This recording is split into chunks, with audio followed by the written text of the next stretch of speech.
What's up? As somebody said in the chat, Wagwan my slimes. I don't even know what that means. Marco, thank you for the 21 months, dude. I appreciate you supporting the Hammers. Being a part of the Elite Online gaming community. Marco Chuckier, thank you for the 25 months. Wow, I'm looking pedestrian today. We got to get some life in this dead trim. Unbelievable. Ace, thank you so much for the 17 months. Chuck, thank you again. And Carrera Viella, thank you for the 29 months. Scott, thank you for the 31 months. That's a lot of months. Thank you for supporting the channel. Jacksoner, thank you for the 22 months. Yoinking Slav, thank you for the tier 1. I can't possibly be the only one that saw Michael Owen today. Connor, thank you for the tier 1. Digital, thank you for the 2 months. Brother, I appreciate you. Riley, tier 3 for 25 months.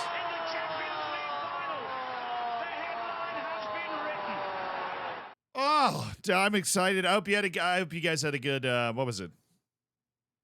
Like 19 hours since I was last live. Hopefully you didn't get too lost. Folksy, thank you for the prime. We're starting with Michael Owen today. I don't know if you guys saw this. You might have not. I am terminally on the internet, so it is possible I'm the only one who saw this. When doesn't Michael Owen say something dumb? That's fair. It's a fair point. But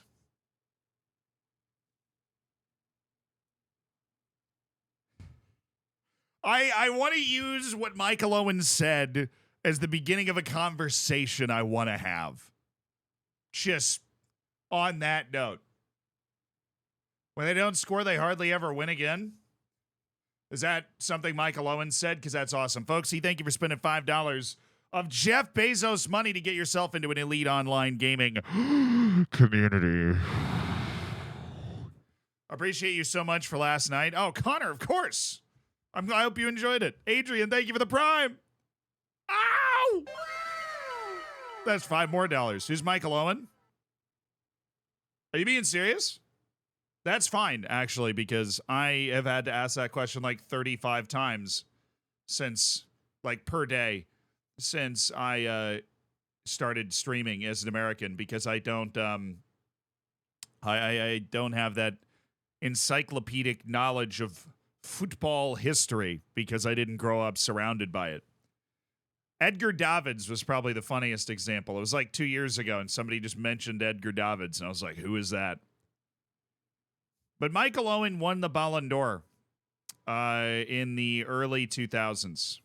So he was a pretty legit dude. Yeah, I guess he is the last English Ballon d'Or winner. Yeah. Ken Himura, thank you for the 3 months. I appreciate the prime. Thank you. Congrats on cooking your bacon, Ken. I appreciate you supporting the channel as well. You were awesome. Thank you. Thank you. But he said something stupid. Let's watch it. Michael Owen said something dumb. This is on the William Hill show. I haven't had the pleasure yet, but I'm a big fan of the glasses. All right, here we go. Of winning a Ballon d'Or are very different from when you won. No. You don't.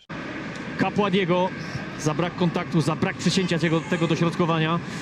Oczywiście piłka trochę.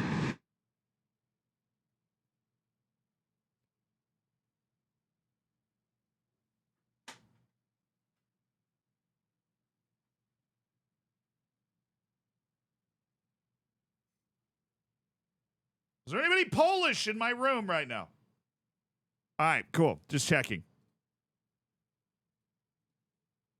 Achievements of certain players are at different levels. No. He's got 50 goals a season, No. Michael. Come on. No. No? Why? I'd actually go the other way. Why is that? Well, I think footballers were more pure footballers, back in the day. What do you mean by that? Well, now you have to be an athlete. Right. You just have to be able to. Bro! Sorry, let's redo that since we got giant. But I think you get the gist of what he just said. Do you think the standards? I think you get it. I think you understand what he just said. We're going to replay it. Are very different from when you won. No. You don't. No. Even though the achievements of certain players are at different levels. He's got 50 goals a season, Michael. Come on. No. No. Why? Oh, don't worry. We're going to watch the whole I'd actually clip. go the other way. Why is that? Well, I think footballers were more pure footballers, you know, back in the day. What do you mean by that? Well, now you have to be an athlete. That's one of the funniest things I've ever heard in my life. It's as if, like, you didn't have to be an athlete to play in the Premier League 20 years ago. I mean, I get it, but, like, I'm sorry we're not, you know, not that there was anything wrong with the vibes of smoking a cheeky cigarette in the locker room at halftime. Right? But, like, you know, it's kind of the natural progression of the game, right? That they're just going to get more athletic. Okay. Like, obviously players are more athletic now. Did you watch the Beckham documentary? That dude had an hour and a half to play every pass. I'm not disrespecting David Beckham, right? He's one of the cleanest ball strikers in the history of humanity. But the way the game was played then, he had an hour and a half to strike the ball. Because everybody, you know, so they are more athletic now, but the idea that you're like, well, you have to be an athlete to play now. It's just a weird. Right. Okay, it's not even the main point. Somebody said in the chat, it's not even the main point. You have to be fast. You have to. Right. You just have to be able to run. You have to be big. You have to be fast. You have to, you know, you have to be covering X amount of kilometers. If Matt Letizia, one of the most gifted players of our time, of our generation, you know, would he get into a team now? He's like, you know, there's loads of great players that were absolute ballers, proper talented. Now, if you can just run a bit further than everyone else and you can basically pass it from A to B, you're getting a decent career in the Premier League. You don't even have to be that good anymore. Back in the day, you had to have real. Dude, you can hear, I want to turn it all the way up. You can hear the interviewer go, like right after he says it. Now, I do understand part of his point, and we're going to talk, like I've seen some people saying he's not wrong, though. I don't entirely disagree with you. I do understand the point he's trying to make, just the way he made it doesn't work at all. Now, when he says that, when he says you don't have to be any good, you don't even have to be that good anymore, you can hear the interviewer go, just listen for it. Absolute ballers, proper talented. Now, if you can just run a bit further than everyone else and you can basically pass it from A to B, you're getting a decent career in the Premier League. You don't even have to be that good anymore. Back in the day, you had to have...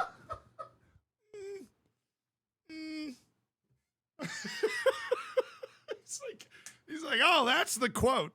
He's like, all right, that's the quote from the whole interview. It's right before he starts talking again. Hold on. I'll give you one more shot at it. A decent career in the Premier League. You don't even have to be that good anymore. Back in the day, you had...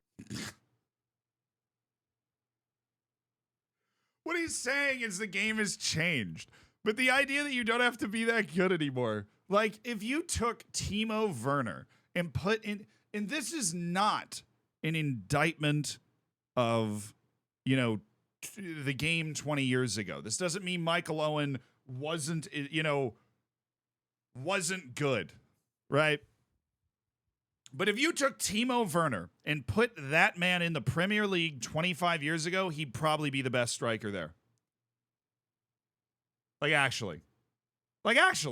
And the reason for that is because the game just gets better over time, right? Timo Werner is not as good as Michael Owen. But if you had them play, you know, if you could somehow, and this isn't freaking physically possible, right? If you could do like time travel, right? Bring him back and put him in the Premier League 20 years ago, he'd probably be the best player there, right? And that's just how it works. It's like if you took LeBron James and put him in the NBA in 1975, he would score 300 points a game, right? Like that's just how it works, right?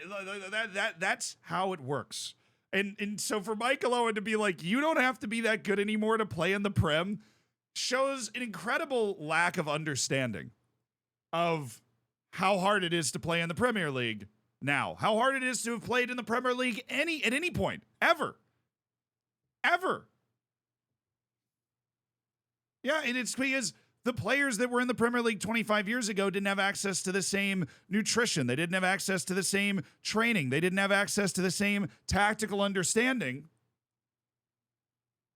The quality of the NBA was arguably harder 25 years ago. It's so not true. It's laughable, Hobbs. And it's okay because, like, when you watch highlights, you aren't watching full games, right? Like when you watch, and I'm not somebody that's over here watching like 100 full games of the Premier League 25 years ago.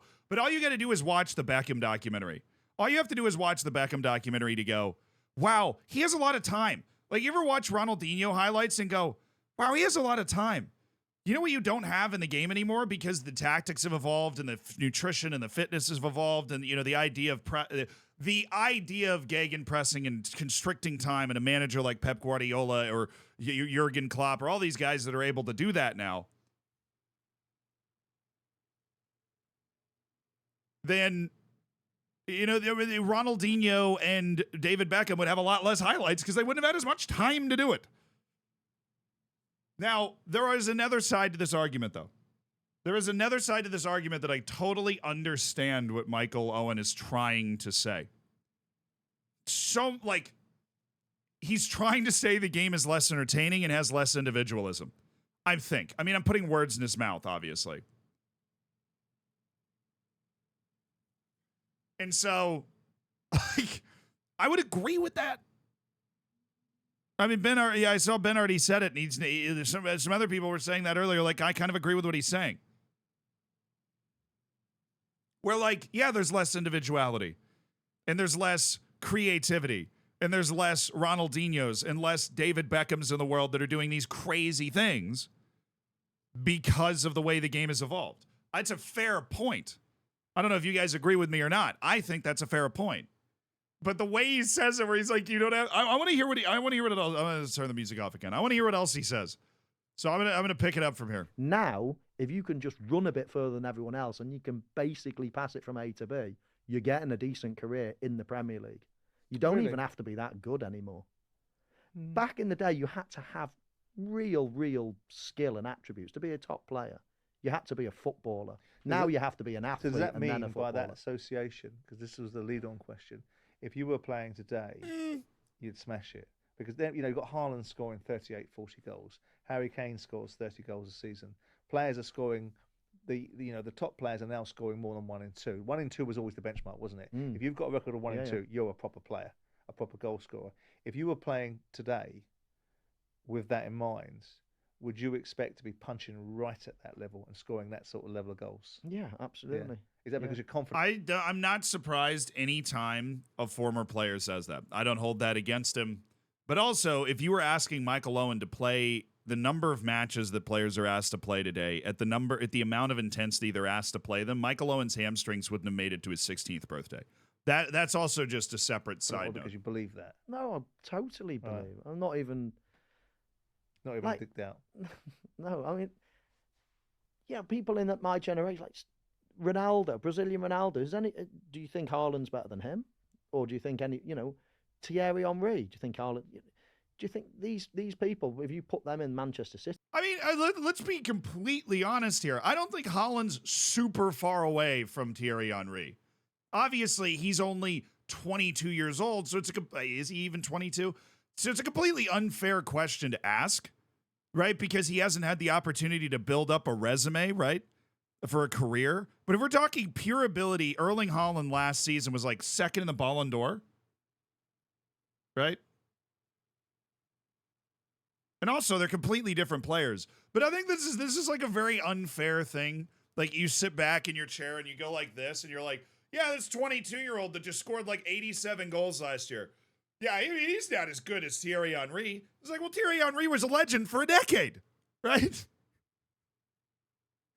Thierry Henry was a legend for a decade.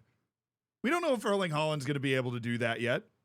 Not to mention, as somebody already pointed out, they're completely different players. Like, two different styles. I think it would be a much fairer comparison to compare Erling Haaland with Michael Owen, to be honest with you. But it's just like, it's such an unfair, you'd be like, obviously nobody's going to say that Erling Haaland's better than Thierry Henry. Nobody's going to say Erling Haaland's better than R9. So he's trying to bolster his argument by being like, yeah, these guys that had legendary full careers and won all these awards and trophies. Like, Erling Haaland is 20, what did you say? He's 23, 22, 23 years old? Oh.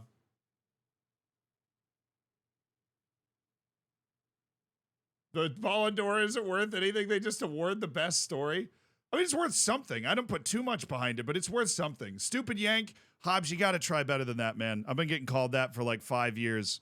You got to give me something. You got to give me something more to get me going, dude. You got to believe in it more. You got to really throw a strong right hand around the top. Come on. I've been the only American sitting here for a long time. Stupid Yonk. There you go, Brooklyn. That's what I'm talking about. All right, I want to listen to what he said again. Ronaldo, Brazilian Ronaldo. Do you think Haaland's better than him, or do you think Thierry Henry? Do you think Haaland? Do you think these people? If you put, but he could be though. In 10 years.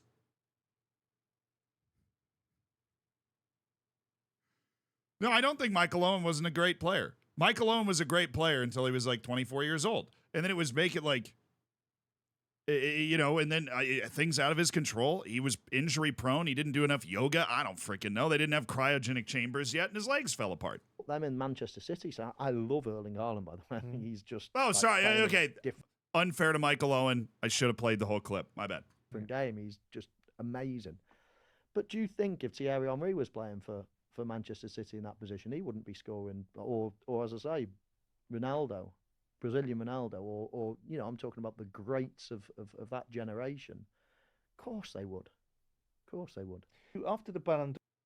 Thank you to this upfront show. This is actually kind of fun interview.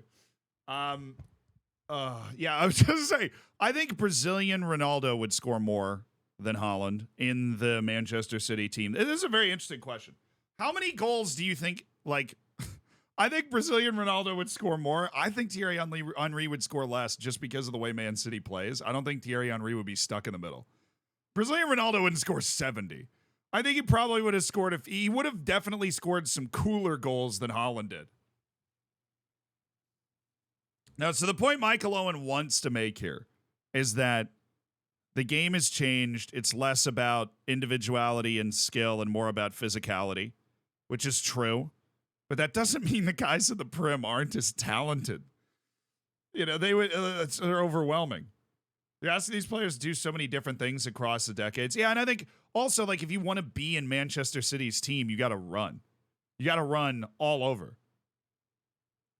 You got to press the whole. And so I think R9 could have done that pre the knee. Yeah.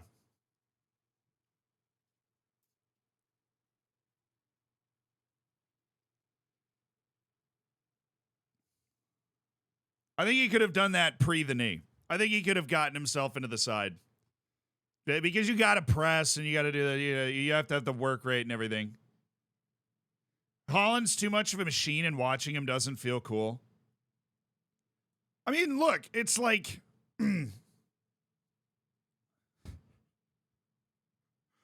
I don't know. I almost have to defer on this sort of conversation. I almost have to do. Yeah, it's fine. I mean, obviously, there's no conclusive way to prove how many goals R9 is going to score if you put him in Manchester City, right? There's no scientific way to figure out the answer to that question. You can get away with not being a super athlete. I mean, I still think you kind of can today. I think it depends on the manager and the system you're playing in. But like I said, the point that Michael Owen is trying to make makes sense. He just makes it by managing to insult the talent level of the players that are in the Prem, Emmy, thank you for the tier 1. Thank you so much for the sub. Thank you for supporting the channel. Stevie T, thank you for the 33 months. That's a lot of bacon, dude. What are you going to do with all that bacon, Stevie? What are you going to do with that? Okay, here's another question for you then. Since Erling Haaland is the guy that Michael Owen mentioned, and he seems to be the focal point as a player that his numbers would indicate is a superstar, but clearly doesn't feel... Do you enjoy watching Erling Haaland play? I do. Do you? It's not like a litmus test for whether you know ball or not. I'm not going to dump on you if you don't. But I do enjoy watching Erling ball. I do enjoy, if you're a City fan or somebody that hates Manchester City, then maybe sit this one out. But I enjoy watching him play. I mean, it's not the same feeling as I get watching Ronaldinho highlights. But I do really enjoy watching him play.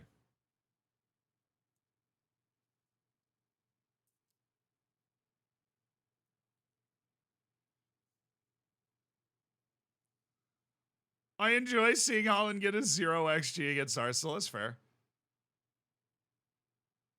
I abhor Man City, but I still like Haaland and I like watching him.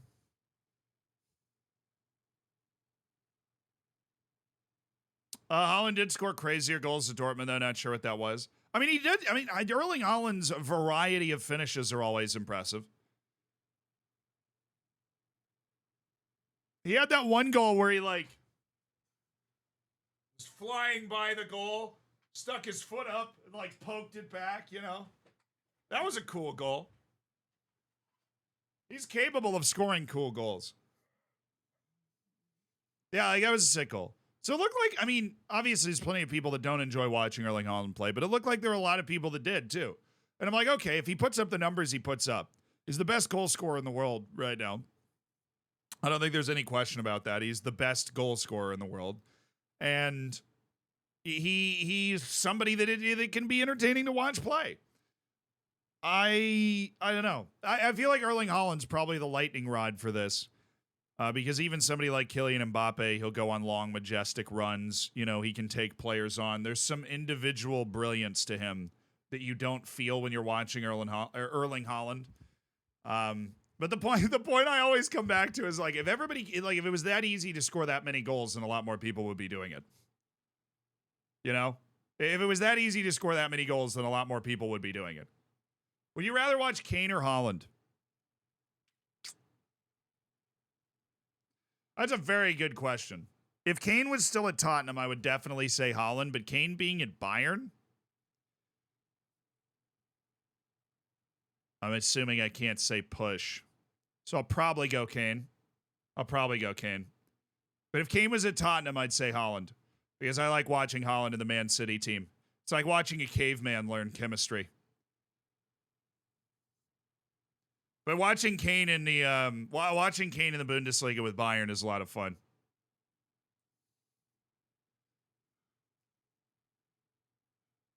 I mean, seriously, when the Erling Haaland signed for Manchester City, it was like, how in the world is that going to work? That was the first thing we were saying. It's like, how in the world is that going to work? Because it ended up, obviously, working out okay for Manchester City and Erling Haaland. I think they ended up figuring out a way to do it. But he is not Gabby Jesus, right? Like, they had to change what they were going to do. And it was like, well, we're just going to have Kevin De Bruyne do it. Haaland's up there somewhere. It worked because of Pep. I mean, I also think it worked because they have great players. I think the eye for talent that Manchester City has is really impressive. But I also think that I feel like I was a fool. Because when they made the signing, right, when Erling Haaland went to Manchester City, and I was in the chorus of people going, I don't know if it's going to work, I feel like we were just disrespecting Erling Haaland's talent. And you could put Erling Haaland in any league, anywhere, and the dude would score 40 goals. With any team. 40 is a stretch, right? If you put him on the worst team, you put this guy on, like, Burnley, he's probably going to score 20. But he's elite. He was outscoring Lewandowski in a worse side. Yeah. Look, I'm not getting any Lewandowski slander. Lewandowski was Haaland before it was cool, dude. Lewandowski was Erling Haaland before it was cool, and now a new, younger, better version has come along, and everybody's, you know, you can dump on Lewandowski. Lewandowski was the original boring star. Like, just scores a lot of goals.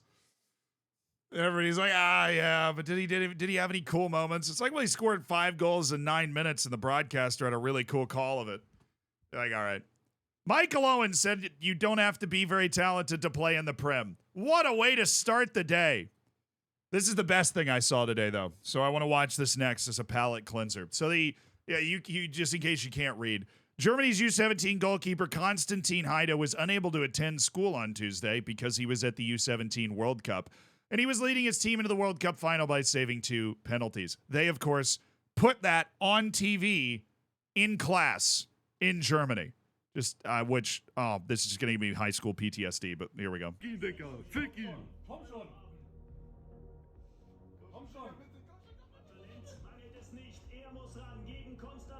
You're just watching your classmate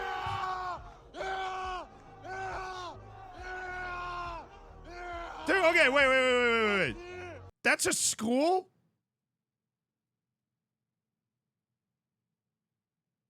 Is that like a courtyard? This isn't the point, Zealand. This is not the point of the video. Give me another one. Give me one more. Dude, they're all filming it too. I mean, that would be. I don't blame them. I don't blame them. Like, it's your classmates in the U17 World Cup. Here's a question.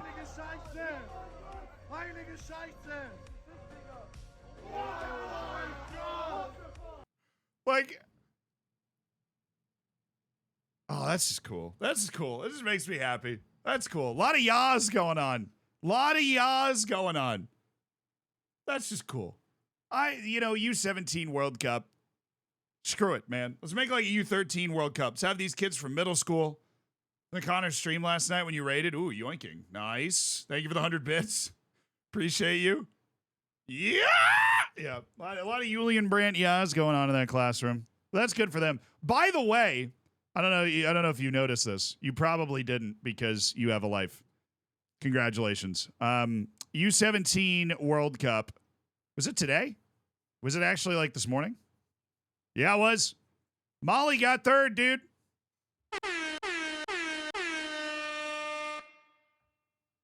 I don't have the sound of my soundboard. I would. I literally don't have the Julian Brandt Yaz on my soundboard. Molly got third. Molly dumpstered Argentina's U17s and finished third at the U17 World Cup. Molly is coming, baby.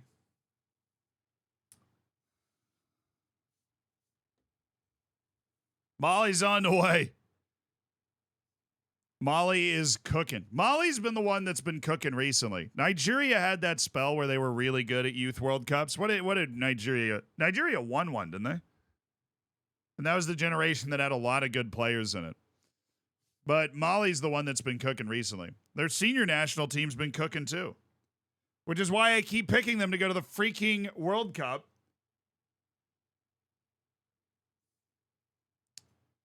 New Caledonia made the U17 World Cup. Yeah, and they got absolutely destroyed. They got flattened. So we don't talk about them. Oceania, we only talk about the good stuff, like New Caledonia v. Solomon Islands in the Pacific Game Championship. That is tonight at 6 p.m. If you're not watching, you're missing out. I know we need to talk about the new emote. It's great, isn't it? But not as great as this. This is a real quote from a referee on the Benfica manager. Are you ready? Put your seatbelt on, because this is the worst thing I've seen today. It's worse than the Michael Owen thing. This is an actual former ref about Benfica's manager. He reveals, with all due respect, some autism and a lack of realism. Full stop.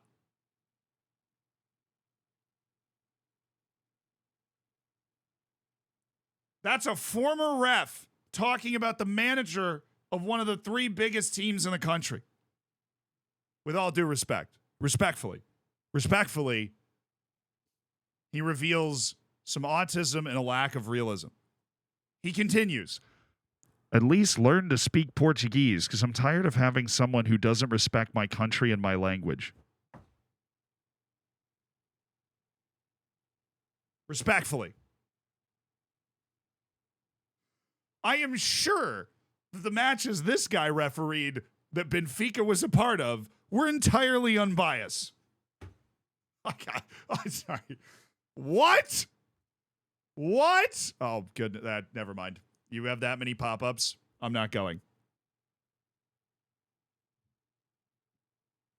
I am sure every match this guy refereed was entirely respectfully refereed. How do you say, this? Okay, this was translated. Obviously, this was translated. I'm hoping there was a mistake in the translation. Respectfully. Helvetti, thank you so much for the 6 months. I'm poor. Somebody, strikers in the chat, I'm Portuguese, man. That translation's accurate. That's what he said. All right, I tried to give him a way out. Am I crazy? Am I crazy in reading this and being like, yeah, we should probably have a full investigation of every game this guy ever refereed?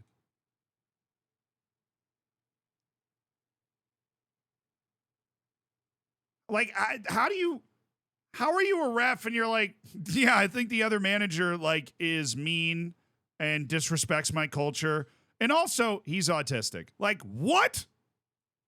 Shoot too. Thank you for the 11 months. I was on some random podcast. I mean, nobody talks to official sources anymore, Blaster Benfica. Everybody just talks to random podcasts. You ever go on TikTok and scroll? It's just some brick wall with a dude and a mic in front of it. White Zetsu, thank you for the prime, brother. I appreciate you. Thanks for supporting the stream. Thanks for spending $5 of Jeff Bezos money as well. Honestly, I don't think that it is an overreach at all to read this quote, watch that podcast to make sure this isn't some part of like a giant joke that we're all missing out on, and then being like, yeah, we should probably investigate everything this guy ever touched.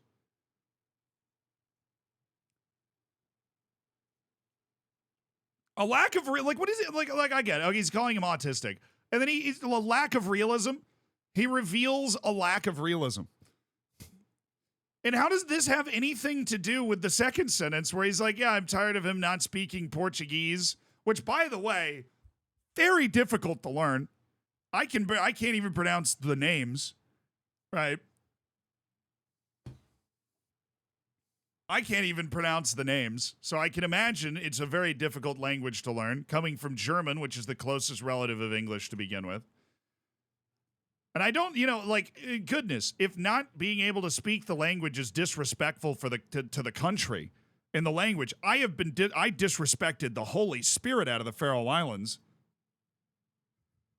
I think it's entirely possible to be respectful of a country and a language without speaking the language, fluently. Or else every time I go somewhere, I go to Austria to do the video with Florensdorfer, I'm disrespecting Austria. I don't speak the language. No, I get it. He's lived here for years and saying you should probably have learned the language at that point. But I it doesn't, this stuff being autistic has nothing to do with that being a lack of realism. I don't know, man. I don't know anything about Roger Schmidt unless he's that dude with the huge hair, but I don't think he is. He's not. So I don't know anything about Roger Schmidt. But honestly, unless the manager has been thrown out of the game for assaulting the referee, this is an entirely out of line quote that is basically unsettling. Andy, thank you for the 15 months. Ozzy, thank you for the 15 months. I'm sorry about the midseason slump though. That sucks. Appreciate you. XPSV manager. I mean, does Weston McKennie speak Italian? No.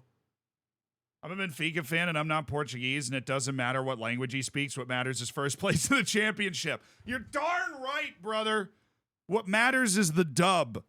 It's all about getting the dub. This is, I don't know. Who is this guy? Pedro Enriquez?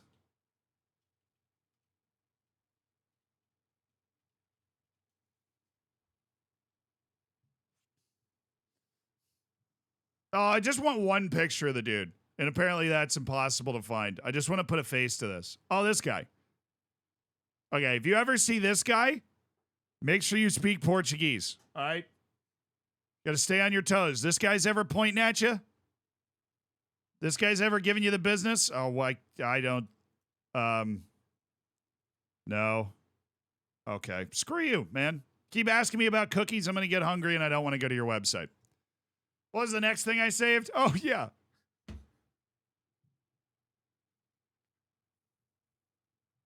Was he a good ref? You think he was a good ref? I mean, here's my question. Can you be a good ref and have an opinion like that? Can you be I don't think it's possible to actually be a good referee and have an opinion like that. Because there's no way that if you're over here yeah, I hate this guy. Yeah, I hate this guy. He's also neurodivergent and as a lack of realism, and he's disrespecting my country, but free kick to Benfica. Not publicly. Yeah, I mean, I guess if you're at a pub with your friends and you say it, that's one thing, but to be sitting on a podcast that is going to be public, right? To be sitting on a podcast that is going to be public and say that, you'd be like, We need that at FM25. Just have referees talking mad trash. All right, so somebody popped this out. Paul Watson popped this out on Twitter, so I'm going to pull it up. The world rankings, which we if you've been here for like the first hour of the streams when we just talk about stuff, you will know that the Pacific Games have highlighted one undeniable fact. Totally understandable if you haven't been with us while we've been tracking the Pacific Games. That one undeniable fact is that American Samoa is the worst national team in the world. There is no question. They played Samoa in the Solomon Islands in 2 matches and ended up with a goal difference of -21. They are the worst team in the world. Nobody else should ever have a different takeaway than American Samoa is the worst team in the world. In the 11th place match against Tonga, who lost to Tuvalu 4-0. Tonga beat them 6-2. This is the worst team in the world. You need to be impartial when officiating? Thank you, Saiguab. Exactly. And then in the FIFA rankings, they show up and pop American Samoa at 188th in the world.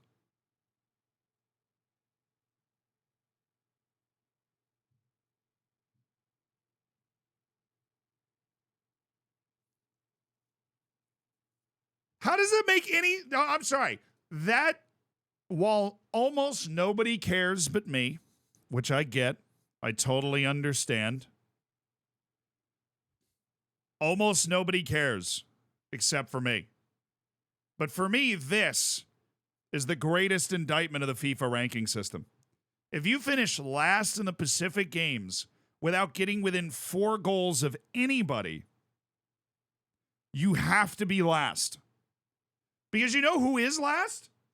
They have it in the post. San Marino. San Marino is still last after losing to Finland and Denmark 2-1. If American Samoa played Denmark, it would be 22-1. Justice for San Marino. All right. They are like, everybody's like, oh, they're the worst team in the world. They're not. All right. The worst team in the world is the team that shows up and loses 10-0 to Samoa.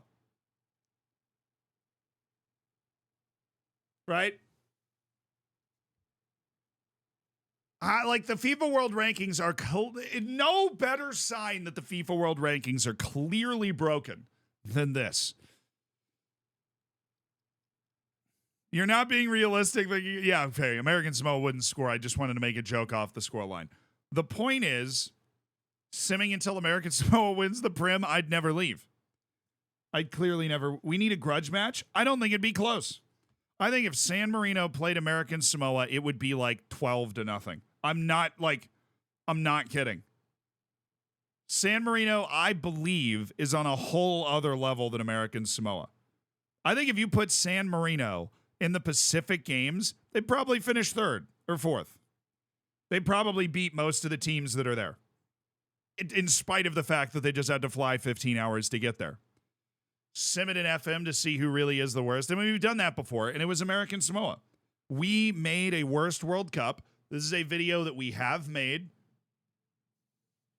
I just got more hate mail for it yesterday because the way the title translates into other languages, people think I'm saying that their country is the worst. Like, not at soccer, but like, I'm just saying their country sucks. And so I get a lot of hate mail for this video. But we did this. The worst team was American Samoa. Right there. They were the worst team. They lost. San Marino lost and drew at St. Lucia. St. Lucia is on a whole other level than American Samoa. St. Lucia plays in the Caribbean, and they're far from the worst team in the Caribbean. I'm a CONCACAF child, so I know this stuff. They played Gibraltar, Bangladesh, and Indonesia in at a -26 goal difference in those 3 matches when we simulated that. San Marino didn't make it out of the group stage, but they had a totally respectable, total. You know? How many views are on? 378,000. Some YouTuber. I don't know.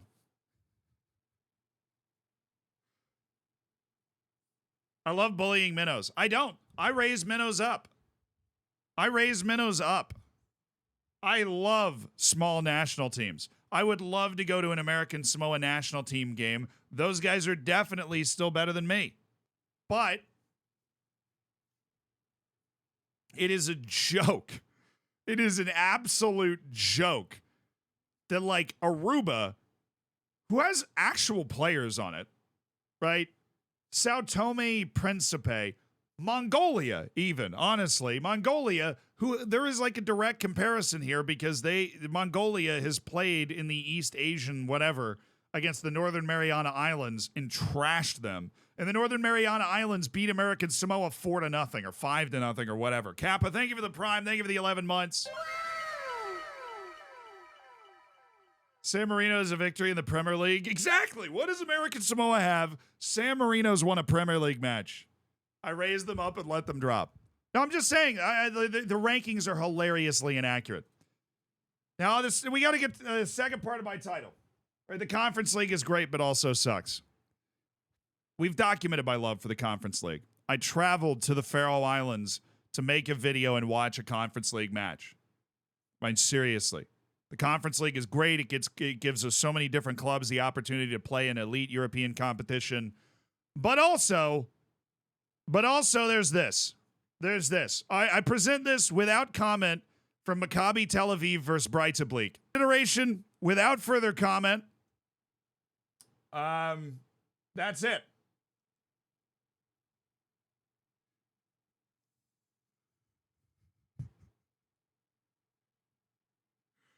I know it's the title literally says Great Sunshine. I know it's the sun, but all I'm saying is you don't see that in the Champions League unless it's Andre Onana. All I'm going to say is you don't see that unless it's Andre Onana in the Champions League. Because, I mean, look, Onana's allowed like the most goals of anybody in the Champions League. Okay, I'm not making that up. Okay. Andre Onana would make a world-class save right after this. Oh, this poor guy got caught in the sun at exactly the wrong moment. So the Conference League has, there's some good, and then there's some of this. And I'll be entirely honest. Oh, wait, I didn't notice that, dude. I feel so bad for him. You can see he's in the goal. And he has his, watch, when I hit play, I don't know why when I pause it, goes all crazy. But when I hit play, he has his hands in front of it. He's, trying to shield his eyes. And then he takes his hand away and has no idea where the ball is. He's trying to oh, no. Dude, you got to just shoot every time, then. You got to shoot the ball every single time. I don't miss a chance to flame Onana. Well, he's on a downswing right now. He'll be on his way back up. And I'm not necessarily flaming Onana as much as trying to claim that I'm right. You know what I mean? Trying to...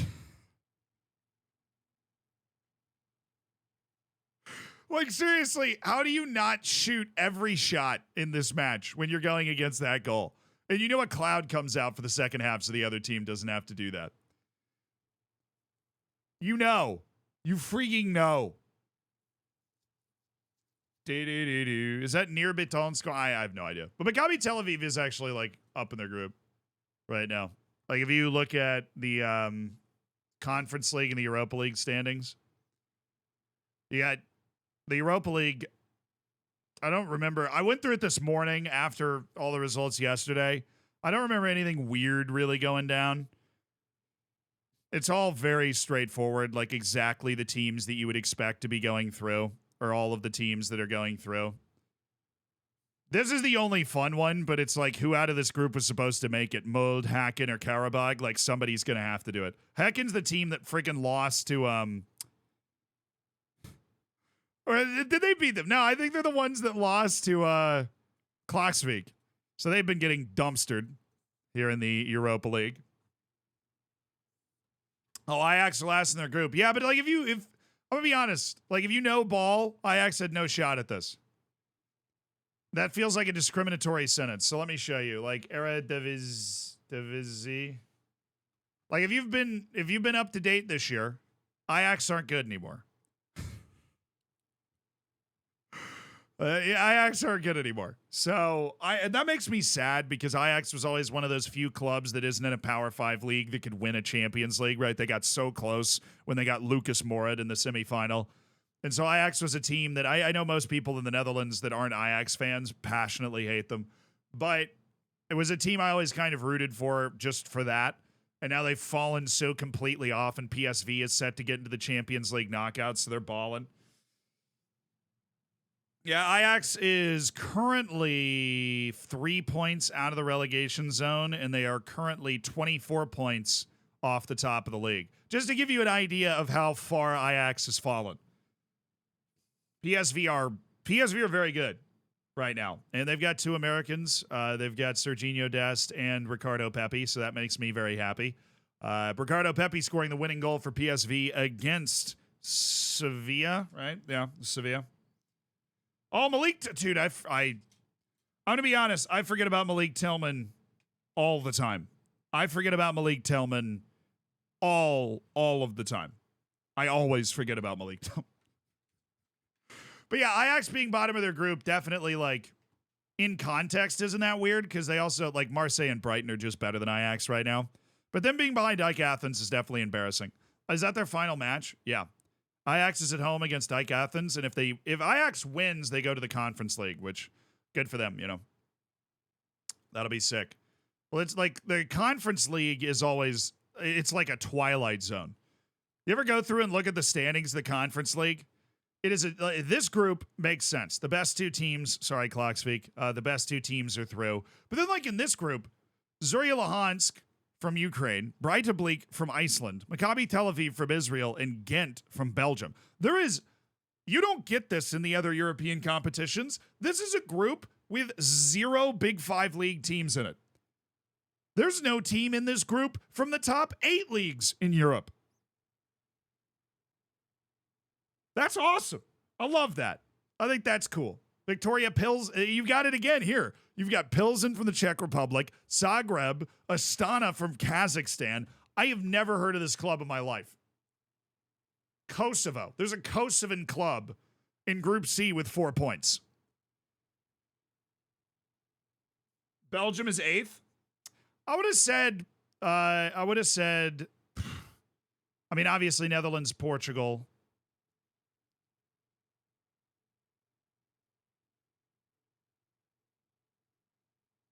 Honestly, before they pulled off the International Disappearing Act, was probably Russia. But, I mean, it was certain points, and then now it's obviously not.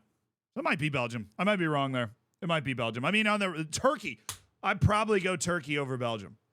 I know I am not, believe it or not, the official ranking system, but personally, I'd probably go Turkey over Belgium.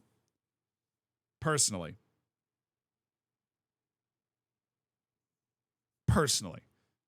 But anyways, this group meets that. Kosovo, Kazakhstan, Croatia, Czech Republic, none of those leagues are in the top 10. And you get a group in Group C that has that. Like, that's awesome. Bodo Glimt, the Arctic Circle team's going through, which is cool. Can somebody find Besiktas for me, please?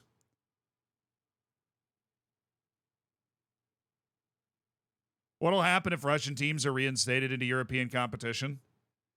I mean, they'll be in European competition. Like, I mean, depending on when it happens, there will be more or less protests. But I'm assuming they wouldn't add them into European competition unless teams were willing to play against them again. The only reason, I am a pessimist on this sort of thing, but the only reason UEFA and FIFA acted was because teams were refusing to play them. And they were like, okay. Besiktas is last in a group with Lugano from Switzerland, Bodo Glimt from Norway, and Club Brugge. Brugge.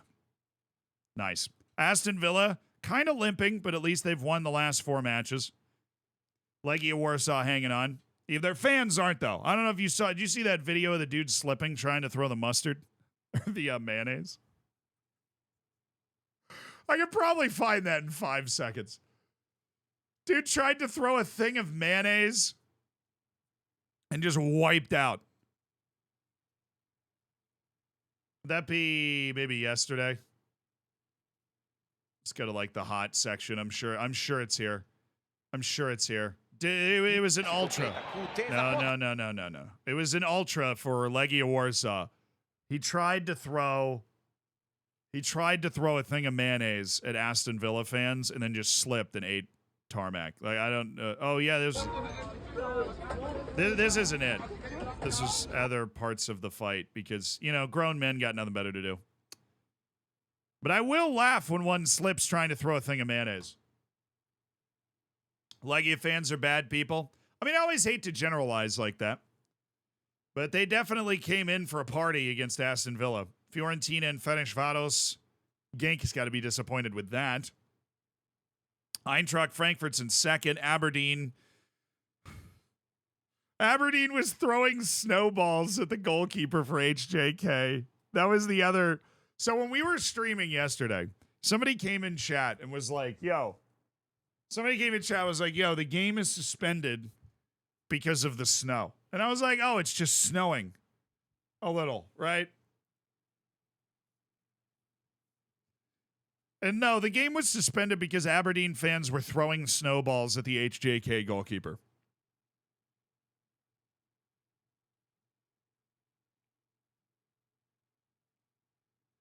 That song's a banger. And Group H is the fun one. There's like one fun group, and it's Group H. Because you have three teams within a point of each other. Fenerbahce plays Trnava. Spartak Trnava. I know their name, but Slovakia, thank you. Fenerbahce, with a win there, will create a do or die for Nordsjælland and Ludogorets. But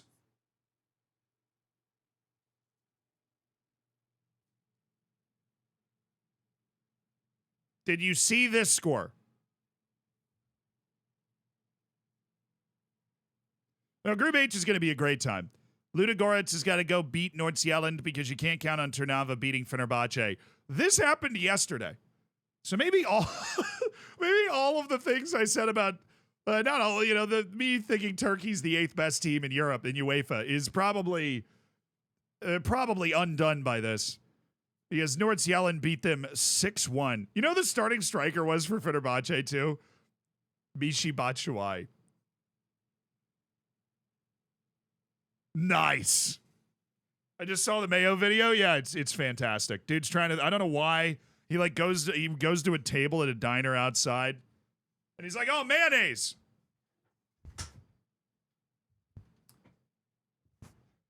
Jammed thumb. Yeah. Aren't you supposed to pull it back out and then wrap it up for a few days? I used to get those all the time playing basketball. I think that helps.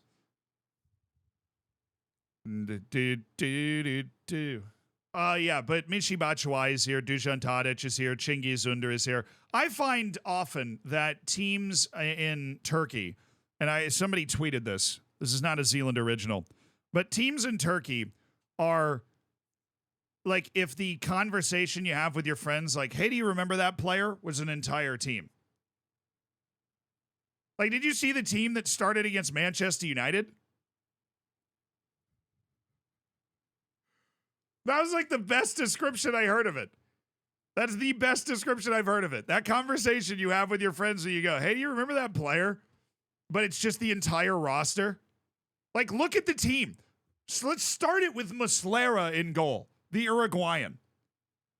I mean, that is the vintage goalkeeper. Be like, "Yeah, do you remember Fernando Muslera? That dude was at a bunch of World Cups, like, really relevant." And then you go to the back line, Angelino, whatever. If you gave me 100 guesses what happened to Angelino, I wouldn't have been like, "Yeah, I think he's playing at Galatasaray now." And you go to the defensive midfield, Torreira. Like, that dude's not even that old. Like, what happened to him? Ndombele is here. And then the front four is honestly the best. Wilfried Zaha. Dude, you remember that guy? Yeah, was a Crystal Palace winger. Oh, Wilfried Zaha. Yeah. Used to score those bangers, but nobody bigger wanted to sign him. Mertens is there. Hakim Ziyech is there.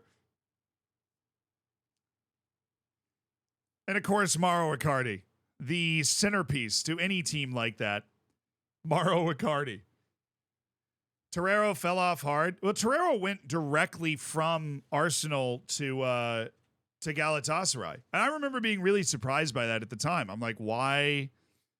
Well, like, Lucas Torreira was supposed to be better than that. I guess he did a loan at Fiorentina. Why did they get rid of him? Well, that loan was... So he went to Arsenal in 2018. They loaned him to Atletico Madrid and then to Fiorentina. I don't remember. I remember Atletico Madrid. I don't remember Fiorentina at all. Why? This is like right after the pandemic started, like October 5th, 2020. They got Thomas Partey, I guess. I'm just surprised he didn't land on a different team. Yeah, I'm surprised he didn't go like, oh, I'm going to go play for like Wolves or something. You know, it felt like a super out-of-pocket move when it happened at the time to be like, yeah, I'm going to go to Galatasaray and just play in Turkey. But I guess it's working out. I mean, they seriously have a legitimate chance at making the knockouts. So I know we were looking at this table yesterday, but all Galatasaray has to do is beat Copenhagen in the last match and they're in. And if you would like you have to go to Denmark and win a match and you're in the Champions League knockout stages? Like, you kidding me? He hated England? That's fair. Okay, so it was like a personal lifestyle decision. Well, go to Italy or something. I don't know. If you want to be in the Mediterranean so bad. Yeah, well, what's crazy to me, the only thing crazier than the fact that if Galatasaray just wins a match in Copenhagen, they're going to the Champions League knockouts, is that if Copenhagen draws at home against Galatasaray,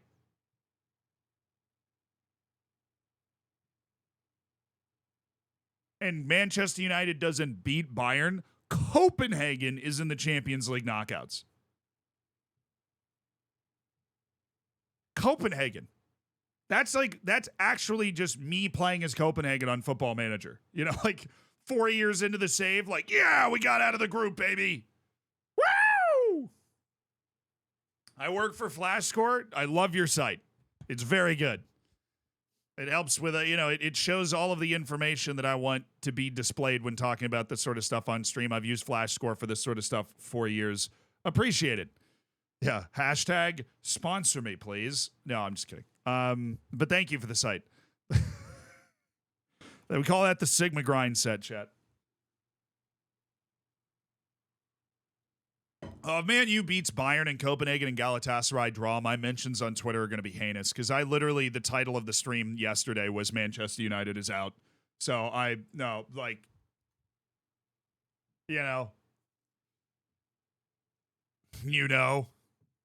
But hey, Copenhagen, shout out, brother. I'm all for it. Copenhagen making the Champions League knockouts. That's what it's all about, you know? All right. What did you guys notice that I haven't talked about yet? What did you guys notice? So you're like, why Zealand hasn't even talked about this? Zealand hasn't even mentioned. We started with Michael Owen, dude. We spent 30 minutes watching Michael Owen say Premier League players right now, they aren't that good. What about this weather? As if you spent 30 minutes praising Liverpool? Oh, of course. That's exactly what I've done. We already talked about the Nordsjælland 6-1, the absurd score. The fact that there's only one good team in Turkey, apparently, because Besiktas is bottom of their group in the Conference League. I don't even know how you do that. I love the fact that every time somebody types Garnacho in the chat, it says, "Did you mean Aldhelm from the Last Kingdom?"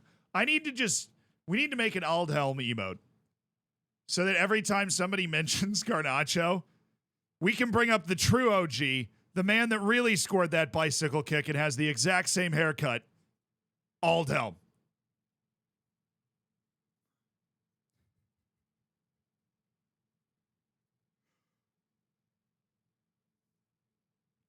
Aldhelm, baby. The real OG. He was Garnacho before it was cool. He was Garnacho before it was cool. Yeah, Sevilla, I'm convinced at this point, Sevilla does not want to make it into...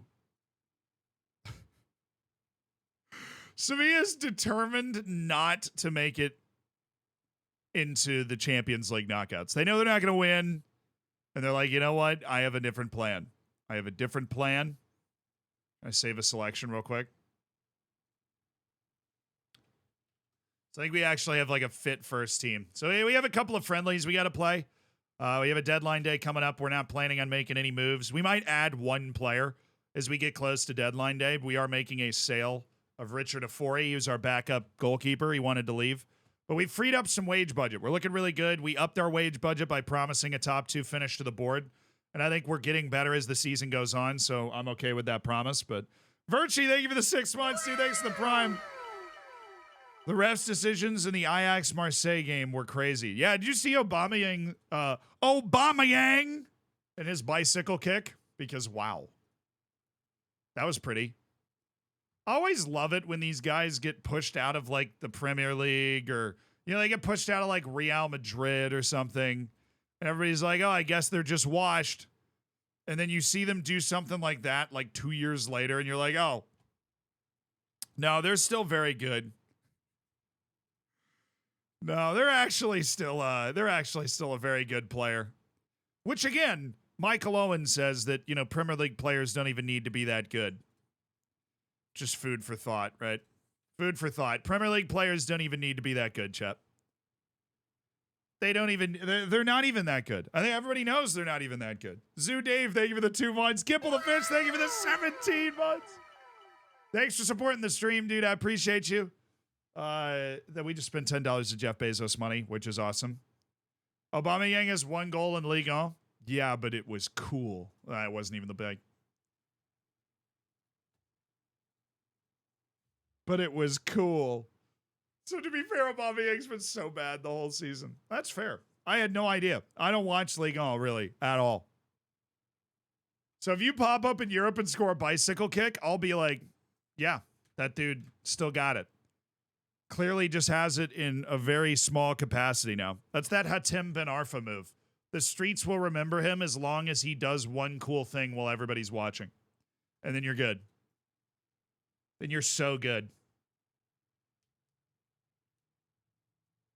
That's an unstoppable strike, but the keeper has to do better there for me.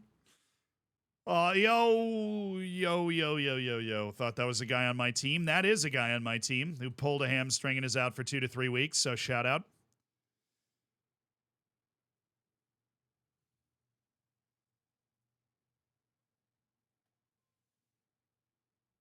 It's just like Martial. You always think Martial is going to be a good player because every time he scores a goal, it looks like the most comfortable, natural goal-scoring motion you've ever seen in your life. Like that little dink goal he scored a couple weeks ago, was it? Just like a beautiful finish. No. That was the same match that Garnacho scored, right? Martial got in on goal, and it was because it was on Pickford. And he just like flicks it by him, and you're like, wow, that guy's a great goal scorer. And it's like, meanwhile, that's his first goal in like a year and a half. Not actually, but like, yes, perfect. Cactus Jack, thank you for the 6 months. Most players need to learn. I mean, look, I've had it explained to me that the biggest difference between like a player that is a consistent player in League One and a player that is not, like, and a player that is in the 7th or 8th tier of England, because the person I was talking to at the time, it was relative to the English leagues, and they were like, yeah, it's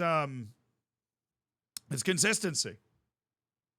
It's literally consistency. Like the players in the 7th tier can do almost everything the players in the 3rd tier can do. I mean, unless you're talking about those guys that are on loan from like a Premier League club or something. But they can do a lot of the same things. They just can't do them as often. Right? Like they cannot do them as frequently. And so that is why they're down there. You need to be able to do it consistently. And so I guess in a way that kind of explains it exactly. Like if you are a former Premier League player that is now no longer in the Premier League, but you're still able to pop up and do great things from time to time, then you land at like a Marseille. Sounds like Marseille's not particularly happy with Aubameyang either. It's the equivalent of in the NFL, you have these backup quarterbacks that used to be starters, and you're like, oh, I thought that guy was out of the league, and then he just pops up and like all of a sudden he's playing a match again, and you're like, oh, this is just weird. I didn't know this guy was here. I remember the Martial goal against Liverpool, where he nutmegged Skirtle. I think it was his debut, if I remember correctly. Single best Anthony Martial fact is that he had had, I don't think it's there anymore unless he's still on the same contract, a Ballon d'Or clause in his contract. Like, I get this much money if I win the Ballon d'Or clause. Gotta love that. Isn't that 90% of the problem with the United squad consistency? Or you could just be Antony. You could just be bad. That could also be a problem.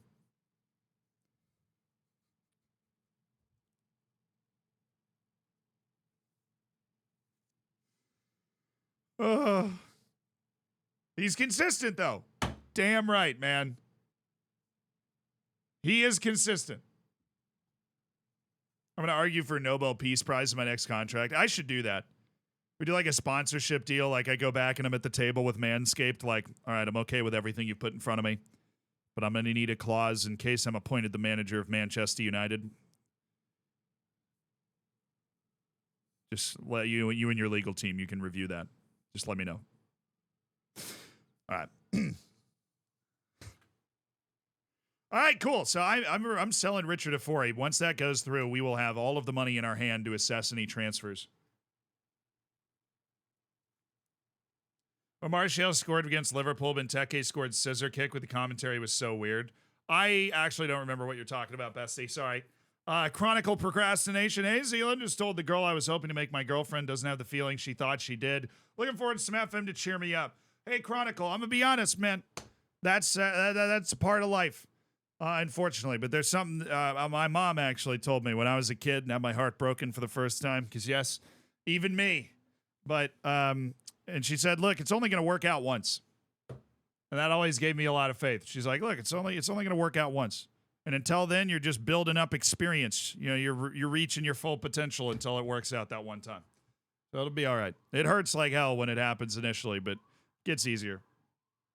Every day. QA guy, thank you for the 34 months. You know what helps with that? Friggin' video games, dude. Just bury yourself in video games for a day, get super into that FM save. You'll come out on the other side feeling better. What if it never works out? It'll work out. You know how many people are on the planet? Everybody works out for everybody differently. But I think if you live your life being afraid that it's never going to work out, then you might will that into existence. You have to be open to the idea, the possibility that it's going to work out. And, you know, if you're trying to create your ideal reality right here, right? I'm a TikTok girl. I'm manifesting. Be like, yeah. The whole point of everything is like, it's going to work out once. Like, actually work out one time. And so just waiting for that one time. You feel me, brother?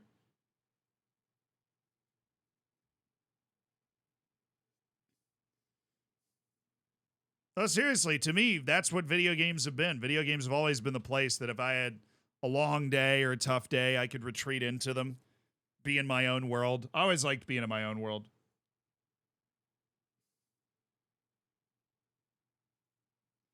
Never lose your confidence that things will work out for you. Because 51% of the battle is that you have to believe that things are going to work out for you so that you do the things to make that work out for you. I've recently started playing FM, and even though the game's incredibly overwhelming, it is. Your YouTube channels helped me a lot to understand the absolute basics. I've started my first ever save, and I'm playing with Ajax. That's a great choice for a first save. When I try to sign the Wonder Kids that are so coveted, it seems like everyone under 18 is uninterested. Any tips on how to sign young players? Sam, that is often the case, as it is in real life. Players that are that young typically don't want to leave the clubs that they are at. If you're Barcelona, right, you're kind of more often able to bait players away, but not 100% of the time. What you should do is put those players in a short list and check that short list once a month, put a little reminder on the calendar, and then the moment they are interested, you'll see it. Because all you have to do is go to the short list, go to the top, and click interested in transfer. And if that player pops up, then you're ready to rock. But generally speaking, if a player is U18 and they're not from your continent, it's very unlikely that they're going to want to move. Unless you are like Real Madrid. Or should I say, unless you have a huge reputation advantage over the club that they're at. Typically.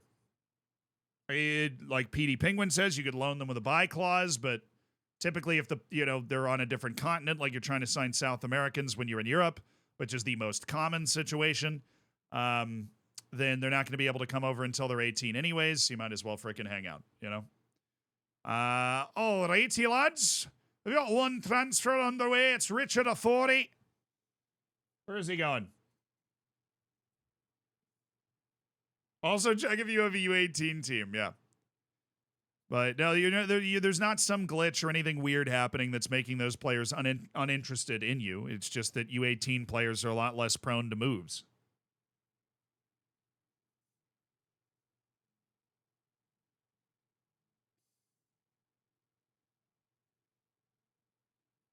If they're unwilling to leave their club, buy and loan them back.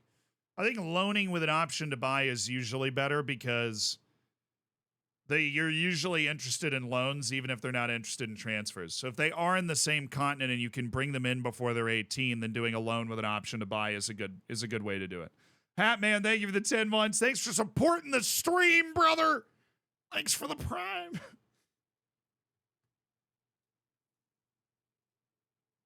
Good to have you, dude. Yeah, dude, the live YouTube channel that we have, that Gadget, our stream editor, who is an absolute maestro, that he helps run, that he really does run. If you have no idea what I'm talking about, this is a huge miss for you because he posts edited down versions of the streams.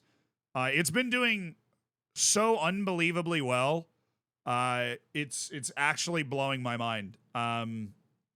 Like you know, I don't even know how to say thank you for this, but this series of the Journeyman has been doing so incredibly well on this channel. There's so many people that are following it that aren't able to make the streams. I'm always glad when you guys are able to make the streams. But people have been really loving this, and it means a lot. It's been so cool, and I'm just glad you were able to join the stream. But you know, thank you for watching on YouTube, even if you're not able to be here. I have run since the marathon. I ran 4 miles one day when I was home during Thanksgiving. Oh yeah, you should subscribe. Sorry, Gadget wants me to say. Apparently, half the people that watch the live YouTube channel aren't subscribed. So if you've not subscribed, please do that. It would, you know, I could finally let Gadget out of the basement, which would be just great for everybody. Asking price is high. Well, how high is it? Neo Rapu, a 19-year-old left back of South African descent. So perfect. Oh, it's a $400,000 release clause.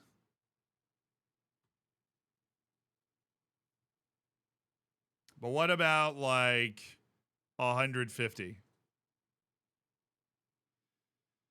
I hate it here. I want to go home.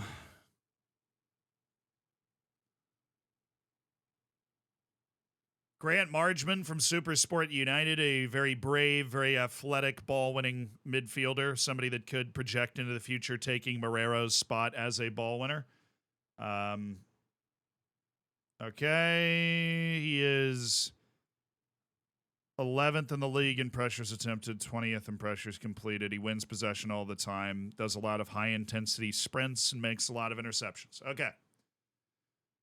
What would be the asking price? I'm going to make an inquiry. See if you can get back to me on that. I'd really appreciate that. We're looking around. We're looking around. Ayanda Potosi is a guy that we like, but I'm not stealing from Black Leopards here. That would be mean. Neo Maema is about to leave Mamelodi Sundowns. Tabo Nadada. Oh, this is the high work rate, high athleticism central midfielder that looks like an absolute nightmare to defend against. It's rare to find somebody with 17 work rate, 17 stamina, 16 acceleration, and 15 pace at this level. That is a nightmare to try and stay near. That just outworks and outruns everybody. Okay. Who else is on this list? Ethan Brooks, probably the only one I haven't looked at. He is also a work rate merchant. He's even more of a work rate merchant than the other guy. We have the resources to get one guy in. So we're just looking around, see if we can get that one guy in. Actually, I have the money. What am I doing? I totally have the money. I just have to reduce my payroll. Oh my goodness, we can sign that left back. Oh, my goodness. Oh, my mamma mia. Oh, wait. We're about to make some moves, chap. Because if I sign this left back, I can sell Husseini. And then we've got a very good starting left wing back who can push the tempo and play the way we want to play. And then I have a foreign player spot, chat. The wheels, they're turning. The wheels are fully functional. And then I have a foreign player spot that is available. Allende wouldn't want to move, but there are guys, right? There are guys that we've seen around that are good. Gustavo Torres. A very good, we would have we would have a foreign player spot. If we do that. Oh, where's the center back? It was a center back, right? Oh, Olivier Verdun.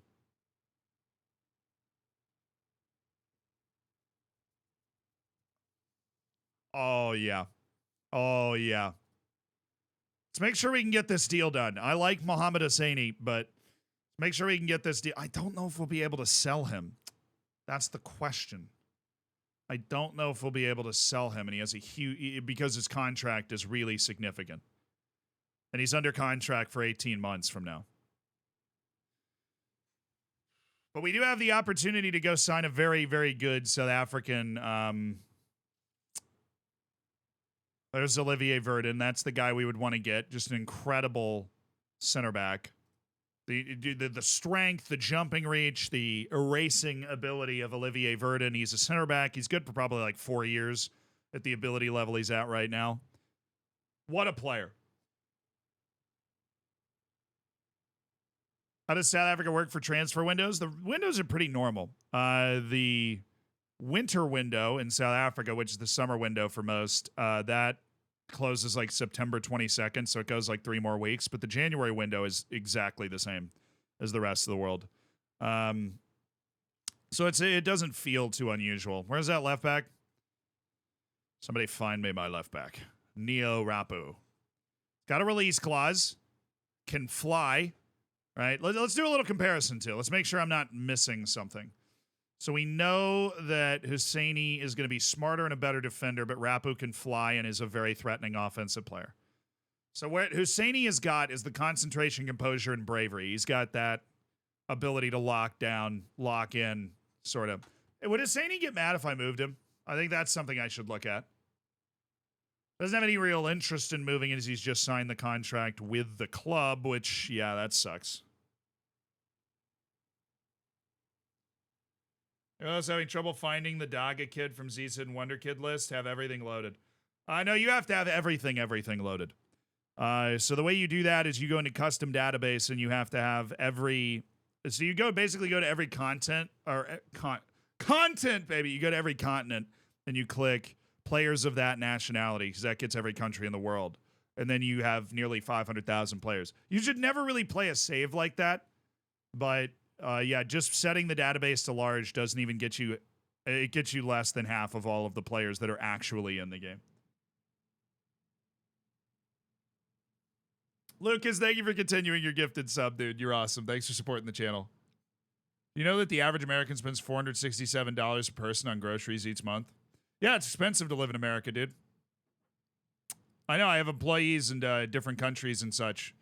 Most expensive employees are in America, that's for sure. But America is definitely expensive. I literally was on the phone with somebody talking about how expensive America is, like right before I started the stream.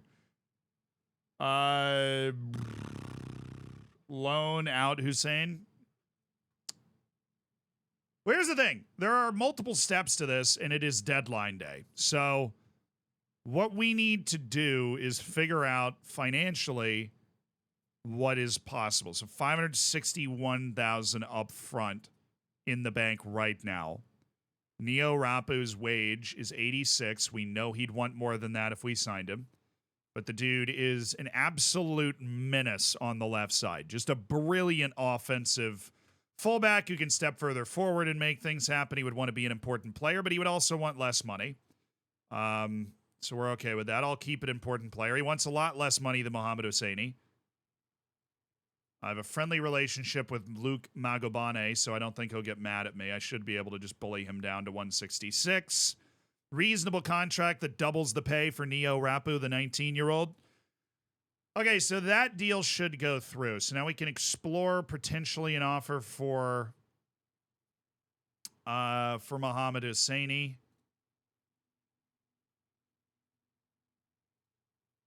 I have a friendly relationship with James Waziri. We're keen. He isn't generating any interest. Well, that's part of the issue. Great.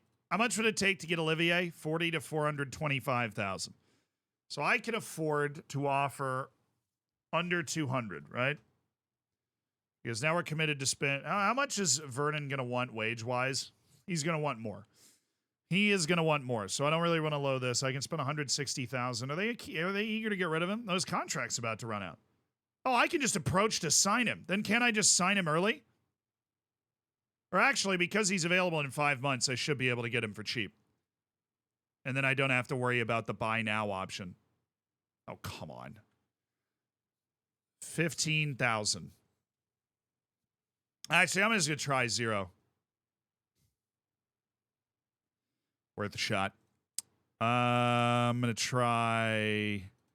Don't feel like typing, so let's just go with the minus here. What are you feeling? 40,000? 40,000?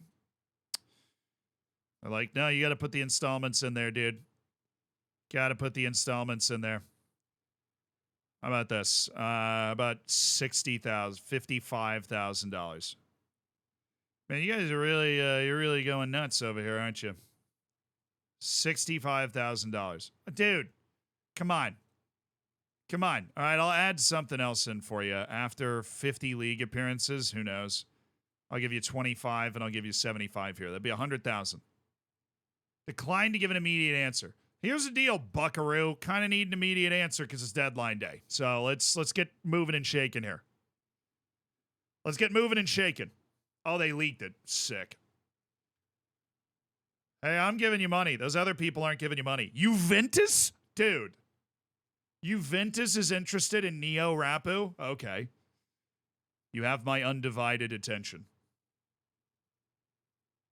They rejected my Margeman bid.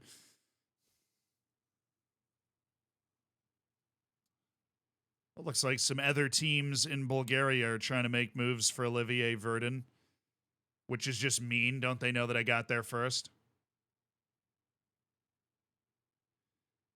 All right, after league appearance, you want that? I'll go 90, just because I want to win the negotiation.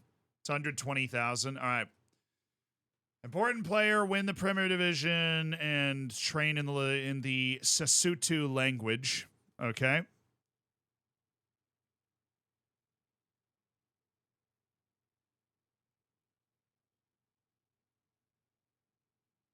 Ew, 686,000. Mommy's being mean to me. Ew. Ew, he's not backing off of it either, dude. Ew, gross. Ew.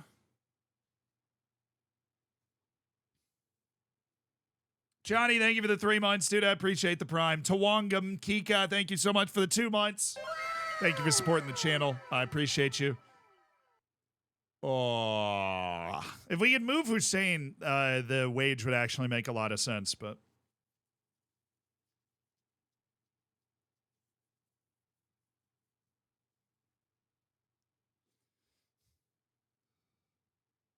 I don't know if we'll get him. I'll try it.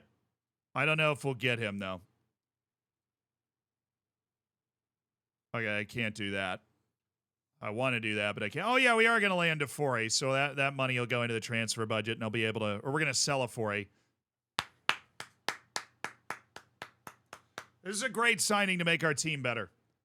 This is a great signing to make our team better. It's a 19-year-old, very bright future, clearly has a future as a sail into Europe as well. Fits our style of play perfectly. Signing Super Sports' very talented left wing back, Neo Rapu. And he is going to be working as a complete wingback on attack on the left side. He's added to the training camp squad, and he's going to be welcomed. No offers for Hosseini. Can I convince him to leave? I'll be like, okay, fair enough. And then we're going to offer him out for loan. See if we can get a loan offer in here on deadline day with Olivier Verdun coming in. And then some part of Hosseini's salary being covered. Ideally, most of it. Richard Afori, thank you for your service. You were a good goalkeeper at the beginning of the year, but you became redundant with the signing of Ali Ahmada. So Afori is gone, and that means, oh yeah, his wage going away as well. It's going to give us a real chance to get our wage budget under control with plenty of our transfer budget remaining. Because our goal as a team is to be under our wage budget. So we're actually in a great spot.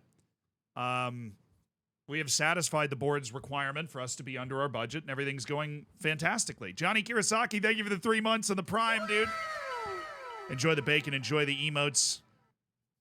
Get yourself in the subsection of the Discord too, and thanks for supporting the channel, being part of the community. Neo, I'm starting to believe. I always believe. Goodman Masele. Yeah, we're just letting him leave at the end of his contract. Is what I think we're gonna do. We're gonna keep him around until the end of the year, and we're gonna let him leave at the end of his contract. Oh. All right. Olivier Verdun, and we're waiting on Hosseini. It's 12:45. We got till midnight. Verdun said yes.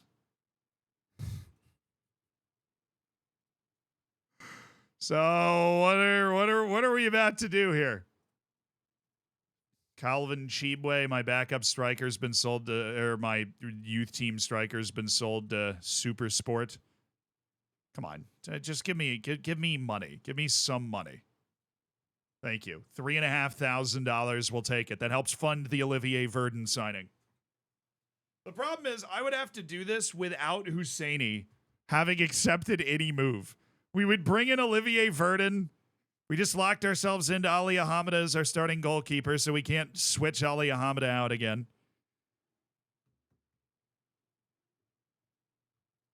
Oh boy.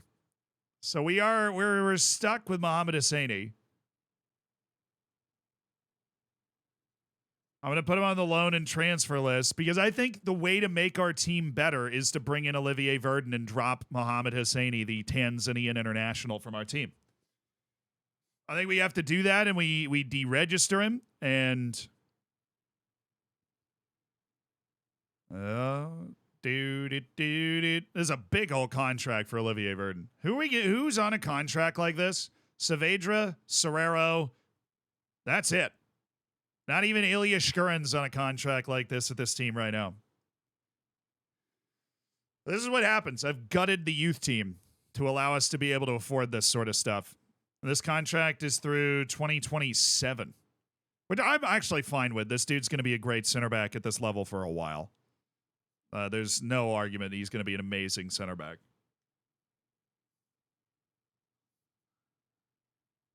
No, he's an incredible center back at this level. Absolutely incredible. Dominant. You put him next to Nsa, the other guy that we have at center back. Innocent Mayela becomes the backup center back, left back, dual wielding option to settle games down. It's Indai, isn't it? Oh, dang it. If you plan to leave the team soon, I would do it. I don't think there's anything wrong with this.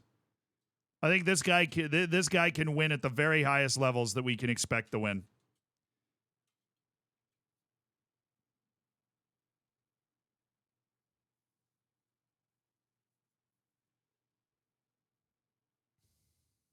The issue is Hosseini, but I think we gotta be bold here. I don't know if Hosseini, if he's not highly, no, he's not. He's in the influential player category, but I think we are going to end up just trying to push Mohamed Hosseini out. Sorry, dude. There happened to be a South African wonder kid at your position, so this is a particularly tricky situation. I'm making the signing. You guys ready?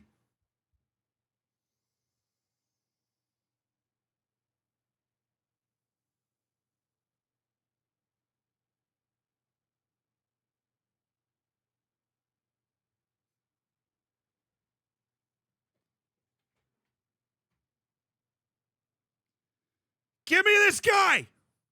Get in, son.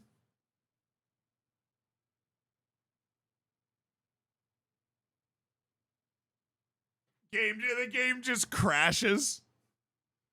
The game just crashes right after I hit the button. No. All right, we got him. Ladies and gentlemen, we got him. Olivier Verdun. Mohamed Hosseini, you are the last man out here. Olisa Inda is in the team. Mohamed Hosseini is out of the registration, which that might start a fire. And we're going to look to loan him to another club. All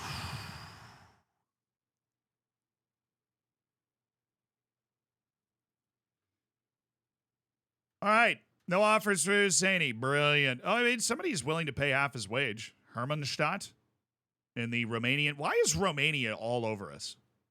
Romania is literally all over us. I will sell Mohamed Hosseini for $0. If anybody's able to come up with a reasonable offer for Mohamed Hosseini for $0.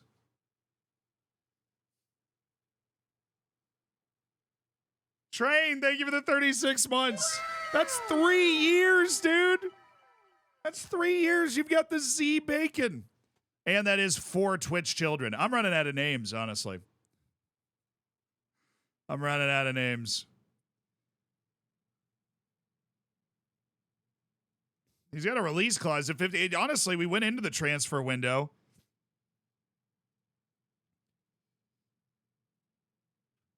Worried somebody might trigger his release clause and that we'd lose him. Now we're trying to sell him. Oh, the fickle nature of being a professional player, you know? We were actually legitimately worried that somebody would trigger his release clause and then we'd lose him, and now we're desperately trying to sell him. Hermannstadt showed up. They're offering to pay 50% of his wage for the back half of the season. It's hard to turn that down, dude. I think we got to say yes. 50% of Mohamed Hosseini's wage going back into the budget. We're paying the other 50% out of pocket, but that's the price of business to turn around quickly on deadline. There he goes. Wow. We actually managed to pull it off and get a halfway decent deal to take some of the pressure off our wage budget. So we're only paying him $95,000 over the rest of the season, since we've already paid half his wage and he earned half his wage this year. Phil, thank you for the 22 month-roos, brother. Possible to find the skin you're using somewhere? Exclamation point. What is the exclamation point? All right, Hosseini's out there.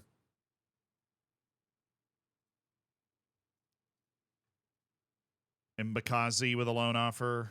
What level is that? A mandatory future fee. I see you. Super Sport United trying to sneak that in there. I don't think so. Well, it ended up being a pretty fun deadline day, actually. We just made a pretty fancy move. Bringing in Olivier Verdun for $81,000. Anybody that is not under 21 and also not registered, because they should be registered.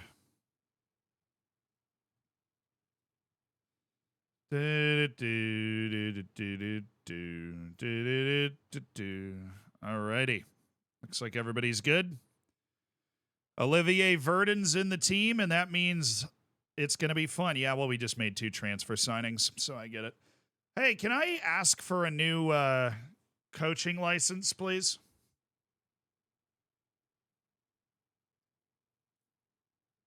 What team is he managing? The Orlando Pirates in South Africa, brother. And we're under our wage budget. We're cooking with the sauce. Very under our wage budget. Decent amount in the transfer budget as well. Healthy club. You know, healthy club financially. We're just looking good. We're looking good. Okay. All right, home screen. Nope, can't ask. Got to check that again soon.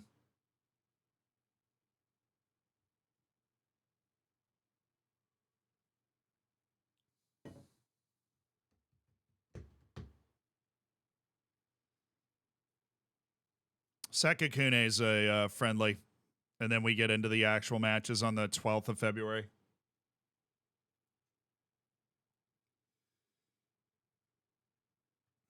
Try going through Club Vision. No, it shows up where I looked before. It always shows up where I looked before. Hey, man, can you build me a new stadium? That'd be totally sick. Juan Pablo Ramirez. You were a close second, brother. Close second. Oh, my vice captain, Afori, is gone. So Masalesa is the best option. I'm thinking 16-year-old Bangani Kumalo. What about Olivier Verdun? He's been here a day and a half. Let's see. Erasmus Kudamela, Sabisi, Inda, Serrero, Dali, Saavedra. This could work. Olivier Verdun's already in the influential player list, and he looks like a tremendous type leader guy. Got 15 teamwork going as well. But Erwin Saavedra's there. I don't know. Loganolo Masalesa doesn't play as much. But he does play with the backups. But Innocent Maela is going to start playing with the backups. So I want... I was going to go ahead and give it to Olivier Verdun. I'm going to go... screw it. Olivier Verdun's my vice captain. Dude's going to be playing with the starting lineup. He's going to be wearing the armband all the time. Oh, that's so mean. I loaned this guy out yesterday, and he just finished his language course. I do want you to know, even though you're never going to use the Sesotho language for the rest of your life, that I really appreciate how studious you were in the classroom. I really do. I really do.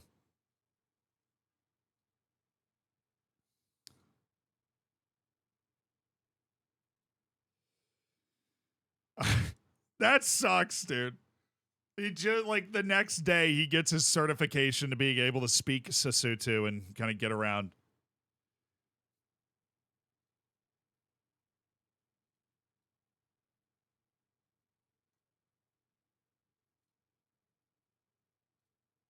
All right, Olivier Verdun, you are in the... we got to jungle the team a little bit here. So Morena's out.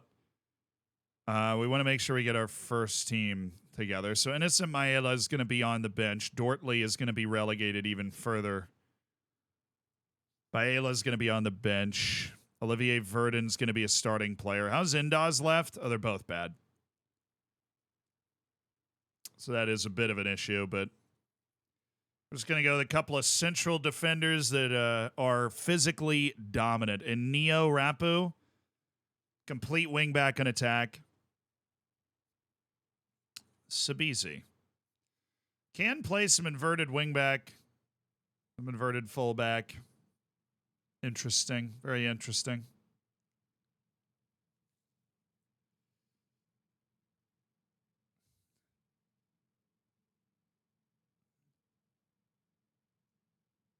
I put him on support because I don't want to have both. I don't want to have both of my fullbacks be on attack. It just feels really unbalanced to me. But that's our team. That's our very exciting team that we've got together.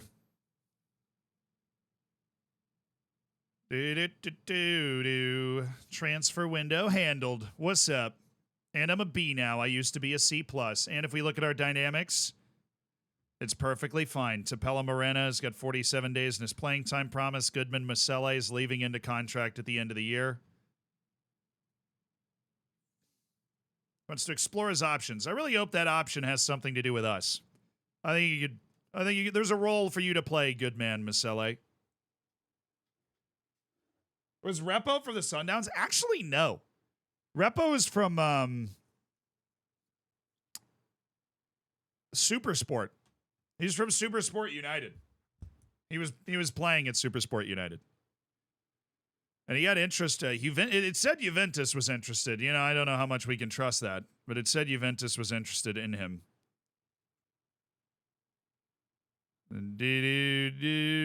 Oh my goodness! That was the last click, man. That was straight up. Why does it do this? Why does it always do this? Right when I feel potential happiness. And then it decides to do all of this nonsense. And it's all gone. What do you mean the promise wasn't kept? I hate this. I said if we got an offer of $750,000 that you would be sold. You know what didn't happen?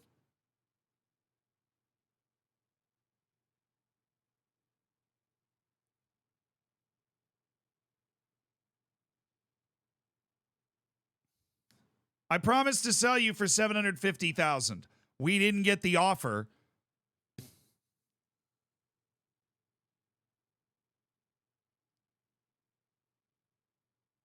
Actually, what if I just did this? Surely you don't want to leave a team as together as ours. We have the best locker room atmosphere possible right now. We have an unbeatable locker room atmosphere. So there is maybe a chance that would work. I don't think it's a high one. But it doesn't look like there is an option to be like, yeah, we didn't get the offer for your valuation, which is really annoying because we did promise to sell him if we got an offer of $750,000, which we didn't. Surely you don't want to leave this atmosphere. Okay.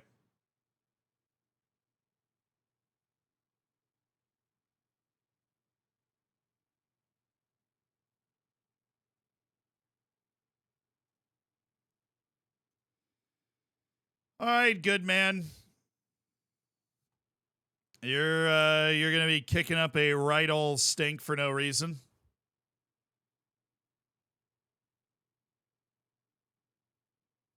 The promise system does feel clunky and it feels gimmicky and it feels like there's a lot more issues with it than realistic feeling to it. But I do think like you need something like that. It's just a lot of times you find yourself in a situation where you're like, no, that like the option I'm looking for isn't available. I realize it's a very hard system to build, right? To make sure that all of the options you're looking for are available in the game and all of the different situations you're dealing with in FM, like that the options are there and that you can deal with them appropriately the way that you're supposed to. But yeah, we promised to sell him if we got a bid of $750,000. Oh, come on. Why are they unhappy with my treatment of Goodman Masele, bro? How? I literally offered a new promise to him too, and he's like, no, never mind. I tried to say I would sell him, but he wouldn't be sold.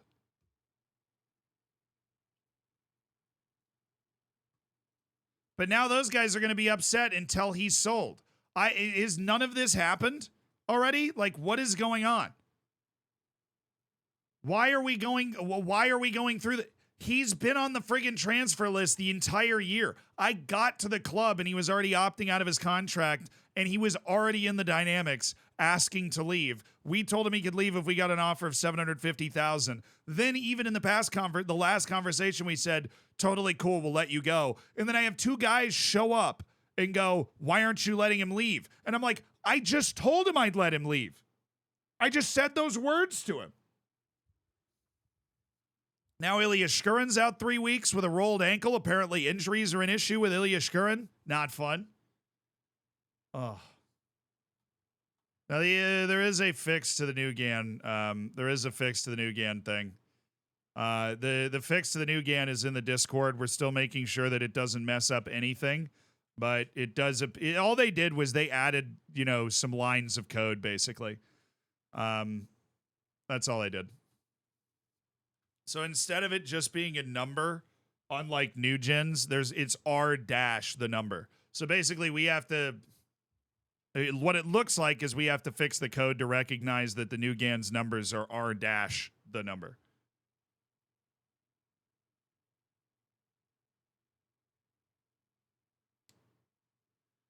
To me, from what he said, he was mad that we didn't make a big enough effort to offer him out. But it's annoying because the conversation we had is, look, we'll sell you if we get an offer of $750,000. And it's like, no. How dare you? That's basically what we ran into. It's kind of the same thing as the Michael Owen conversation. Like, I get what they were going for. We just got there the wrong way. They didn't express that to me in a clear enough fashion. All right, is this guy eligible for rehab? Yeah, put him in the rehab. Okay. All right. We are going to go with A full wipe. Put whoever you want on the field for this match. I don't care.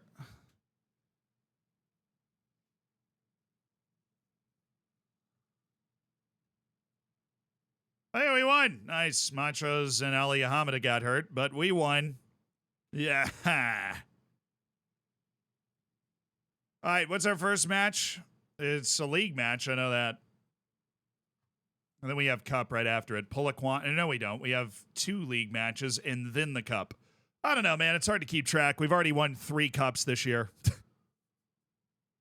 Avaleris, thank you so much for the 26 months that I've been following the Brazilian League, but I have, not closely, but I know that Botafogo blew the lead. They're now 6. Yes, I think either you, probably not you, because it was a sub message, or somebody else wrote a very similar sub message like yesterday, almost describing it exactly, like it was copied and pasted from somewhere. But yes, there are 6 teams that can win the title with 2 matches left in Brazil because Botafogo got reeled in by the big clubs. Black Leopards are firmly mid-table in the top flight, and we couldn't be more proud of them. They're absolutely killing it.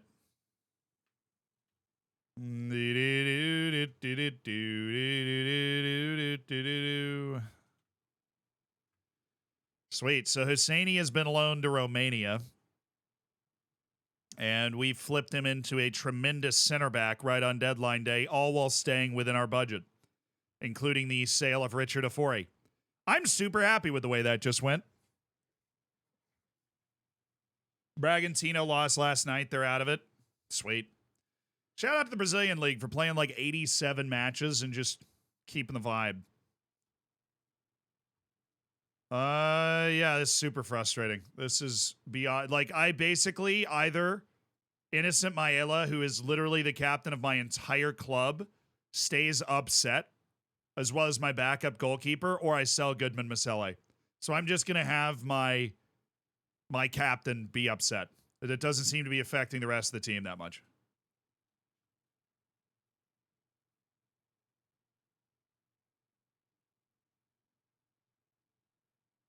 Yeah, Bragantino is the Red Bull team.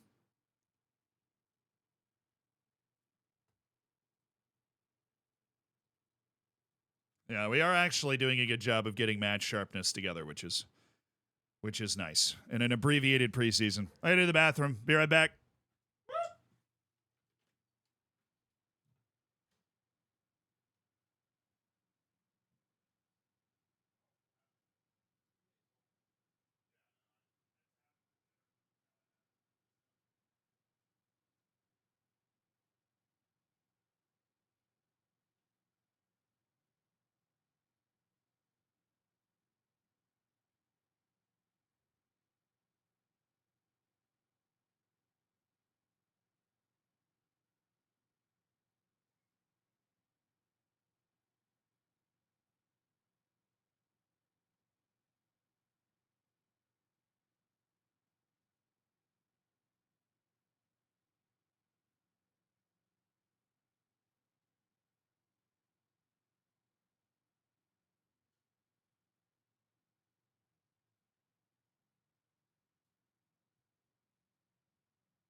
What's poppin', baby? Yo. Damon's resumes full training. Oh, yeah, everybody's back to full training. Even Tapelo Morena's almost back to full training. Except for Ilya Shkurin. Sad. The chair comfy? Yeah, it's good. It's all right. I'd probably be in the market for a new chair at some point. All right, first team. Mostly right-ish. Except we have, the left side of our defense is completely new. Other than that, Tio Rapu and Olivier Verdun. Saavedra, Bangani Zungu, Kudumela, Maseko. Shkurin is hurt, so we got to drop him. Shegafatso, Mabasa, and then where's my other guy? Lapasa. I never have a small team, do I? I always have a big team.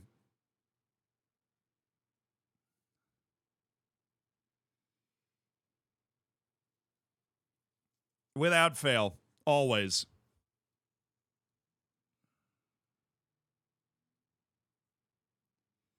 Do-do-do. All right, there's the whole bench set up, and we're ready to go. Oh, wait. I wanted to set that up so I could play everybody else in the reserves. My bad. You have a big team because you're a fun party. I just like to have a lot of friends, you know? Like all you guys. All these guys on my team. I just like to collect friends. You wash your hands? Yes. It's a good chair stream. I'm glad you enjoyed it. My guy never had time to wash his hands. Hey, come on. Hygiene. We got the hygiene. All right. Oh, my goodness.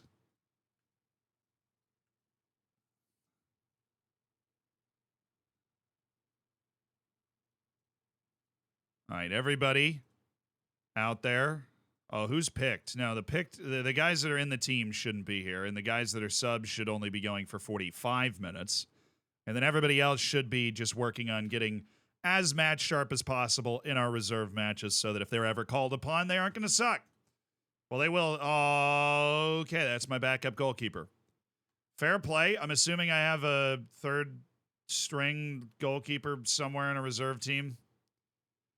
Sipo Chine. Welcome to the team, Buster.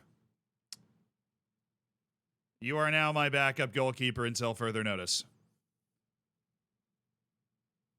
Budalese broke his ribs. He's out for 3 weeks. Why do I have that many players? I brought up a lot of the guys from my reserves. If I was the person that was in complete control of who had a contract and who didn't, I would not have this many players on my team. These are just the players that we have right now. You know, this is my first year in charge at Orlando Pirates. It's only our second year of the save. So, you know, it's important to keep that in mind. There's a lot of guys like Vincent Poulet that are out on loan and stuff that we would have never given contracts to in the first place. They're just here, and we have to deal with that. Are you going to play the Rust Rival? When is it? I forgot to send that DM. I would want to. I would be down. December 11th. There are 8 guaranteed participants. Disguised Toast, Alucard, Panpots, Wellen, William, Crowley, Coconut Bee, and Mim Al Capone. Is June not playing? Because I've been on June's team the last 2 times. If H-June's not playing, then I probably won't.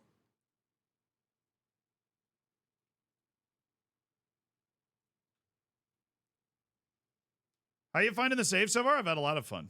Would I ever do another EAFC Twitch Rivals? Nah, dude, I'm retired. I won the EAFC launch tournament. I'm out. I'm good. I accomplished my goal. We showed that Football Manager could get it done on the big stage, and that was it.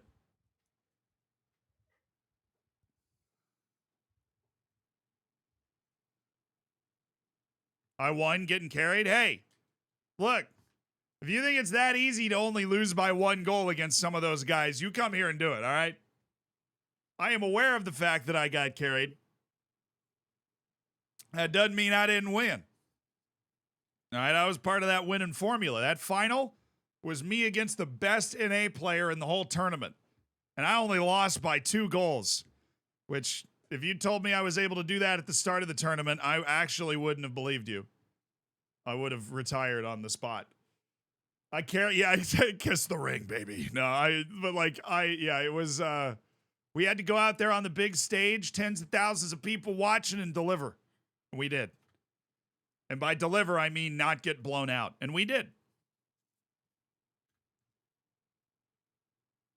We managed to not get blown out. That's all that mattered. Oh, he failed his fitness test. Well, that complicates things a little bit. All right. Where did Innocent Maela go? Right there. And then Gregory Damons was cleared for 30 minutes.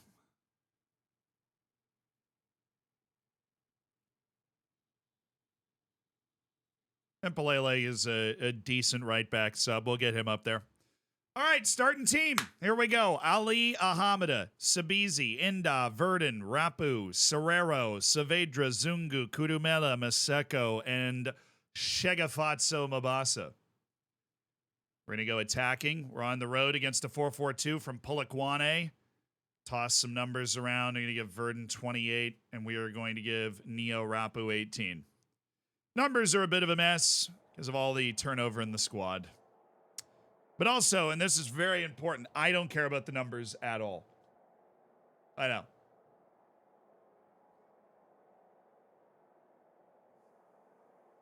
No, I'd love to play in the Rust tournament, though.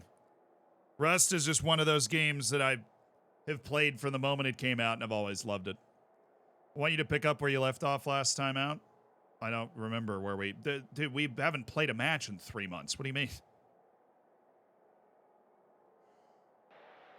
Oh, it's a packed house tonight in Polokwane. Donkeys flip-flop, thank you for the 23 months. Thanks for supporting the stream, dude. I appreciate you. Thanks for doing it with the Prime, too. If you used your Prime all 23 months, you've spent a lot of Jeff Bezos money. Excellent work.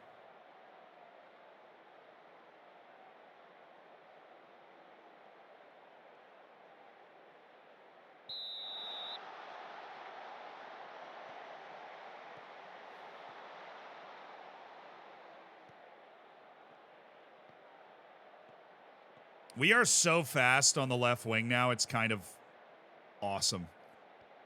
Not kind of. We are so fast on the left wing. And once I get Talepo Moreno back on the right, at the right fullback spot, we could go with like 2 attacking, complete wingback, fullback type players.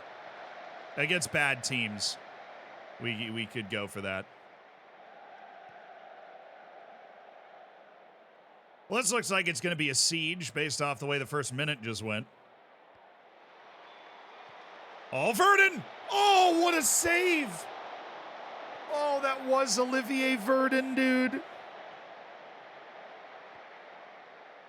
What a save. Salutes, thank you so much for the Prime.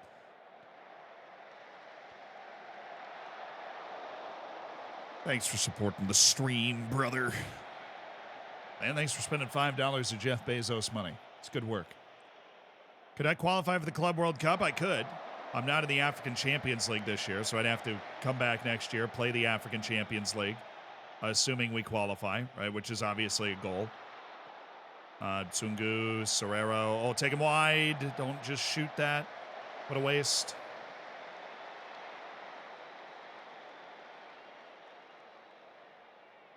But yeah, if you win the African Champions League, you go to the Club World Cup. So it's pretty straight line. Yeah. Nice. Shegafatso Mabasa. He's feeling it. Oh! Okay. Okay. All right, Shegafatso. I see you, brother. Just a roaming little run, and then he just tries his luck from 30, and, well, it did go right into the bottom corner. It was well hit. How many African Champions League spots are in South Africa? 2. There are 2. You got to finish top 2. Rapu with the pace, with the crossing. Kudumela.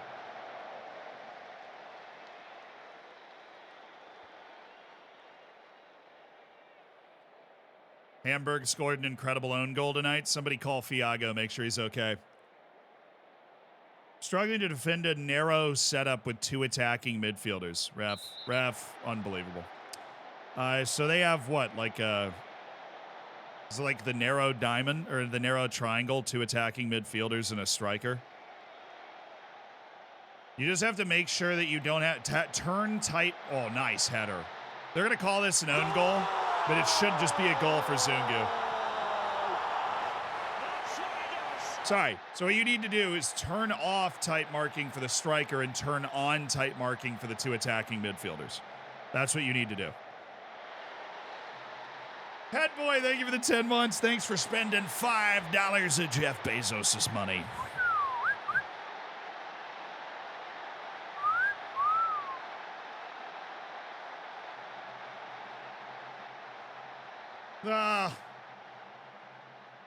We want to make this look pedestrian.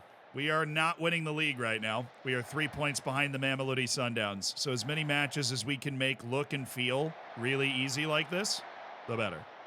Zungu. Saavedra! First Bolivian I've had in a long time. Schmiebert, thanks for the 7. Oh, you're a Benfica fan. You should be investigating that referee that said your coach was insulting the country by not learning Portuguese. Serrero! Oh. We are killing it, though. This is really nice. Wait, the guy that got the yellow... Oh, I didn't notice that. The guy that got the yellow in the corner over here was the same guy that got credited with the own goal 10 seconds later. Well, that's just a one-man band. He was like, fine, I'll do it myself. I will do every single part of us conceding this goal. Every single part. Will Bad Boy be touching grass this fine afternoon? You know, we like to involve Bad Boy sometimes, but we do have a cup match, actually. So, yes, Bad Boy will be touching some grass in the cup match. This is a league game. I don't manage the friendlies. I let my assistant coach take care of those. Check out the results. This is our return from the summer break in the league. 13 league matches left, including this one.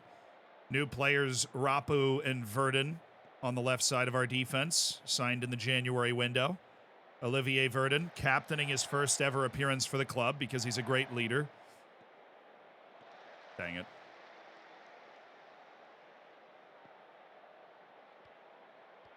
Oh, well, that's mine. Okay.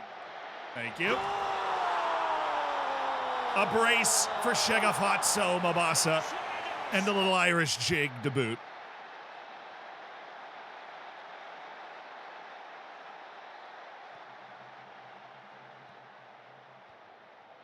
Speaking of pet boys, you know how to change a tire? I think I do, but I don't know. I haven't driven I've driven a car race. I haven't like owned a car in over 2 years. Like living in New York. I used to know how to change a tire. I think in a pinch I could probably still do it, but important question. Shkurin's hurt. Yeah, I rolled an ankle in the couple of friendlies before we got back to action. Oh, nice 1-2. Saavedra. Oh my goodness, Irwin. Irwin. What are we gonna do with you? Irwin Saavedra. What did Michael Owen say? Oh, that you don't even have to, he said, exact quote, you don't even have to be that good to play in the Premier League now, amongst other things.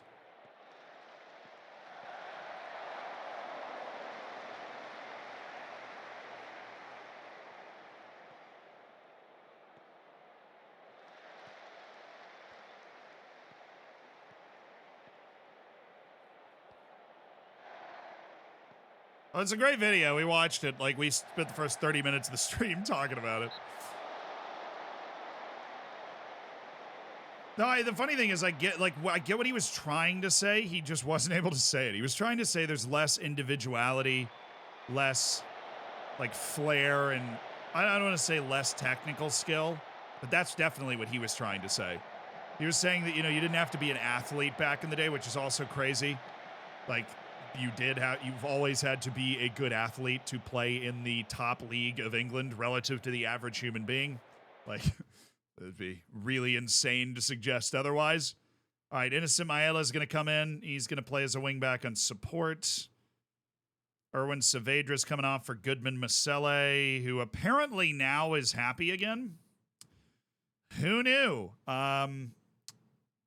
Kudamela is going to come off for Keegan Dolly. We're going to get Maseko, too, for Tim Bizwane. Got one more sub left. We got a 3-0 lead, and we've got another league match in 3 days, so I might take a back seat for the rest of this one. As long as we don't give up a couple of quick goals. Thank you, Indot.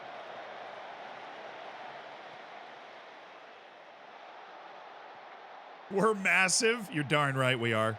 And there's an Ilya Shkurin emote. Somebody redeemed it yesterday, and we had it made for the stream today. But, of course, he promptly got hurt, so we aren't able to throw it around for a couple of weeks while he recovers from a tweaked ankle. But we do have an Ilya Shkurin emote. Thank you. Can't remember who redeemed it last time, but somebody did. It's a Buzz Lightyear emote. Nice. Serrero wandering around.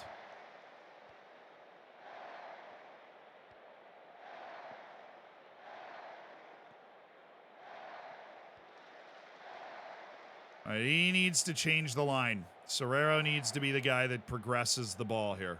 This is not going to be... It's going to be Enda, actually, because it's so open. We've just made them defend for too long.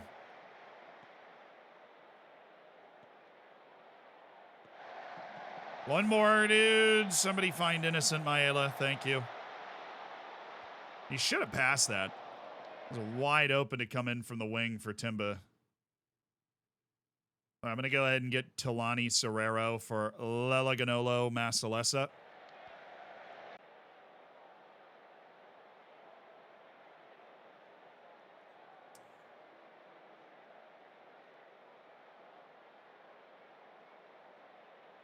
Yeah, there's just less room and time for players. I mean, we talked about it a ton at the beginning of the stream, but there's a lot less room and time for players to do stuff, basically. That just because of the way the game is played and approached tactically and the increased fitness and athleticism of the players, there's just not as much time and space to just take your time and try something.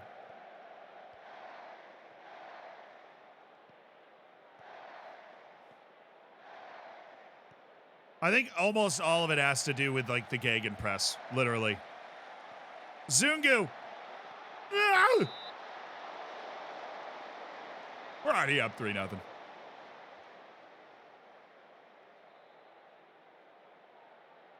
Damnati, yeah, I've had to dab, what is it, 6 times in the history of the stream? There have been 6 dabs ever. Ooh, innocent Maeda. Oh, nice pass! That is brilliant. Goodman Masele's 11th goal of the year. From central midfield. The dude literally just plays striker from center mid. Well handled by innocent Maeda, our captain off the bench. Hooking up with the dude that he's really been trying to back up in the locker room row recently.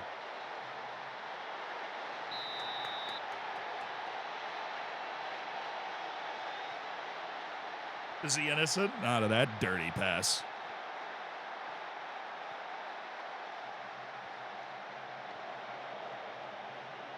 Okay, good man, Masele. Yeah, that's not really your game, is it? That is... Oh, this is a highlight for us, so... Anybody say 5? Swane? Still Timba Swane? Oh, my goodness, still Tim... Wow, that was hot.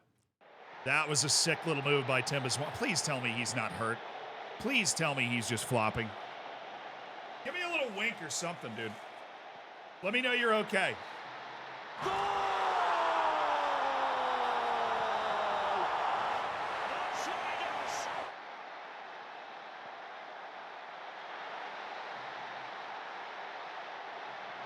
Let's freaking go, dude! Shegafazzo, 6 goals this year, 3 in this match.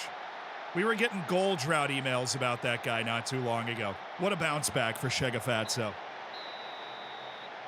Is this the stadium? Yeah, this is the stadium where we won the Telcom Cup, which is the cup between all of the teams in the top league. We have won all the domestic cups. Wow, Black Leopards came back from down 5-1 to make it 5-4 and nearly took a point off Mamelodi Sundowns. That's who we're chasing.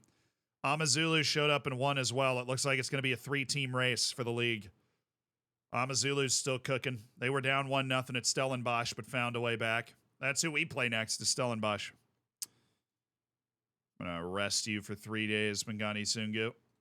I do not want to have to start Goodman Masele in this next match. Shkurin is still out 7 days to 2 weeks, so he's going to miss our bit of fixture congestion. And you know what you guys are going to miss? This awesome bagel that I saved half of to eat during the stream.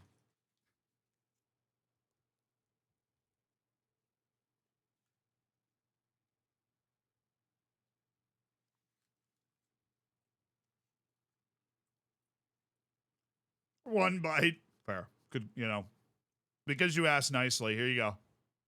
Here you go.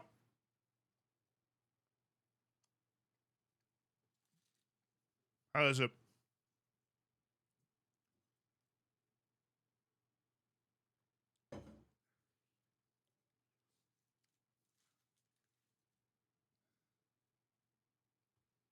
Azola Matros BK Heckens put an offer in for our 21-year-old central midfielder and wide player.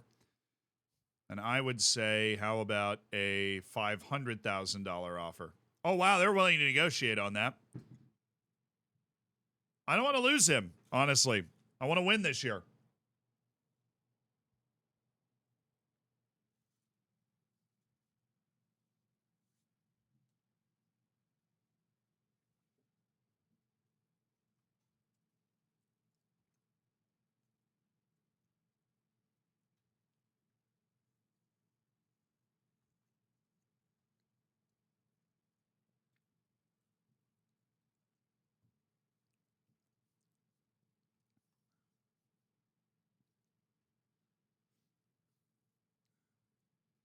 Nah, they'll be fine. I'm going to recall them to training. Everybody will be fine. Bagani Zungu might not be fine. Shegafatso might not be fine. He looks a little tired. But I think everybody else is going to be fine. Everybody else will be able to play against Stellenbosch. They're going to feel great. Got a home match, and then we've got the Don Dole Stars and the Nedbank Cup, who we are probably going to flatten.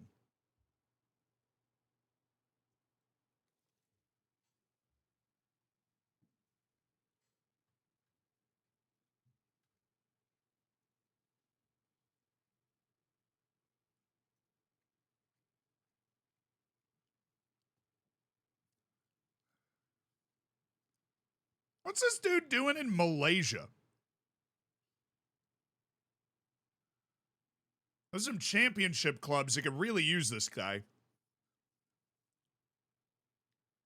What is this dude doing in the Malaysian league?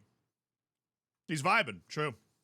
You know, that was what I forgot to look into. I forgot to look into the vibes. I did. I forgot to look into the vibes. That was my mistake. That guy is like, if you're just like, oh, hey, man.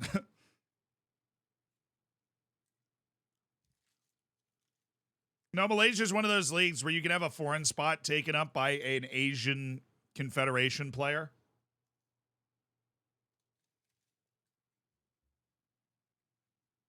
So that's why he's in Malaysia.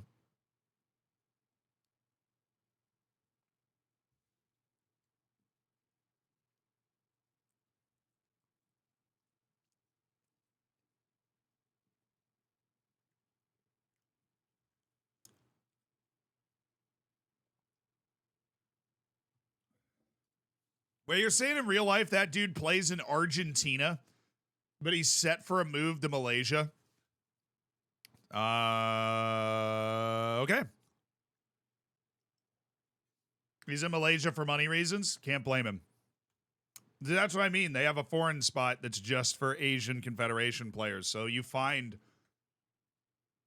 a lot of great Asian internationals end up on teams in Indonesia and Malaysia, specifically because of that.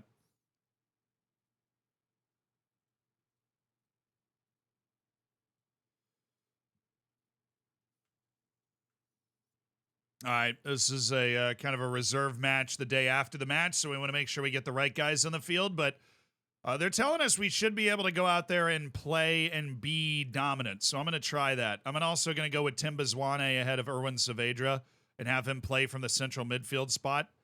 I think it's a role that he would be able to play well, and I'm excited to see how he plays it.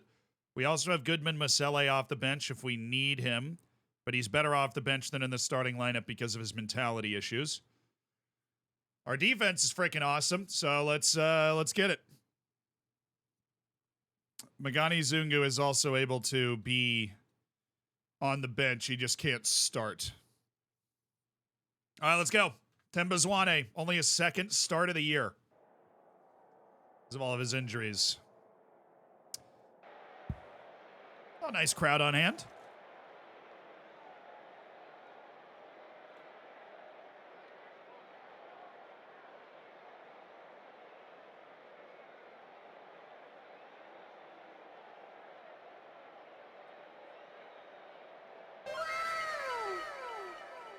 There you go, Dean. Congrats on Champions League, dude.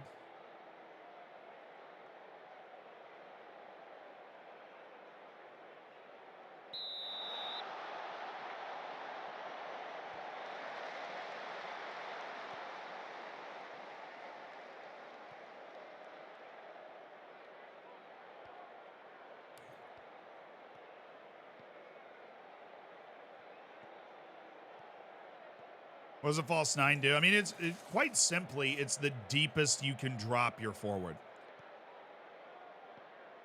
A false nine is just the deepest you can drop your center forward. They're a little freer and a little more aggressive with the ball than a deep lying forward. There's not a huge difference between a deep lying forward on support in particular and a false nine.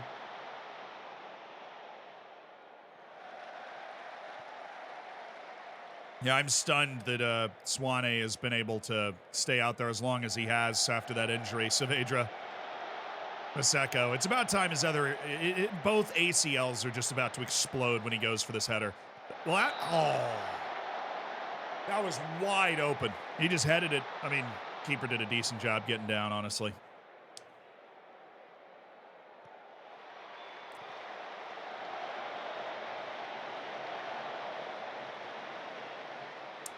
Said that Syrian guy scored a banger for San Lorenzo to keep Boca out of Copa Libertadores. That's awesome. I mean, he looks like a really good player. And I know the Syrian national team is always surprisingly competitive, so I know they've got some dudes.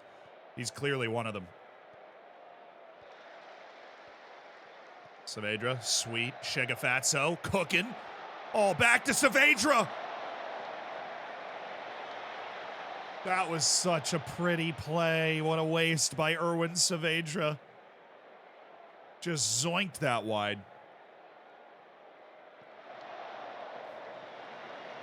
Yeah, F9 has dribble more and deep lying forward doesn't. The person that was asking the question pointed that out in their message. But it's important to remember that the Football Manager has confirmed that with certain roles, you can't see the differences in the individual player instructions. Like when a player is a playmaker, for example, the rest of the team's looking to feed them the ball more. And so false nine, I believe, is one of those where they just drop deeper than a deep lying forward does. Swanee, all right, Kudamela, here we go. Saavedra looking for who? Who are we looking for? Kudamela, maybe? Serrero, oh, no, where are you? Oh, I want the counter press. That is a great counter press. Olivier Verdun putting some pace back in the attack. Rapu, look at this. Look at that from the kid. Look at this from the kid. Oh, come on.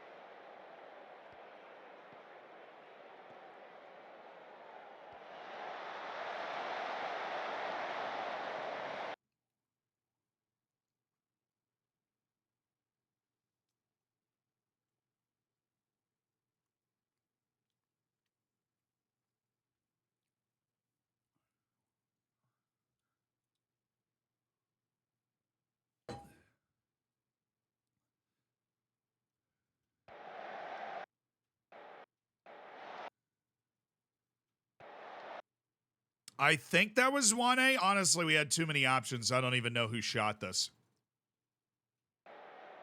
Oh, no, it was Mabasa. Nice shot, dude. Great work.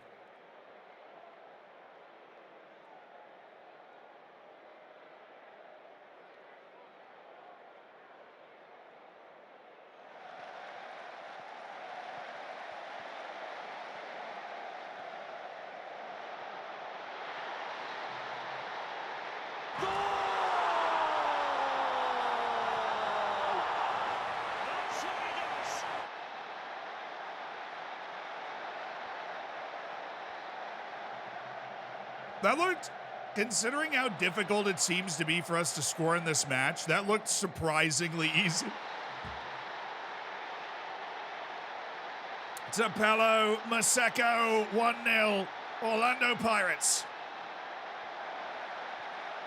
That's what we needed.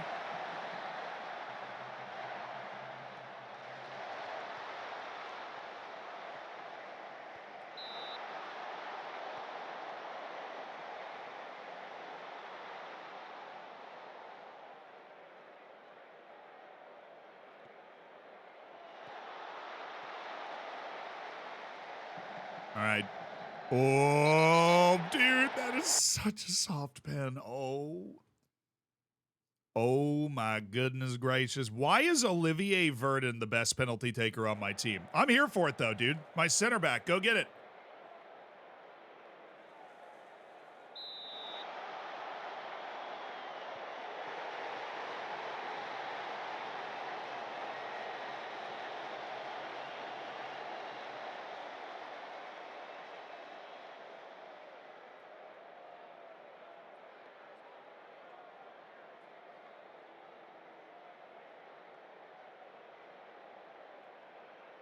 Yeah, the narrator, he did not get it.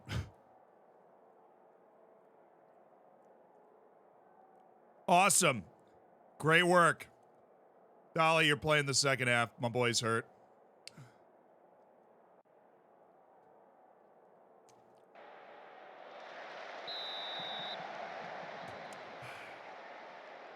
Funny thing is, in real life, I don't hate that penalty. Hitting it super hard right down the middle, I don't hate. I wouldn't want to test this keeper, dude. He's making saves all over the place. He's passed the test. Let's just score.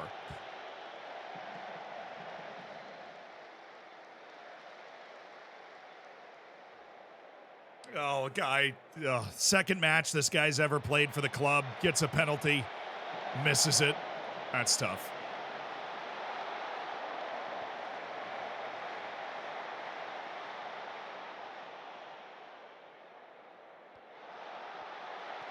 Oh, yeah. Reese, thank you for the 25 months, dude. Thank you for the prime. Enjoy the bacon. Enjoy the emotes. And thank you for supporting the channel. Refuses to elaborate and gets sold. Yeah. Are we playing PES 2011? Dude, wait till next year. They're going to have it on the Unity engine, and finally we won't be able to make fun of the graphics. We'll just have to make fun of the match engine. Sorry, Nick. Is this our buggy team? I mean, we did lose to them, I think, early in, like, the first time we played them in the league, we did lose to Stellenbosch. That was our first loss of the year. I remember it well. It was a drizzly Tuesday.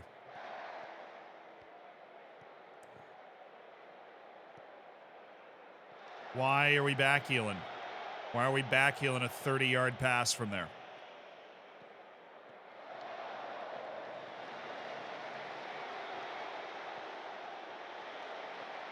Oh, let's go Maseko.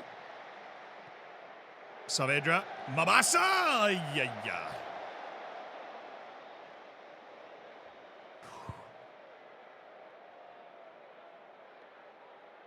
I mean, we should have had the second goal 7 times over by now.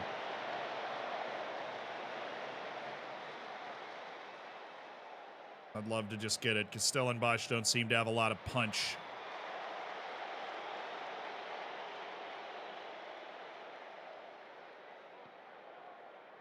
We haven't been able to ask for it. The first time we asked for a Continental C, they said no. We haven't been able to ask again. They like me more now. Oh, love that.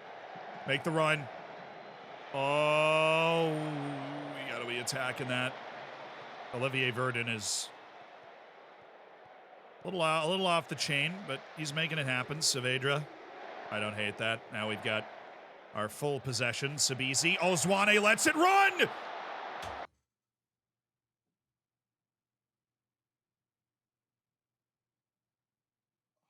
Dude, that was such a good touch to set that up, and then he friggin' skied it. Getting that win thanks to the 15 months of supporting the stream and being part of the community, brother. Hell yeah. Woo! was a good hit. Good hit by old Tembiswane. Oh. How much longer are you going to stream? A couple hours, probably. All right, Maseko, Rapu, Saavedra, Erwin Saavedra. Okay. Sabisi. Oh. A bold run from my right back. 3.51 XG to 0.06. Hey, man, it's still just 1-0. I don't know what to tell you. Subs. Zwane is apparently balling out. We're going to move Zwane and put in Goodman Masele, who is apprehensive, but he also can score. We're going to bring in, or actually, we'll just drop Erwin Saavedra. Bring in Goodman Masele. Shegafatso Mabasa's coming off for Zakeli Lapasa, who's got good goal-scoring chops. And we've got 2 more subs, should we need them. I trust you to make a difference out there, good man. Now, when I go over here, the positions are going to be all jacked up, so we're going to have to switch that back real quick. Just didn't feel like doing it earlier. All right. Dolly. That's from far out. Yeah, that looks more like it. This is definitely, FM is setting us up for a tragic FMing right now. Oh. Rapu. Saavedra. Rapu. This dude can cross. That was so bad.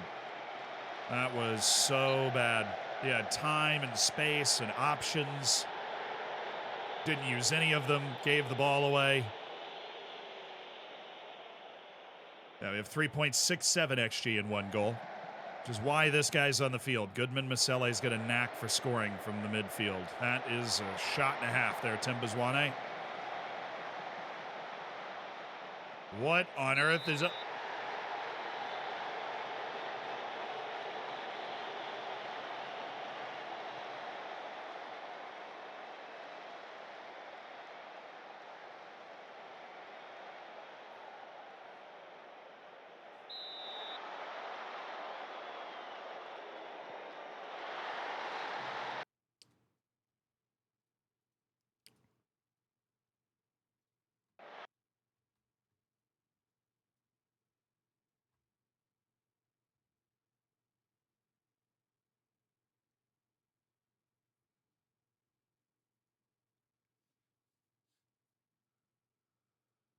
Bring in Mangani Zungu for Maseko. Goodman Masele is going to be a shadow striker. Saavedra is going to be a deep-lying playmaker, get himself on the ball. Bangani Zungu just going to be running around over here in that space. Sabizi's going to be on attack. Complete wing back and attack over there. All right, we should be putting crazy pressure on them, and we do have the ability to sub in Azola Matros when that comes around. Naturally, dude. Naturally. 2 shots and 0.06 XG, and we hand him a pen off a free kick. We give him a penalty off of a free kick. Absolutely brutal. And perfect pen, too. It's brilliantly taken.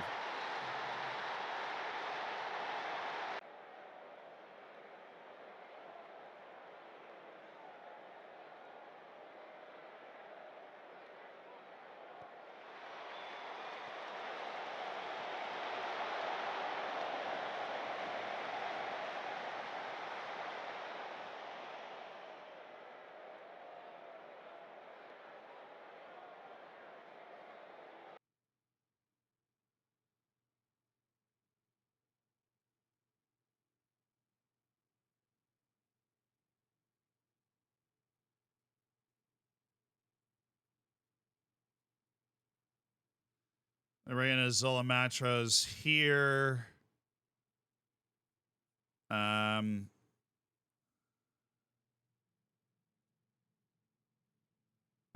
bring back Bangani Sungu and have him play as a deep-lying playmaker who can help kind of tick things over. Oh, that's not what I wanted to do. All right, that's what I wanted to do. Alrighty, that's that change.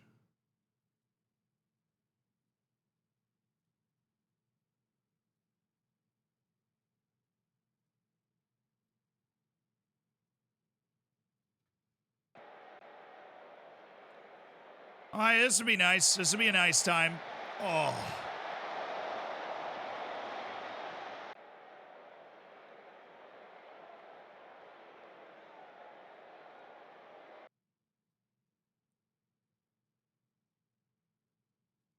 I was making sure I haven't forgotten to do something.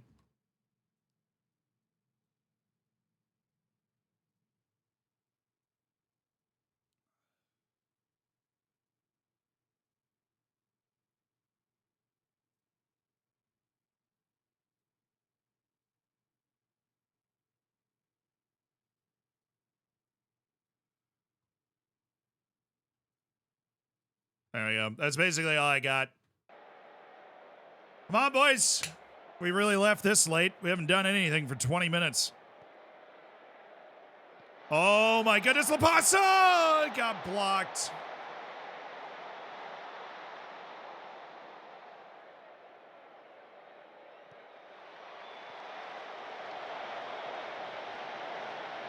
Chip it in. Oh, it's bad. Good settle by Verdon. Oh, that's good. No, it's not.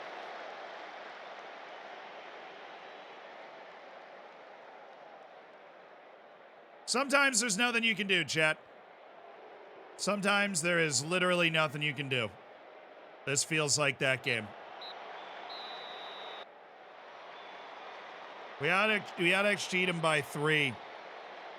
And they had a penalty. I mean, sometimes it feels like there's nothing you can do. I have no, that is arguably the worst FMing I've ever suffered. Ever. Like literally ever. Sometimes you just, sometimes it happens in real life. Sometimes it happens in the game. Yeah. We scored 1 goal on 26 shots and 4.14 XG and 66% possession, and they got a pin from a free kick from deep. Yeah, it's brutal. In a tight title race like the one we are in, that is an absolutely savage result. That's going to set us back. That we're going to be trying to overcome that for the rest of the season. That is such a bitter pill to swallow against Stellenbosch. For whatever reason, we weren't able to beat this year. We lost away and drew at home against Stellenbosch. Just want to desperately get back on the field and get that taste out of my mouth as quickly as we can in this early round cup match.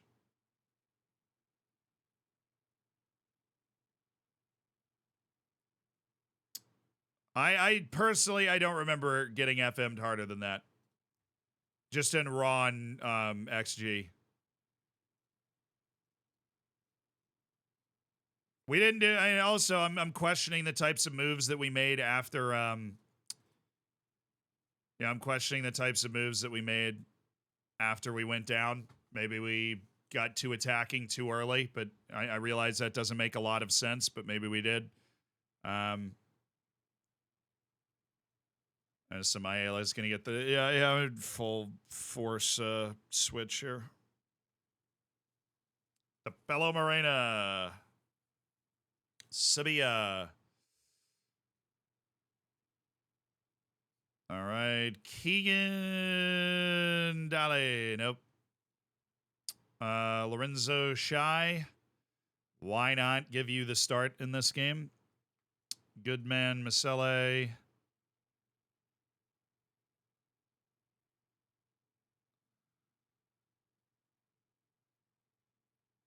Dolly's not starting. Pagani Zungu's not match sharp, so we'll put him in there. Masalesa's going to play. Because Lorenzo Shy is part of this collective of guys that are high potential. Right.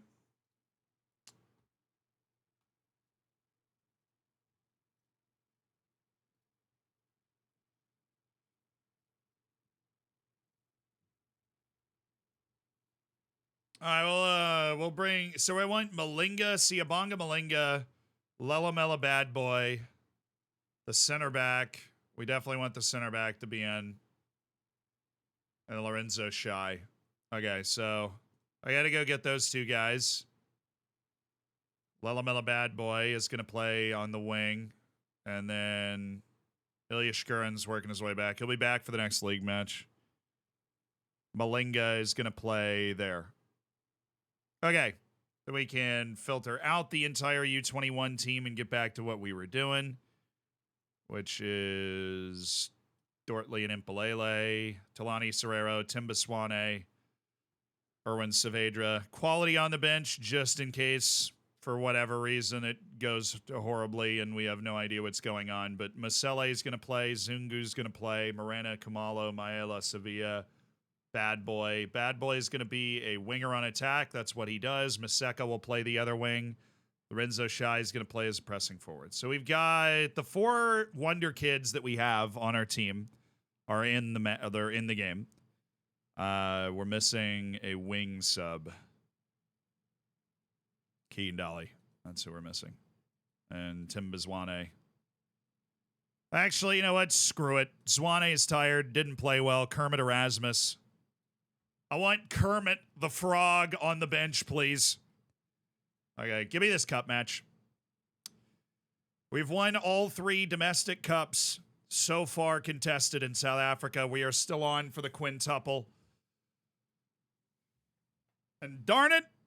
So just so you don't know, there's the Be the Coach Challenge, which is the curtain raiser at the beginning of the season. We won that. Swane got hurt. Gashed his lower leg, so he's going to miss the match anyways. How convenient. Then we won the MTN Cup, which is a cup contested by the teams that finished in the top 8 in the league the previous year. And then we won the...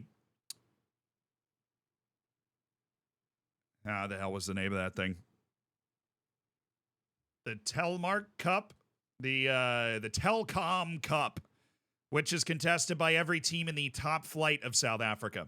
We've won all 3 of those, and now we enter the... oh, wow, they are really willing to offer, like, a lot of money for this guy.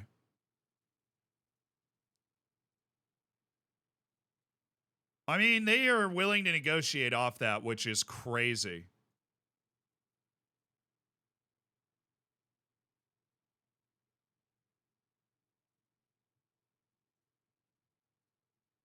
I mean, I kind of have to take that. That's an incredible offer for Azola Matros. That is $875,000 guaranteed for a guy that barely fits into our team to begin with. That's great money, and I'm going to take it.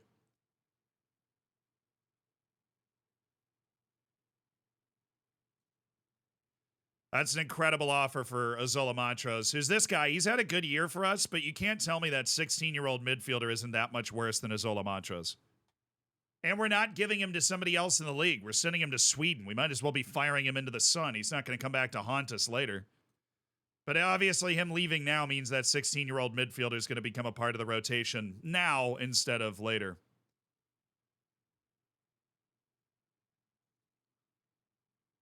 That's an incredible deal that we just got right there. I'm giving that an anime wow.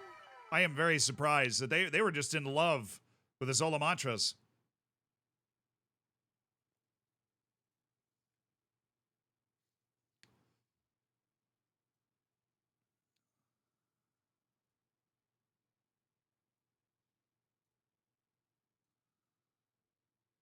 All right, that's a good reminder to ask about to check my coaching badge, please.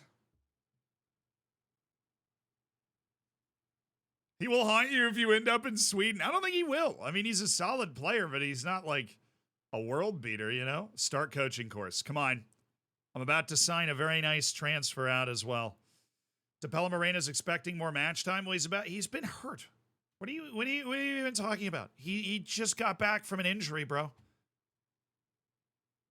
The promise was satisfied until 5 seconds ago. What do you even mean? Please don't deny it. Oh my God. The man is holding me down. Why can't I get a Continental C license? The man is holding me down. Godderator, thank you so much for the 2 months. Love your content, Z. Keep it up, man. I love you. So, thanks for supporting the channel. Appreciate the Prime. Oh, yeah, they're not letting me go for that Continental C. I don't know. That's got me chafing. Maybe we do have to move on from Orlando Pirates after this season. But I really feel like we could build an utterly dominant team to drop in next year.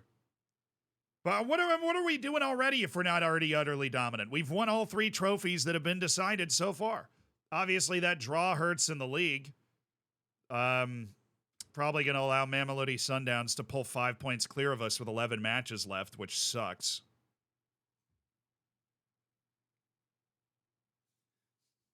Yeah, they know. I mean, obviously they could be thinking that, but that's not what they're saying to me, you know? Azola Matros for $875,000 to BK Häcken. You know, if he hits his league appearance, I mean, honestly, they're going to pay me $44,000 in his first 10 league appearances, and then after 10 more league appearances, they pay me $44,000 more dollars. And then, you know, if he sells for $3 million or something, we get 30% of the profit, which would be $2 million. Obviously, that's probably not entirely likely, but it's a great deal.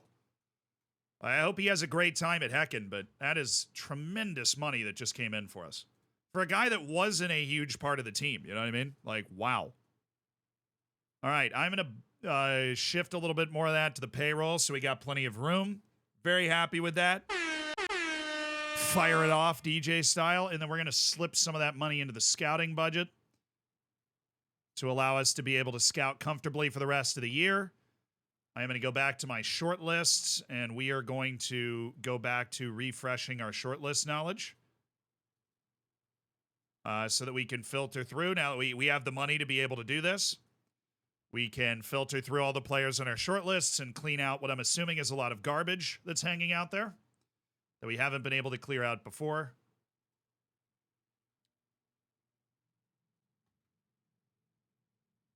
And let's beat the bejesus out of the Dondol Stars, shall we? We are going away. We're playing a semi-pro team from the South African lower leagues, and we are going away. Choose a scouting range? I suppose I should, but let's go with South Africa. We're going to go with South Africa.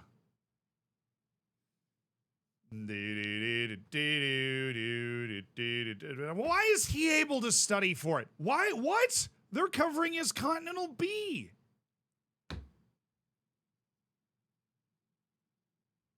I'm the head coach. I only have a National A, dude. Let me freaking work, bro. Oh, Siabonga Malinga just played in a match. God, I'm an idiot.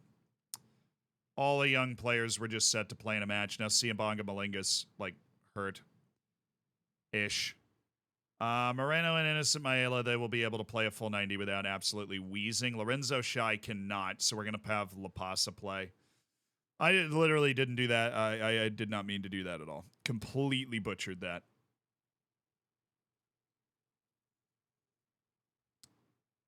Gonna take it on that. Gonna take it no. Was he cleared? Fitness test not required. He was cleared, so Malinga will be there. Lulamela Bad Boy is on the field. Bangani Kamalo is on the field. The other two guys, they're not able to play a full 90. But we're playing a semi-pro team from the lower leagues in the first proper round of the Cup. So we are expecting an absolute beatdown from the boys today. Let's go deliver. We've already won the top league cup. We've already won the top team cup. This is the overall cup. This is the biggest of all the cups. This is essentially the South African FA Cup is what we're looking at right now. Has anyone ever told you your voice sounds like Joe Rogan's? No. I don't know if I hear that, actually. I do. I can hear myself in my headphones. Maybe I should start more podcasts. Is Bad Boy his real name? Yes. There is a reason Lulamela Bad Boy is super hyped. And it's not because he has 5-star potential. It is because his name is Lulamela Bad Boy.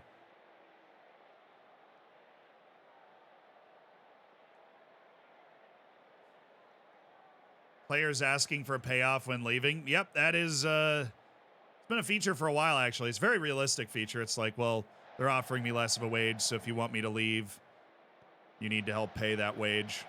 Oh, here he goes. Bad Boy. Sungu.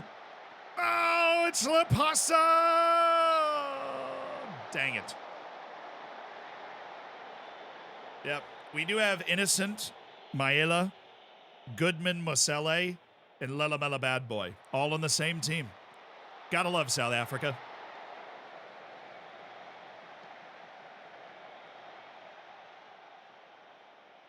Yes, Lelamela Bad Boy is a new gen.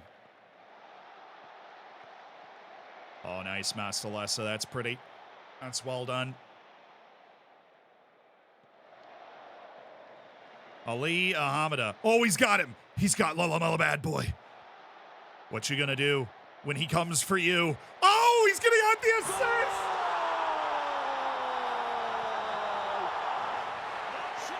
Lelamela Bad Boy with the assist! Brilliantly constructed by Lelamela Bad Boy. He's found good. It's Bad Boy to Good Man. And that's why South Africa is the greatest league in the world. Lelamela Bad Boy to Good Man Masele. We're just finding those moral shades of gray out there, you know? That's just the way we play.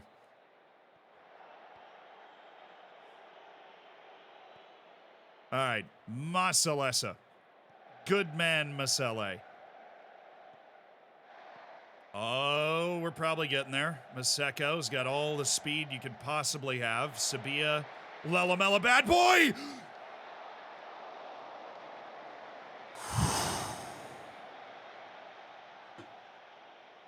Oh, it's nearly there. Oh boy, oh boy.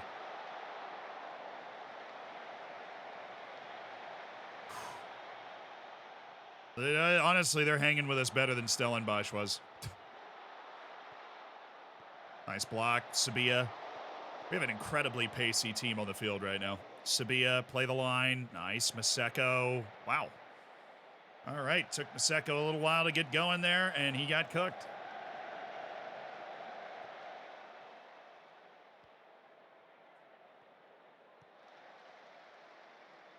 Innocent Maela. Sabia. Masalesa. Good Man Masele. Oh, it's Lelamela Bad Boy. It's Lelamela Bad Boy again. Dang it. Morena. Morena.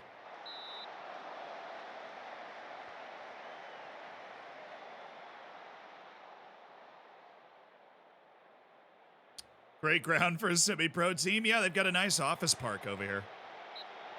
You know, you got to respect the endorsement of local business they're providing. And I'll be honest, this food stand looks pretty nice, too. Food stand's looking sweet. Oh, he missed it. That's where they all work. True. Lelamela Bad Boy. Oh.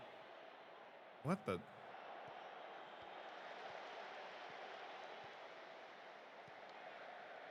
We're good. We're fine. It's all Gucci. Sabia decided he wanted to run a long way, so that works.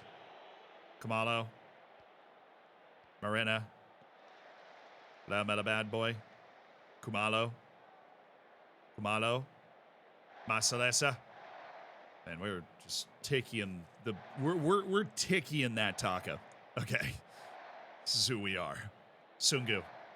Nice turn. Oh, play the ball. Play the ball. Why you... Oh.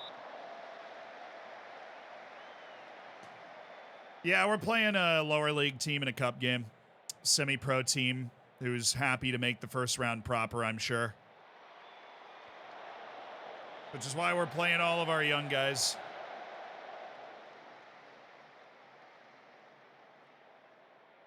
This is the Office 11 that had the day off. Hey, they made the first round proper.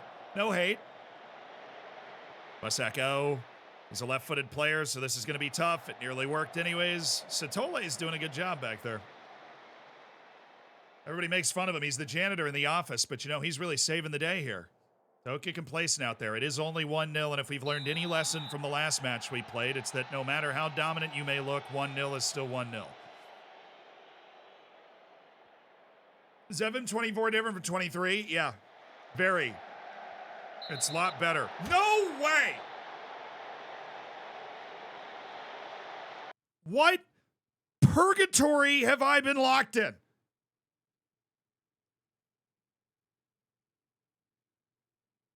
It's the same game. Some wayward, non-threatening free kick, handball, pen, out of absolutely nowhere. We can't score more than one goal to save our lives, and it's happening again. Thank you, Ali Ahamada. Thank you. Goodness gracious, man. Just score. Why? It's the same match consecutive times. Ali Ahamada trying to save my heart rate. This is why we have a good goalkeeper, but man, we only have 1 XG in this match. It's not like we created a bunch of great chances, despite the fact that we've had all the highlights. Laumela. Oh my!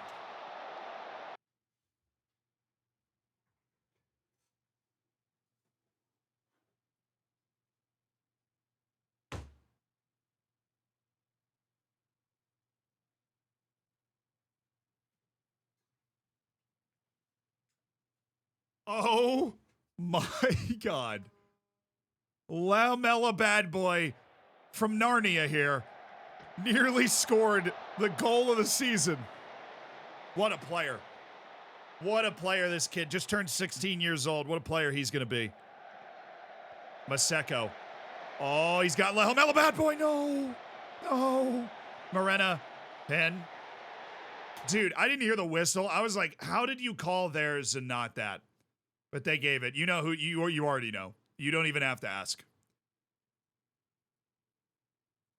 Laumela bad boy. Nearly scored from the parking lot, and now he's at the penalty spot. Has an assist. Laumela bad boy.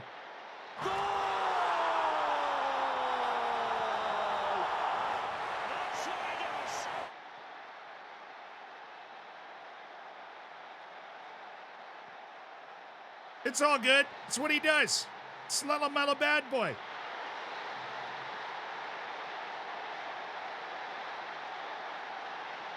It's what he does.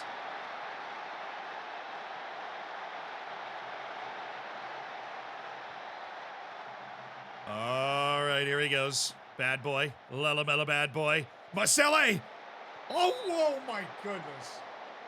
It's amazing we don't have more goals. To be fair, the parking lot's 5 feet from the pitch. Yeah. Honestly, the parking lot is closer than where Laumela bad boy attempted that shot from the goal. If you look at it practically, I mean, the parking lot's right here, and he shot that from like right here. I think this is definitely closer to the goal.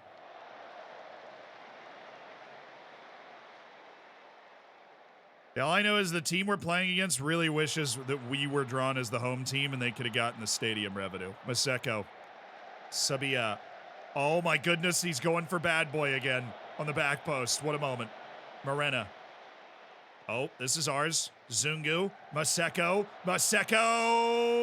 Oh, brilliant. It's composed. It's precise. It's Tapelo Maseko to put this one on ice. It was iffy and uncertain for some time. But Orlando Pirates have finally dispatched with their semi-professional opposition in the opening round of the Nedbank Cup.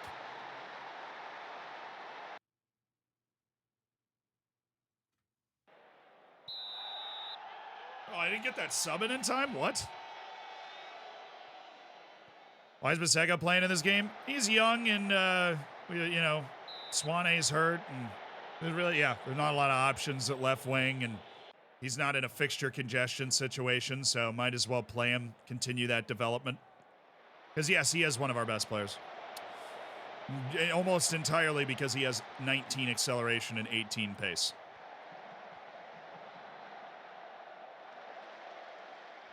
All right, thank you. I do need to make those changes. I'll put Lorenzo Shai in, and I'm going to put... There it is. Siabonga.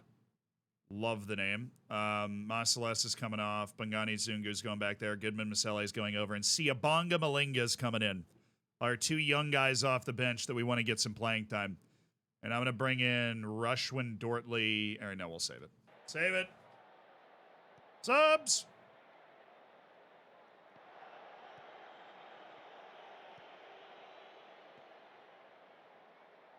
Now, some of your important players off the field, there are probably syringes and nails on it. Oh, another sub.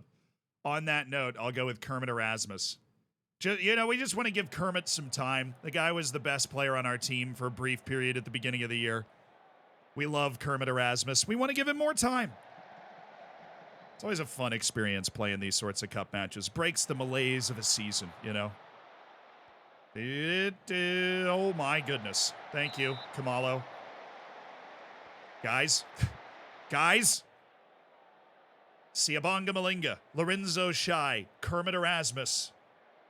All on the field. Oh, Kermit. Oh.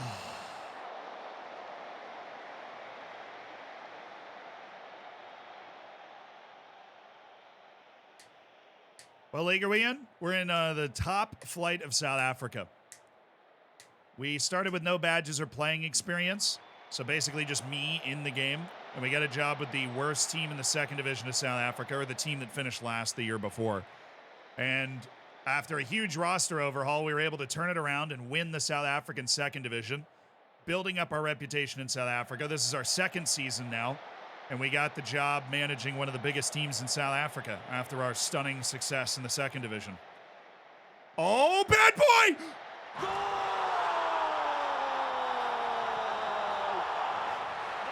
It's 2 goals and an assist for Lelamela Bad Boy. A towering performance by the 16-year-old. What a header. And South Africa's burgeoning star winger continues to impress in limited playing time in the Cups. He's him. He is him. Lelamela Bad Boy is that dude. Great header.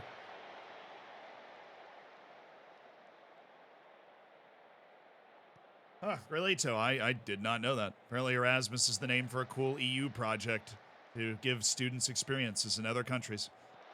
It's also the name of a guy who doesn't check back to the ball. Kermit Erasmus is 19 years older than Lelamela Bad Boy.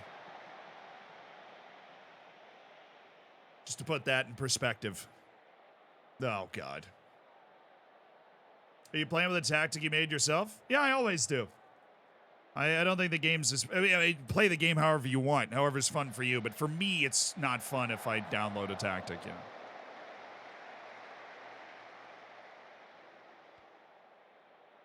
Yeah, the United States has a program like that too, actually, Grilito. It's called the U.S. Army. I don't know if you've heard of it.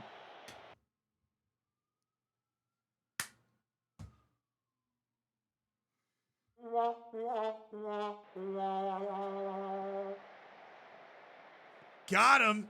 Self-own.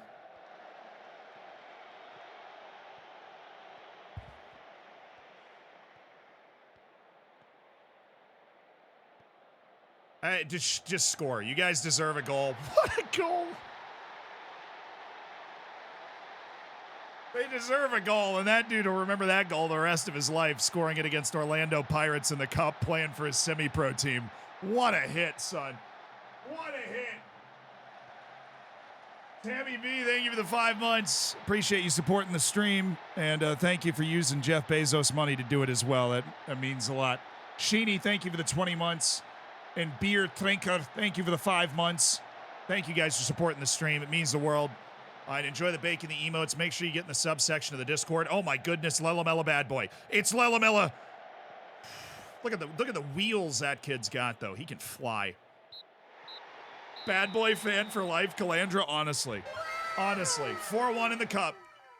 Another 2. He has 2 appearances for the club, Lelamela Bad Boy. 3, actually. But 1 was off the bench. 2 starts for the club, 2 man of the match performances. You can't write this. He's just that good. Lelamela Bad Boy.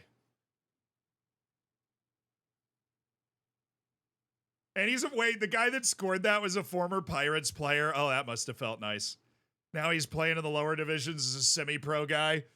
Scores an app, just uncorks a banger. Why didn't you tell him good job? Oh, I can. Why does the game just feel slow today? Like, I'm not I already clicked, bro. It's around these reserve matches. Like, I don't know what's going on. Like, if I click on this reserve match, I can't click on the other reserve match. I have to click on a different thing. Like, so if I clicked on that, I cannot click on this. I have to click on this and then click back to here.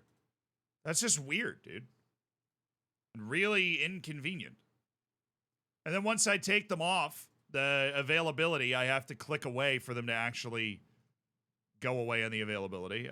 Kermit and Pelele, just... It's just being so weird. It's just it's making me very uncomfortable, and yeah.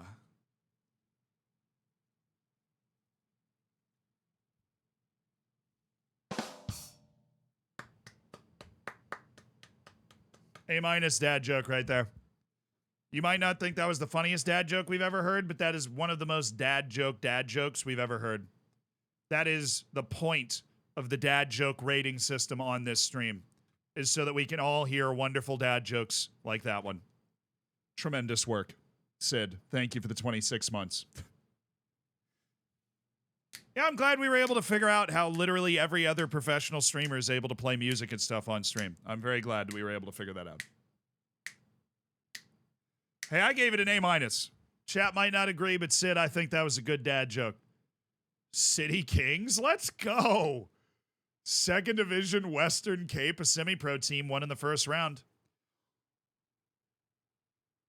Yo, look who they beat! What?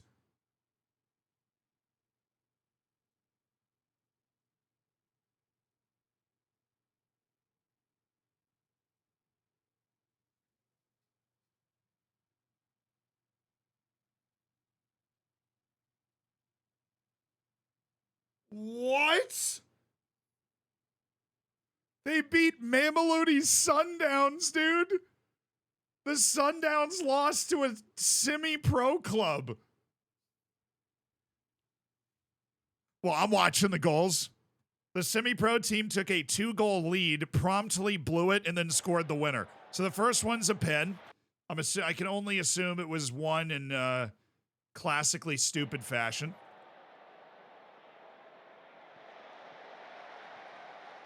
Off a cross, perhaps. That was such a bad call. All right, so this is the second goal. Was not a pen.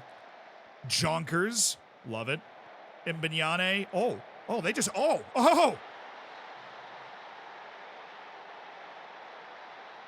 Yeah, but then, they're actually starting some of their starting players, too. Oh, come on, boys, come on. Clean it up, City Kings. Wow, the Sundowns are out. That is an unbelievable upset.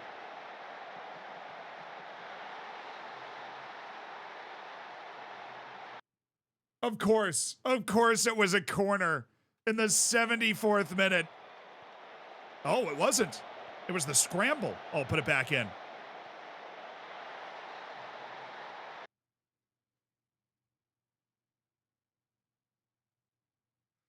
And it's City Kings. Unbelievable win for City Kings over the Mamelodi Sundowns. The best team, the multiple-time reigning league champion in the top flight of South Africa, is out in the opening round of the Nedbank Cup to City Kings, which probably honestly makes us like the favorite to win. Honestly, that probably makes us the favorite to win the whole thing. Amazulu won. Dang it. And these teams, Amazulu is not good. When we play against them, we own them. We've played them multiple times and flattened them every time we've played them. And nobody else in the entire country can touch them. And I have no idea why. They're now 2 points ahead of us in the league. Mamelodi Sundowns, if they win, they're 5 points ahead. We're hoping they don't win. I mean, they did just lose to City Kings. So hopefully this is their downfall right here.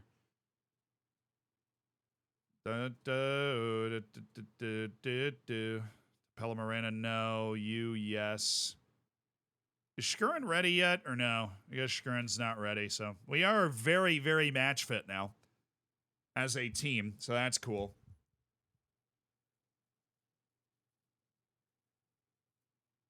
Yo, Z, your new series made me finally try to manage my childhood club. I just lost a chance to sign Firmino because the club suddenly transformed all my transfer budget to wage budget, and my biggest rival signed him. Oh, I'm sorry. I don't know who your club is, but I always love the idea of signing kind of bigger players in lower leagues. My brother's managing in Spain right now. He's doing a Spanish, like, Parc to Prem, basically, 4th division of Spain all the way up. And when he was in the 3rd division of Spain, he signed Dele Alli. So Dele Alli's been romping through the 3rd division and the 2nd division of Spain with him the last couple of years. That's been his wild, like, I signed a star in a league that the star should not be playing in story.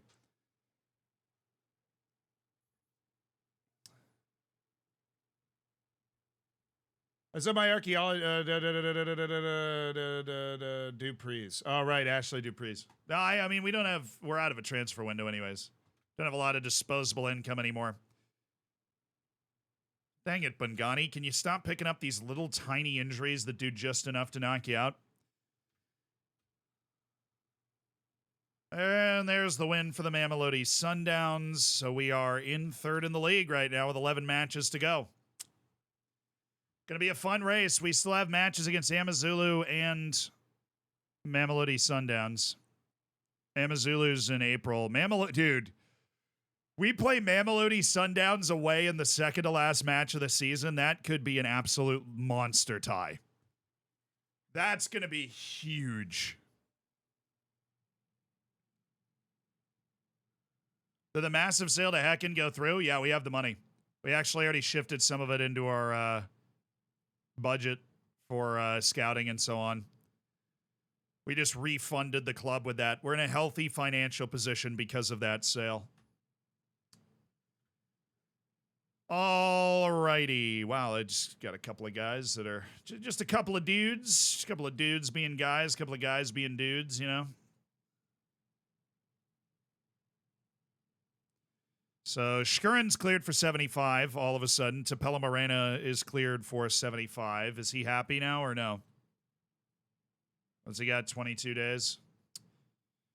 Okay, Tapella, you are starting because we're playing Tux away, so I want my aggressive midfielders out there.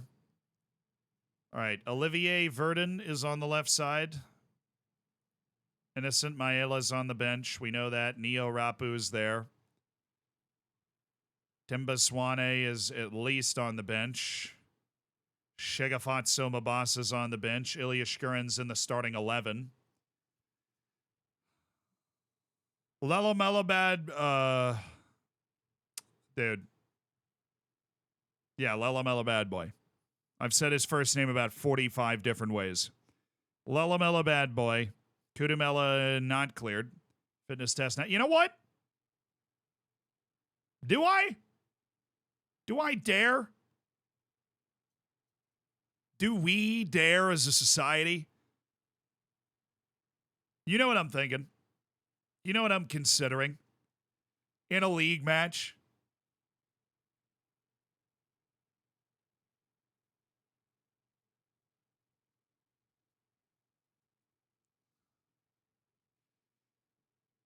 Do we dare throw Lelo Bad Boy on the field in a league match? Because he is playing at a very high level. He runs his butt off. We'll see. We'll see if this ends up just being an incredibly stupid move. But Kudumela's not ready to go. He needs one more match. So.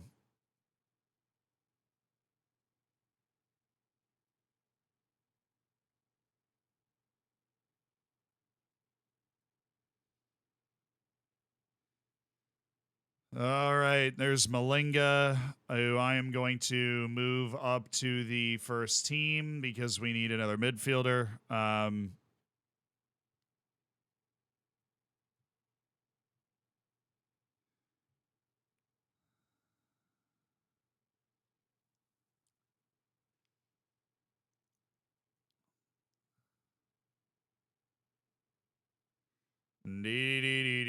Actually, no, I'm going to move him back down to the U21s because I don't think we'll need Malinga as long as we have Tolani Shaka. But yeah, we're going to start Lelamela Bad Boy. He's been the man of the match in the first 2 matches he's played for the team. I don't like Keegan Dolly's not exactly been explosive in the recent matches we put him on the field. So let's go take it to these guys. Let's see if Lelamela can stay hot. But yeah, let's go get him. Let's go get these guys that, they're from the 2nd division. They got promoted up here last year. Gonna try and set the expectation for the team away to Tux. Let's do it. Simphex. Calling the brace. All right. Thank you for the 6 months. Thanks for supporting the stream. Make sure you get in the subsection of the Discord if you're not, already there. Eskidinovid, thank you for the year. I don't know if I actually thanked you, but I do appreciate you liking the tunes. I was glad we were able to figure out how to do this.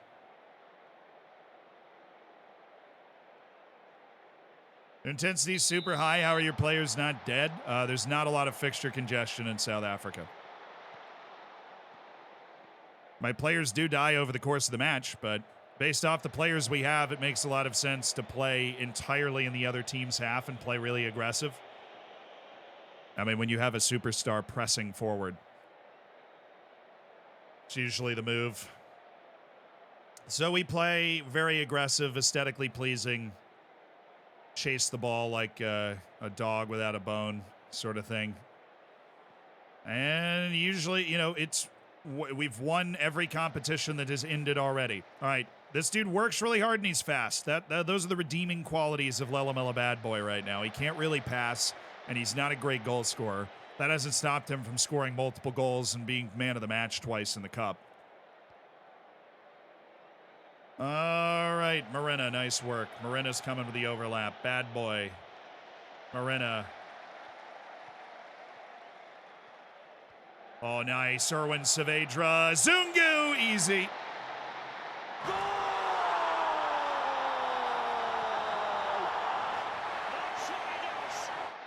11 matches left in the league, including this one. I think it is possible for us to win all 11 of them. We're that good. Erwin Saavedra, good find. Our midfield's just great. That was all Bad Boy? Agree entirely. Brilliant play by Lelamela Bad Boy there. Oh, Maseko. Yeah.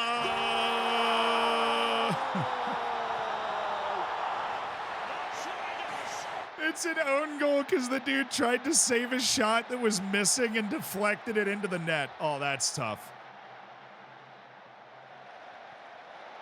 Come on, boys! Come on!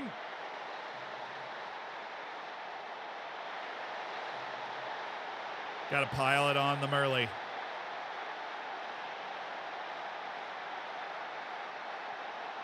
Oh, that's trouble.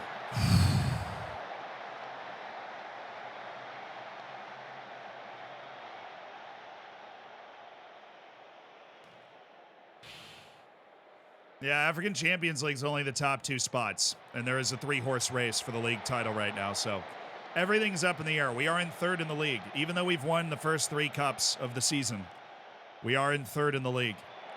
So we've got to find the form we've had in every cup and make sure we don't have the lapses we've had in the league, like that draw with Stellenbosch.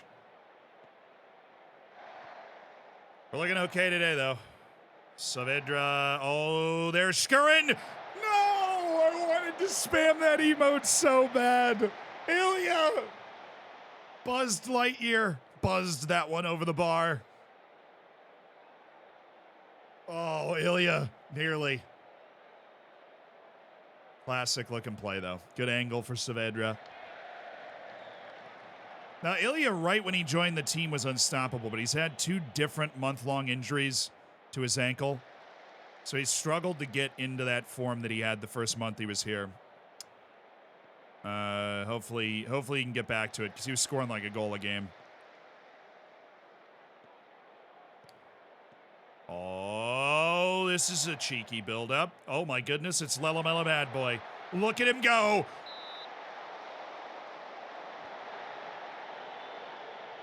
You can tell, man, he gets the ball. He's got that incredible determination, and he's a heck of an athlete. He gets that ball, and he's ready to rock.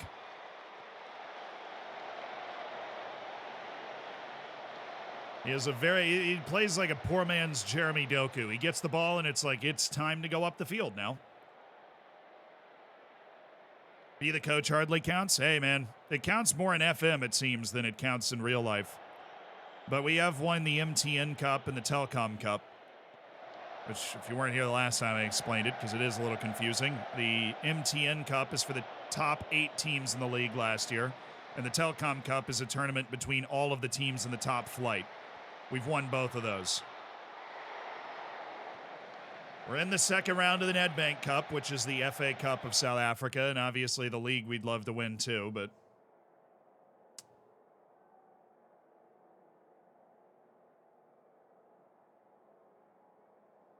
All right, Morena's still stressed. Maseko, I'm not happy with your performance. All right, we turned that team talk around. Only one guy isn't looking good now. Incredible athlete. Oh, football's really lost its flair. Hey, Michael Owen. Didn't know you were in the chat. How you doing? The quintuple could be on. At least it's a quad if you don't count the Be the Coach challenge, which seems to just be a season opening match between us and Kaiser Chiefs every year. But we did win it, and there was a trophy celebration. It's a Tottenham's Audi Cup all over again. Oh, let's go. Okay. Mdaka. Goes. Oh, nice step, Maeda. Saavedra. Sungu. Erwin Saavedra. Oh, there was a through ball there. It's still on. Saavedra! Somebody, please. Erwin Saavedra makes it 3-0.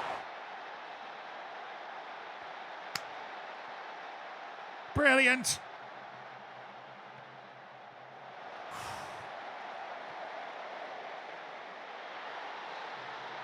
What did the real Michael Owen say this time? Oh, that, you don't have to be that good to play in the Premier League, and you didn't have to be an athlete to be in the Premier League back in the day, which is, in my opinion, the most absurd thing he said. Because, were you an athlete compared to the athletes today? Maybe not. But were you an athlete compared to the other people of that time? Yeah. No ballers anymore, yeah, man. There's no good players anymore. Only back in my day.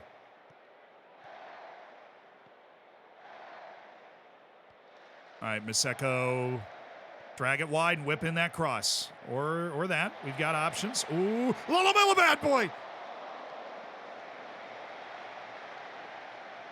He is a fight. He throws himself around. He's a feisty player. Nice hit by Saavedra.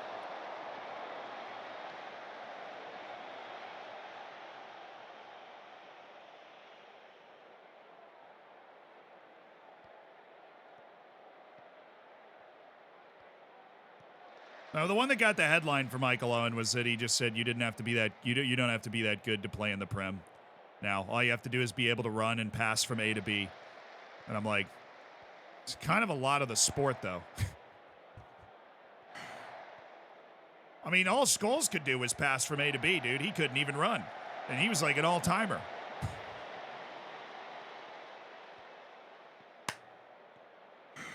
The B was just a lot farther away than most other people's Bs. Normally the A to B is like from here to here. His B was like over there. That's all Holland does if his B is the goal. Very true. Sometimes it is that simple. No, we talked about this a lot at the beginning of the stream, but we'll keep touching on it, obviously, because I have it in the title, and I think it's an interesting thing to talk about. Is that I get what he was trying to say. Because of the way the game is played now, because of the way the game has progressed tactically and physically, there's less time and space. There's not as much room for the Ronaldinhos and the David Beckhams of the world to have the time and space to make those plays. Like, if you watch the Beckham documentary, if you watch Ronaldinho highlights, and you don't just pay attention to the insane thing Ronaldinho's doing, note how bad the defense is relative to like if you were a fan of a team and you saw your team playing that defense, you would be mad. You'd be like, why aren't we closing down? You'd be like, where's the energy? Why aren't we taking away his space? That's freaking Ronaldinho. Let's take his space away. It's the pressing mentality that's in the game now. But all right, Lelamela Bad Boy is going to come out or else he might get hurt, but a good showing from Lelamela. Tim Bazwane is going to come in from Aseko, try and keep getting himself match sharp. Bangani Zungu is also not match sharp, but we can bring in Goodman Masele. That'd be nice. Well, I mean, I'm not talking about there's a difference between pressing and taking away space. When you watch old highlight, like the game was just played at a slower average tempo than it is played now. There's nothing wrong with that. I'm not saying those guys are any less great. I'm just saying that you have to be great in a bit of a different way when you have less time and space.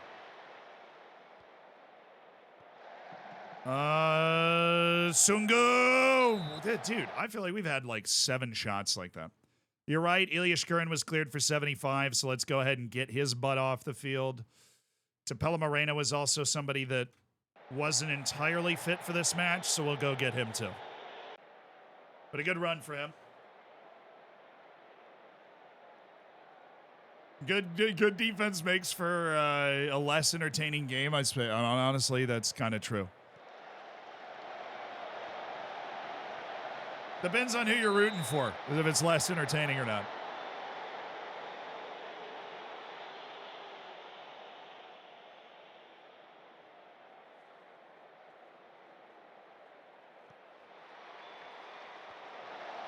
Michael Owen said when they don't score, they hardly ever win. Look, as somebody that worked as a sports broadcaster for a long time, and as somebody that sits down and talks for 5 hours or more at any given time on any given day, when you talk as much as you have to with lights on you, you eventually say something that doesn't make sense and sounds stupid. So I don't really blame Michael Owen for accidentally saying that.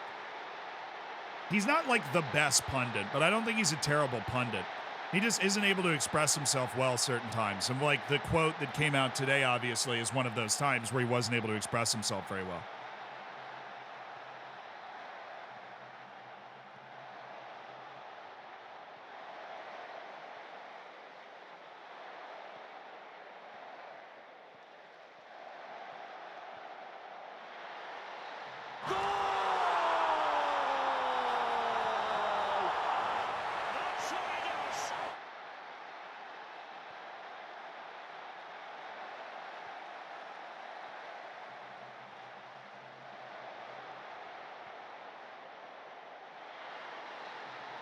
Who's Sereno? Thank you for the prime, dude. Thanks for supporting the channel. I appreciate you. Lung Boy, thank you for the 3 months. And there is a fix for Nugan. We haven't been able to go over all of the effects of it, but it looks like it works fine. It's already in the Discord, but we're obviously aware that it doesn't work.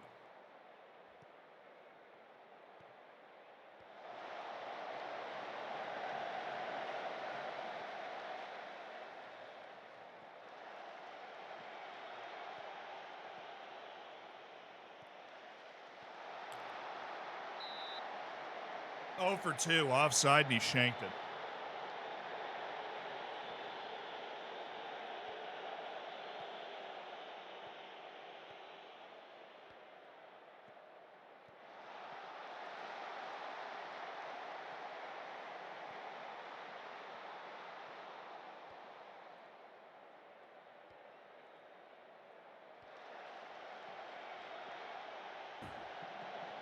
Oh, let's go, good man. There have been so many half-chance highlights for us in this match. Or a guide to how to install the skin. I promise that installing a skin on FM is the easiest thing to install in the game. Easier than a face pack, easier than a logo pack, easier than the name fix for sure. Because the skin folder is already made. The game comes out with the skin folder already there. It's very, very easy to install. If you're on Windows, I'm going to assume you are on Windows. You go to Documents, Sports Interactive. Goodness gracious. Sports Interactive, Football Manager, 2024, obviously. And then you go to Skins, and you download it into that folder. And then when you come into the game, you go to the top right and you go to interface, like the little FM thing, drop down. You go to interface, like on the preferences. And then there's a skin section right there. And if you click that to drop it down, the skin will be available. And if you turn off caching and reload the skin, which if you've ever installed anything else on FM, you know how to do that, you'll be good to go. Ready to rock. Yep. I mean, obviously it wasn't the most aesthetically pleasing win, giving up a couple of late goals, but a match that we needed to win, we won it. We move. We're 10 matches left in the season, including at home against Chippa United. Haha, Mayella reached yellow card. Okay. Well, I've got good news, dude. You are probably not good. You're not good. And Kongse, these guys are young players. Edson Kumalo. Yeah, I'm not super interested in keeping guys that make my team worse around.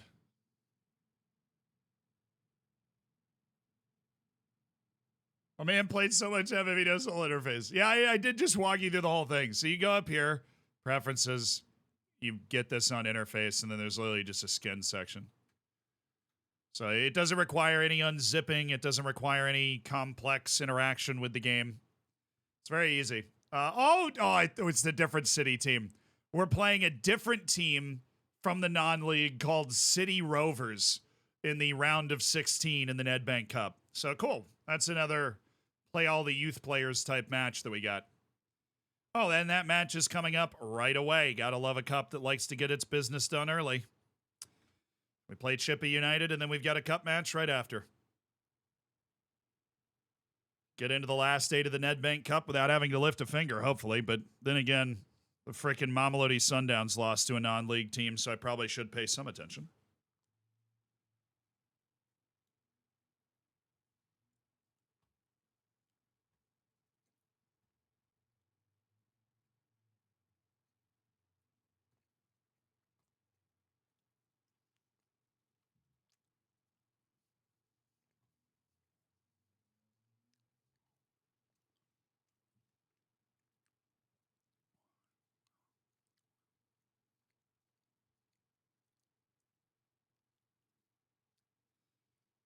There we go.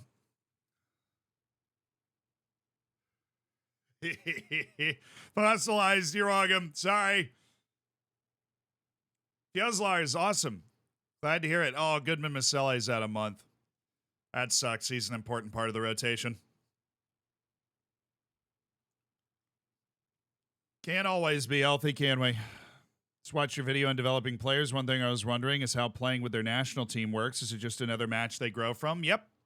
The real mystery black box thing is how training works with national teams. They really just don't tell you. It's apparently pretty intense because players get really tired when they go to their national team pretty quickly, but you don't actually know. But yeah, the actual match and the competition. So like if a guy goes and plays in the World Cup, 10 out of 10, you'll notice like a real solid uptick if they're actually playing in matches, because that's a really big, important competition, you know?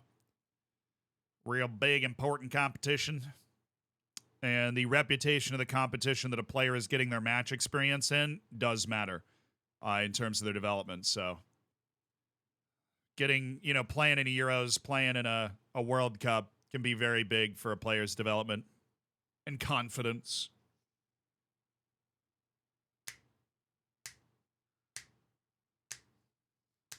Hey, if you don't want ads, you can always subscribe to the channel, or else Twitch is going to give you 3 minutes of ads an hour, as Twitch is going Twitch.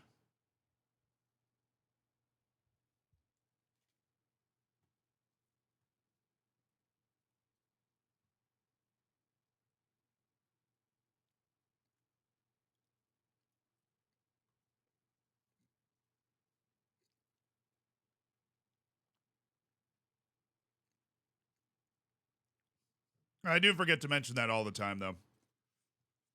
But if you're subscribed, there's no ads. Yeah, national, junior, national caps are good. Yeah. Almost always. And big tournaments can be particularly juicy for player development. That's the gist of what I said.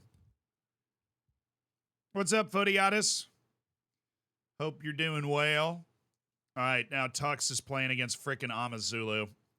So anything from Tux there would be really appreciated. Oh, they almost got him. 3-2. Darn tarnation.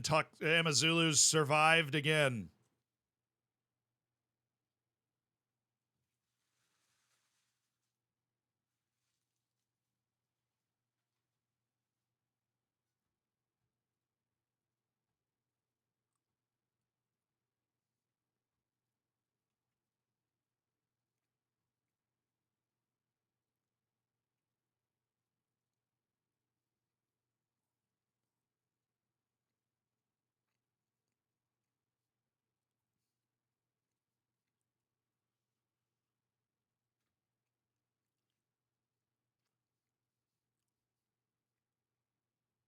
Ah, good bagel.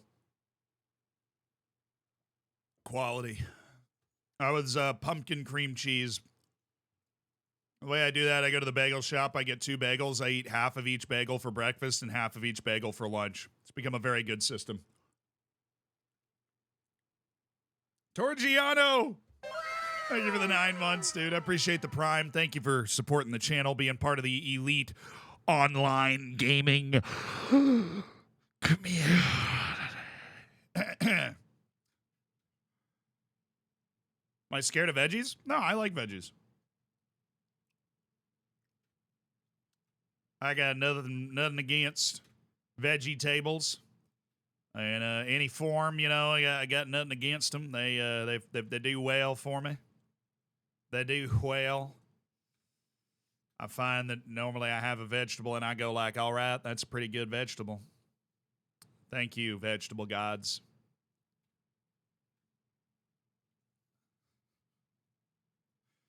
I will say I am bad at cooking them, and so I probably don't eat as many vegetables as I should because I am definitely bad at cooking them. Not as good, you know, normally it's like rice and some sort of meat, like onions or mushrooms or something. I guess that counts as veggies, but my Florida's showing. Yeah, I have no idea what you're talking about. We won 15 matches. Wait, we're about to break the record for wins in a season? Well, then what is going on with Amazulu? Well, our record, which is 18, which surprises me. Tzapela Moreno's giving me more time because of his injury. Shigafatsu Mabasa got a sports hernia. That's a month. Nice. And Amazulu scored a 92nd minute winner. So now all of a sudden they're just winning. They're just winning games. I don't know how I can be mad. We do not control our, we do control our own destiny because we have a match against Amazulu later on the schedule, but Amazulu is just going out and winning matches. So we have to go out and we have to win matches to keep pace with these 2 other teams that seem to be absolutely popping off. What was the injury to Kozanadi Sabisi? I didn't see that. He's out for a day. Nico Mabi, Gregory Damons, Ilya Shkurin. So Gregory Damons is a no. Budaleze, Zungu, Sabizi. Stabizo Kudumela is almost back, but he's not. So that raises the interesting question. Goodman Masele, Innocent Maela, and Shigafatsu Mabasa. Bit of a Hunger Games going on here. Budaleze's back. Chuck him up there, and Kaina's going to go down to the reserve squad, so we don't have to deal with all those guys up here. All right, so we've got Hamida Morena. Who are we playing? Bad team, Chippa. Yep.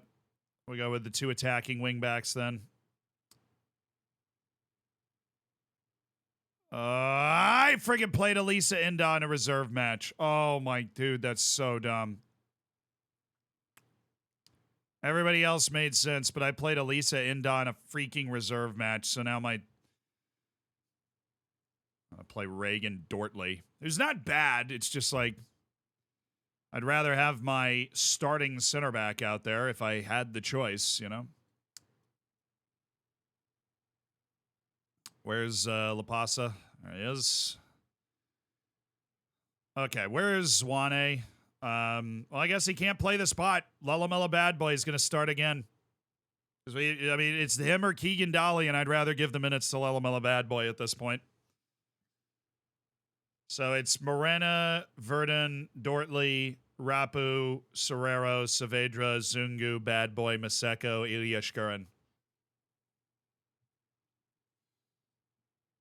Anybody in the front part of my team gets a yellow card and they get their first suspension of the year, so that's fun, but we did totally accidentally play our starting center back in a reserve match 2 days before this match. Well, he'll be super match sharp for the league match coming up in 2 matches. Okay, I expect nothing but a win from this match. I go with the I have faith in you because I didn't like the reaction we just got from the team, and yep, we're at home against Chippy United. We have to win. No exceptions.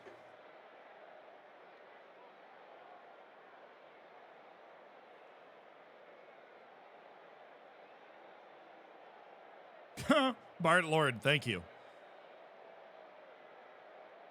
10 matches left, including this one.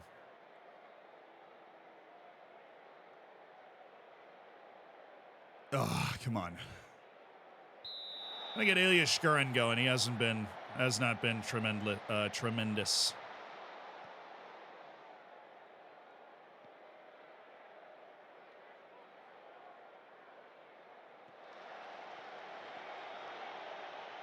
Started using opposition instructions, and my favorite is to go hard after an injured or tired player on their team. Dude, you're a savage.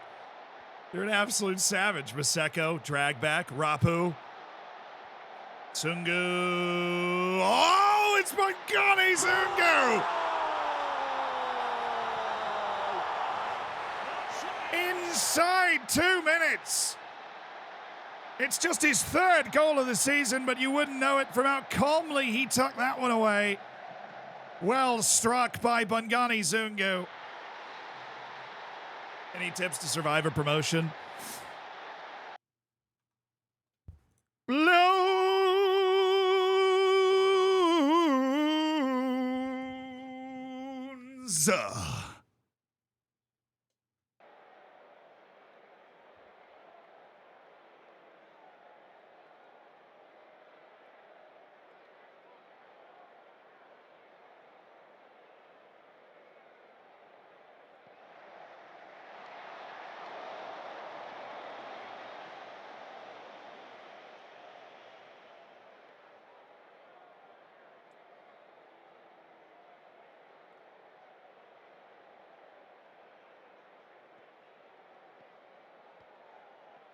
My girlfriend just woke up to loans. You're welcome.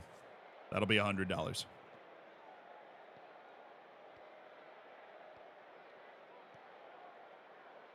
Does training a new position cost CA? Yes. If you ever want to test that, or if you don't believe me, it sounds like you will believe me, but if you don't believe me, go to edit a player and change add a new position that they can play. And when you add a new position that they can play, their CA goes up. Their RCA goes up. It does. Bear 3, thank you for the 15 months. Woo, baby.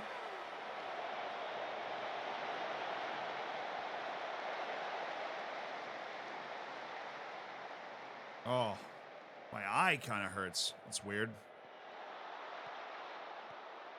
No, I'm just crying at how beautifully we're playing. Oh, he's there. Ali Ahmed. Oh, look at this. Look at this Manuel Neuer regen. Dropping a dime to Maseko. Unbelievable. Lightning strike offense.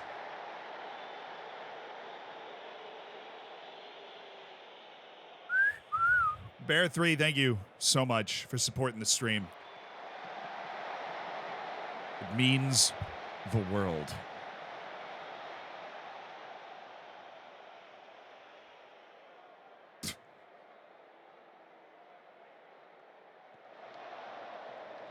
Bring it down. And now we move. Bongani Zungu. Ilya Shkurin. Saavedra, look wide. Look wide. Little bad boy. Dang it.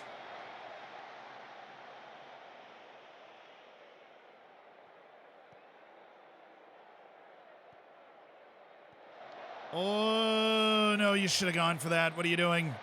You're a sweeper keeper on attack. You can go get that ball. Yeah. Aliyah Hamida with a big save.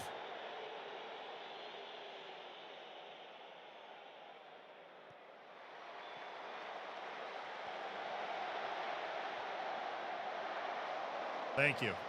Appreciated. Really expected this to be a more comfortable game after that Bangani Zungu banger. Oh, Maseko, nice. Rapu, our 19-year-old starlet.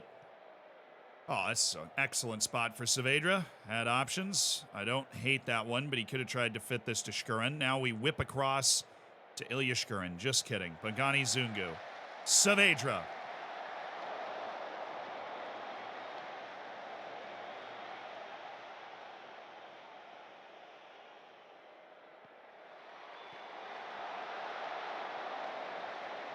Now we're starting to pick it up, though.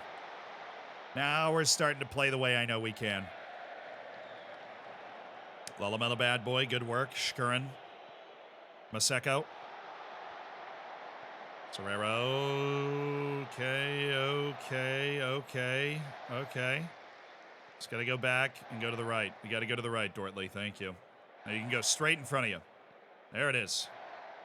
Bad first touch from Saavedra, and now... Oh, God. It's all right. We got time. Not if we do that. But that actually might help. That might just open things up for us. Shkurin. Oh, Lulamela bad boy. No shot. Oh, that was awesome. Oh, he just left that poor man for dead.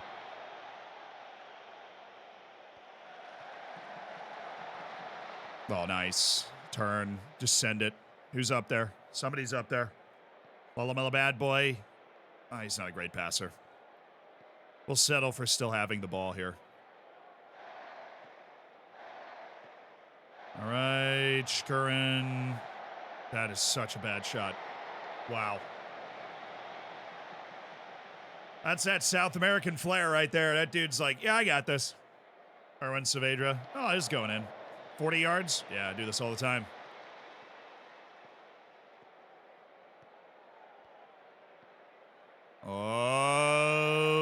Okay. Corner? No? Oh. That was just the shot. Great.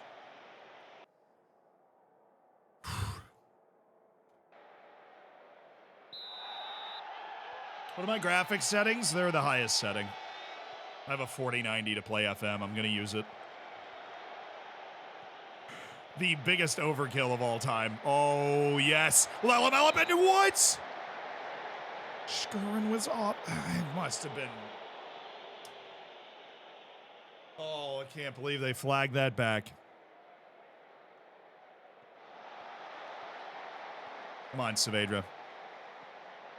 This is good. This is Erwin Saavedra trying to take over. Really advancing the ball for us. Oh, great effort from Lulamela. Wins the ball back, gets it to Saavedra. Oh, yes. He was off, though.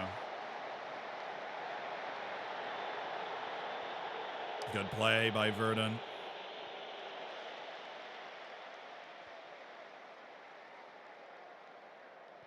Okay, Serrera. Oh, hello. That's a little Busquets. Zungu. Maseko. Terrible first touch. I hate every part of this. Be wide on the left. Why are you cutting in? Cannot wait for him to learn that freaking trait, dude. So he just dribbles down the left and doesn't cut in onto his weak foot like that.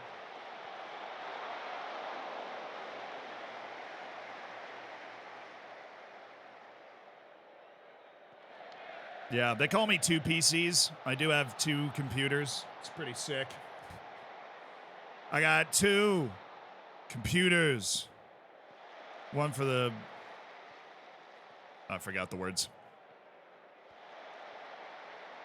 Shout out to Kevin Gates. Wonder what that rapper's doing now.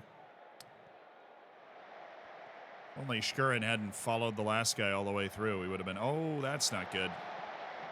Thank goodness that guy has low teamwork and didn't cross it.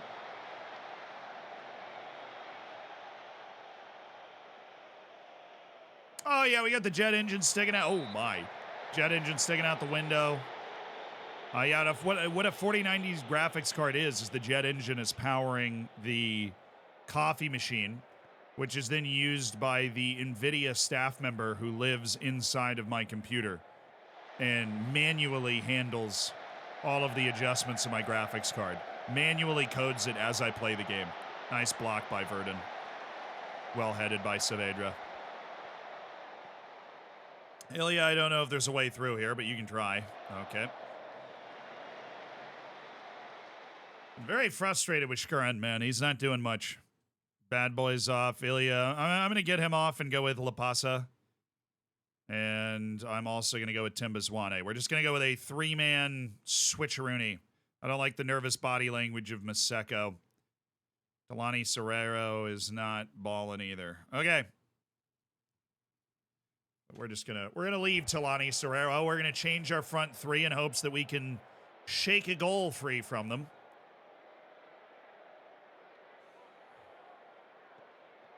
So we came out looking to score 3 or 4 goals. We've got 2 attacking wingbacks on the field. And we scored immediately. Shkuran's... Oh, yes, he's in. Lapasa! Oh, my goodness.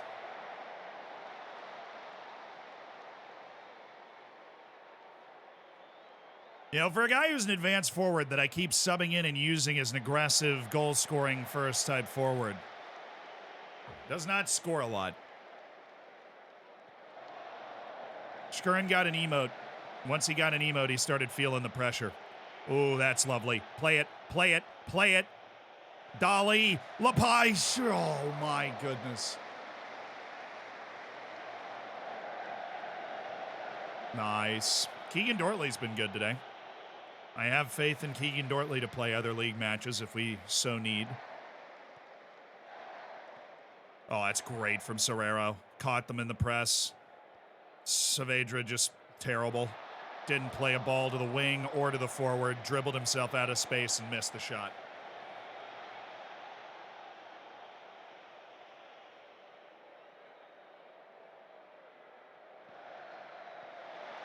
Well,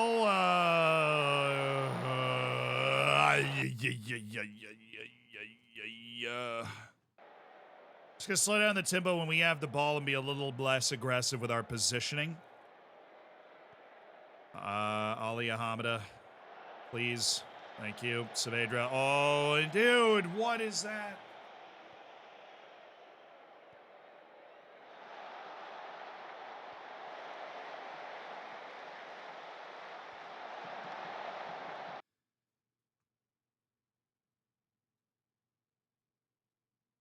I'm going to make fullback substitutions. I have seen enough of my 2 attacking wingbacks not doing much offensively and then getting cooked. They were responsible for those last 2 plays. No more. No more.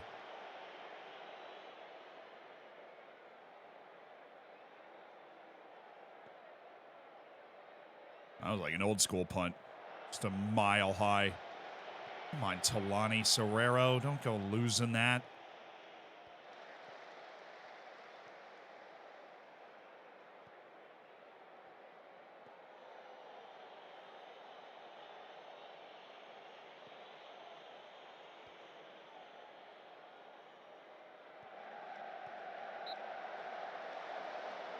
That deflected off his hands in. The dude was offside anyways. Oh, I like it. I like it. I like it. Make them defend facing their goal. I'll never be mad about that. And Pelele is supposed to stay further back. I mean, that was a bit stupid. With the lower tempo, I'm hoping we don't do something like that again. We're not looking to force the ball up the field as much as our normal system. Oh, that was such a good dude. We had 3-on-2 on that side of the field. And we wasted it by passing it directly at one of the players on their team.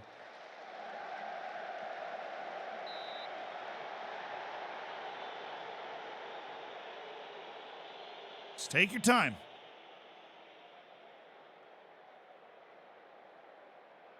Just take your time.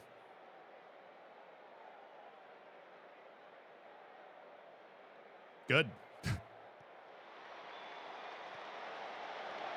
All right, settle the ball. You don't have to go crazy here. That I would define that as going crazy. There's no reason to take that guy on off the dribble. You got rid of your own space again.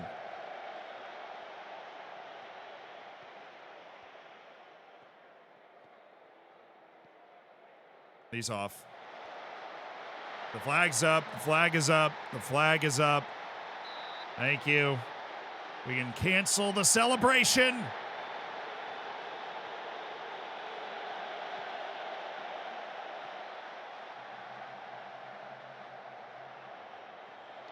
Goodness gracious, Ali Ahmada. Our chaotic Neuer region. And that was actually a beautiful pass. La Pasa in certain universes would have ended up on the end of that, like through-on goal.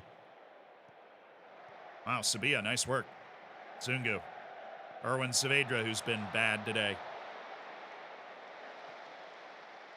Why are you so bad? How? You've been good all year. Stop it.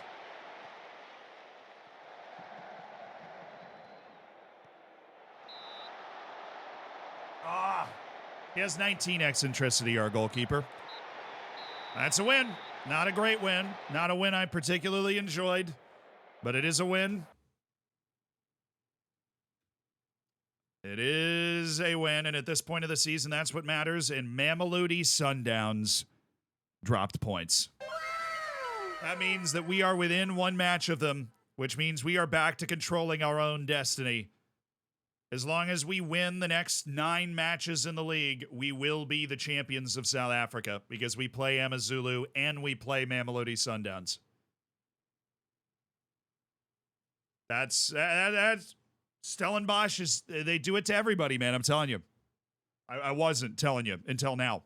Now I'm telling you. Stellenbosch, unplayable. They pull out the draw probably in similar fashion to the way they drew us. They gave up 4 XG, but they've got a god keeper. They squeak a pen.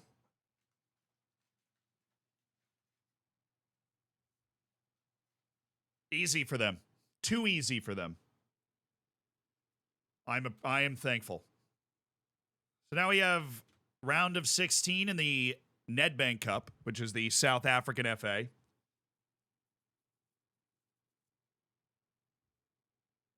They are bad.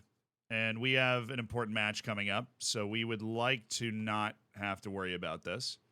Now, what I am going to do is not play I'm not going to play Inda in this match. I'm going to pay attention to who I'm freaking putting on the field in this match, because we are going to rotate as well. So let me figure out that rotation now. Not Inda. Innocent Maela, where is he? Is going to play here. Sabia is going to play here. Right center back is going to be Bangani Kumalo to continue his development. And the right back is going to be Tapelo Morena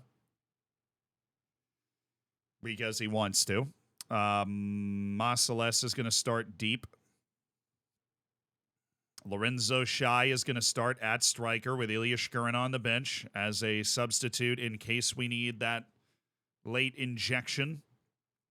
And then, of course, Lelamela Bad Boy is going to start.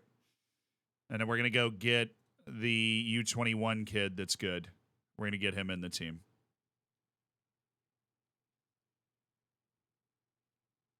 Malinga. Siabonga Malinga.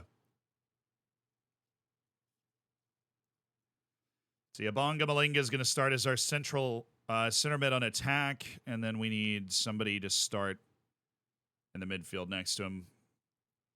Don't know who we would want there. We do have Maseko to play left wing, but I am going to go with Timba Swane.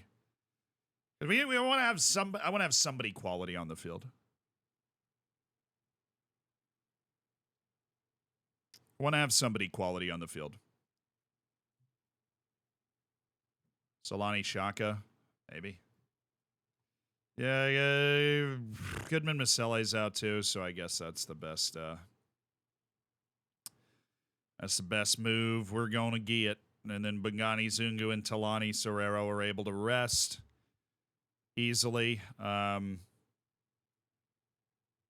this is the team. Or we go Kermit Erasmus. That's what we should do. We go Kermit Erasmus there. Erwin Saavedra's out. Dolly's here. Shaka's here. Need another midfielder. We'll go with Bangani Zungu since, well, actually, I'll go with Erwin Saavedra. Even though he didn't play well in the last match, he bounces back from matches better.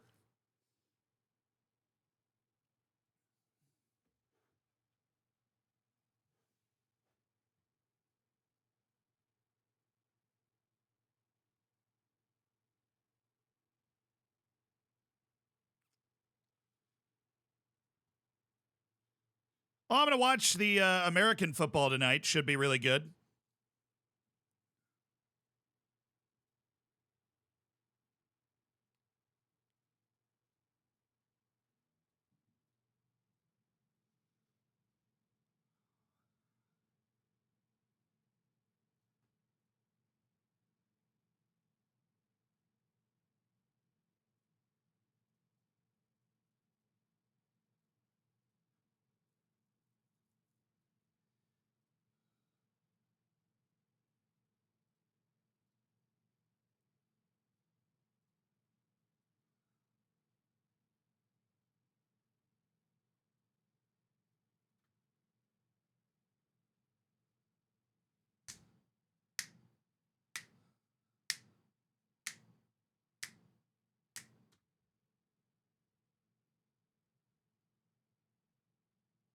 Waza, thank you for the prime, dude. Thanks for supporting the channel. Appreciate you. Thank you for spending $5 of Jeff Bezos money. That also means a lot. Dombamini, thank you for the 3 months. Is it that tier 1? What's Wagwan, what is it? Wagwan, my slimes. Yeah, dude, there's over 2,800 hammers. That sort of thing alone allows us to do those traveling YouTube videos more. That really means a lot. Thank you. And Dan Buzzard, thank you for the 10 months with the prime sub. Yeah, Oregon, Washington, 8 Eastern. Should be good. Good college American football. The final Pac-12 football game ever. Be good.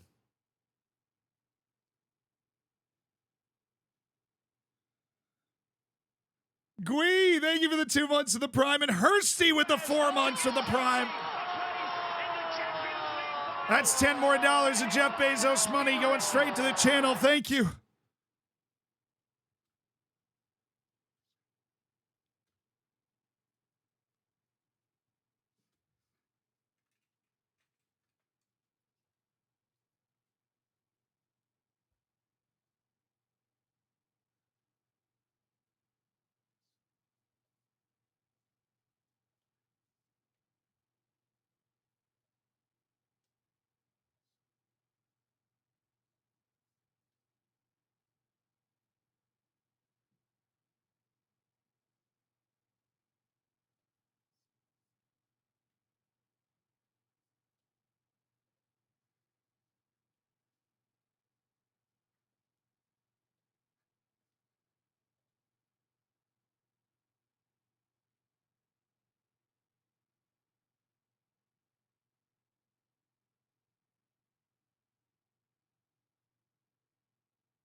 Oh, what a groovy tune. What an absolutely groovy tune that is. Just the best way to describe it. So yeah, that is just a groovy tune. Amazulu's advanced in the Nedbank Cup. You know, more power to him. Nobody really cares though. Everybody's always paying attention to the Orlando Pirates match. So it is what it is. It is what it is. Mohamed Hosseini. All right. You're loaned out just because we don't want to pay the rest of your wage while we bring in another foreign player who we think gives us a better chance to win. It's a savage world out there. All right, we've already selected our team. Elisa Indaz picked up a bit of a blip on his injury record, so we will have Olivier Verdun on the bench today, but everybody else seems good to go. Lelamela Bad Boy, he didn't fully recover from the last match, but guess what? He is now a full member of this first team. We got 4 16-year-olds in the field. The youth movement is flying, do we? Yeah, we do. Malinga, Bad Boy, Lorenzo Shai, and Bungani Kamalo. Building for the future, like we always do. I know Lelamela's going to play like 65, 70 minutes. Then we'll get him off for Keegan Dolly, as we do. Away to City Rovers in the round of 16, a non-league semi-pro opponent. A fortunate draw for your boy. And that gives us a chance to put the youth movement on the field.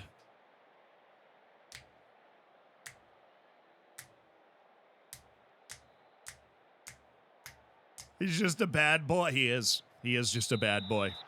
Lorenzo Shai has actually only made like 1 appearance for the team, maybe 2. So big moment for him. Malinga. Bungani Kamalo. Oh, Temba, what are you doing? Oh. Yeah. Their stadiums too. Yeah, well, I think this is one of those cases where their actual stadium isn't like approved for the cup or whatever. And so they got to play in this. There's also a ton of World Cup stadiums sitting around in South Africa that random teams have and play in. So there's a same thing in Japan, honestly. There's a lot of cavernous stadiums that clubs can't exactly fill. Malinga. Sharp passing to Captain Innocent Maela. Erasmus. Nope, Sabia. Malinga. Oh, Malinga's got Erasmus. Kermit Erasmus!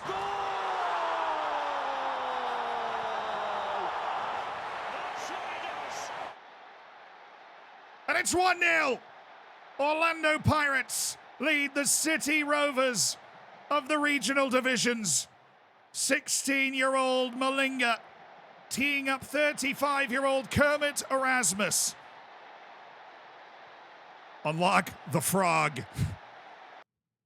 Beautifully timed run. Great pullback and delivery by Malinga.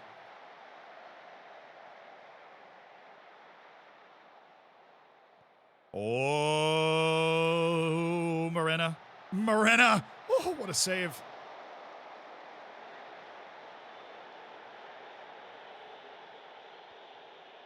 Shy? Well, he wasn't shy about that one. Okay. Thanks for coming. Malinga. Dang it, dude. Try and get all those guys goals.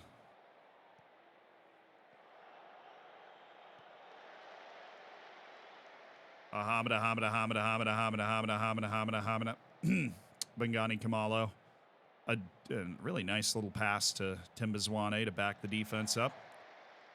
Kermit Erasmus.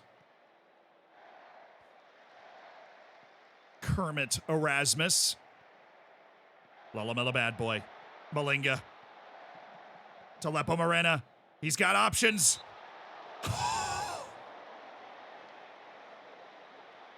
Do in-game World Cups affect stadium building? Actually, yes. They do. I only know that because I did get, somebody was managing like Southampton, and their stadium was expanded and renamed the Frank Lampard Arena because England was hosting the World Cup. And they named their World Cup stadiums after like England legends. And so Southampton just had the Frank Lampard Arena for so like, so that was fun. So the World Cup does affect stadiums. And that is how I know that it does. As FM does make sure that there is a stadium infrastructure in place for hosting the World Cup. Oh, Lorenzo Shai. It's Kermit Erasmus. It's not a pen, but it could have been. Masalesa. I feel like doing that would be a bit of a bug. I mean, it's to say like they just named all their World Cup arenas after legends. Yeah, it probably didn't make complete sense, but at least I understand the concept. Swane.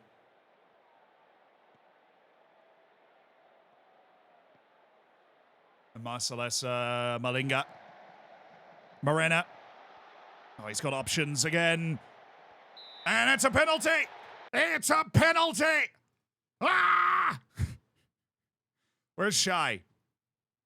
How is he this bad at taking pens? Lorenzo Shy, you're up, bud. 16-year-old striker, Lorenzo Shy.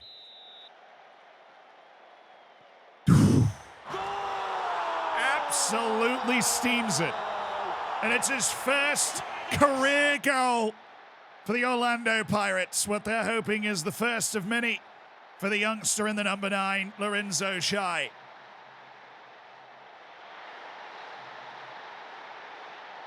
Hey, Lelamela Bad Boy's not the only young player on the field today. We got to get confidence to our young striker. Oh, way to battle for it. Oh, Masalesa, Swane, Malinga. What a hit. Oh, I want to watch that. That was sick, dude. Left-footed, short hop volley. Forces the save out of Zulu. Here, live and ready to jive. Excellent entrance on rocks. Ooh, yikes.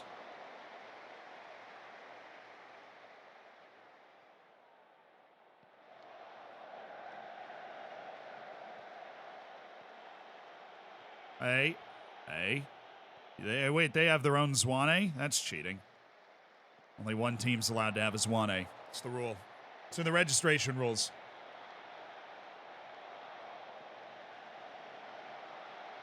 All right, Masalesa, Erasmus, Mayala, Erasmus, Shy, Lelamela Bad Boy, Lelamela Bad Boy. Anytime he does anything, you know, all the girls swoon. He's a bad boy.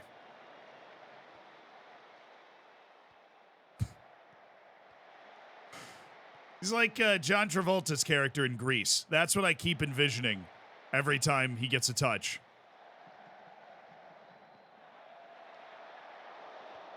All the girls, what about us too?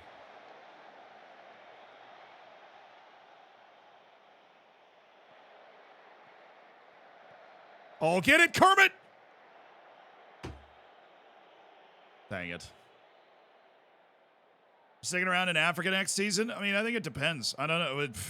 I don't know what kind of job offers we're going to get. I don't know what kind of season we're going to have. Like, obviously, we've already won a couple of trophies, but, you know, we're very far away from being guaranteed to achieve our goal of a top 2 finish this year. And really, I want to win the league this year. We're good enough. Oh, I thought that was in. Obviously, if we do get top 2, we're in African Champions League. I've never managed in that, so there is some allure to that. And also kind of a second season where I'm really able to shape the team more to my image. We're not stuck in bad contracts with players I don't like as much. Look at Morena. Look at Morena go. Look at Morena go. Lelamela Bad Boy. He's got Timba Zwane.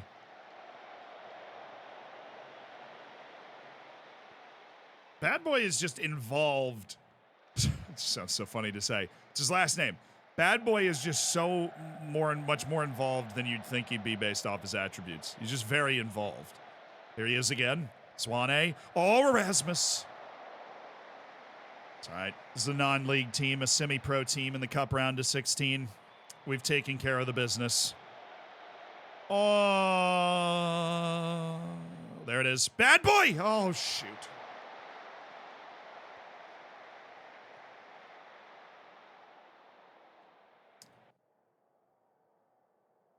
I'm going to do a little complacency talk, try and keep the focus for the second half here. We'll go to key highlights. I feel good. It's one-way traffic.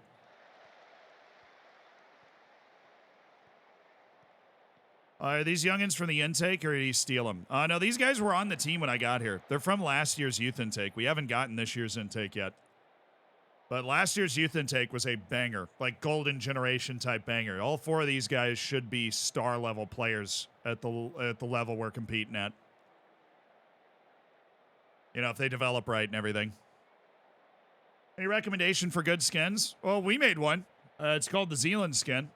I haven't compared it to every other skin ever made, but I like it. Makes the game more playable and visually better for me. So, exclamation point skin if you want to try it out, or you just watch the stream and see if you like the way it looks. It's the one I've got on right now. I really like this Malinga guy. He's moving well. He's moving and grooving.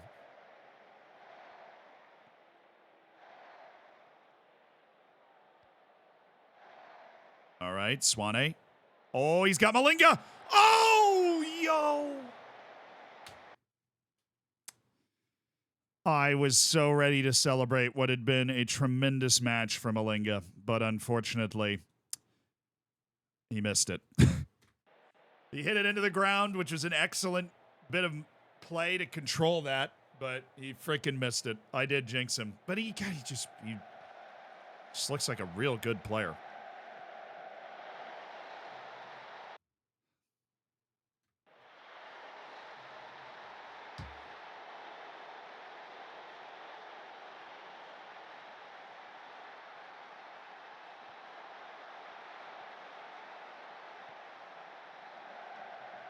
Don't want that ominous sounding music.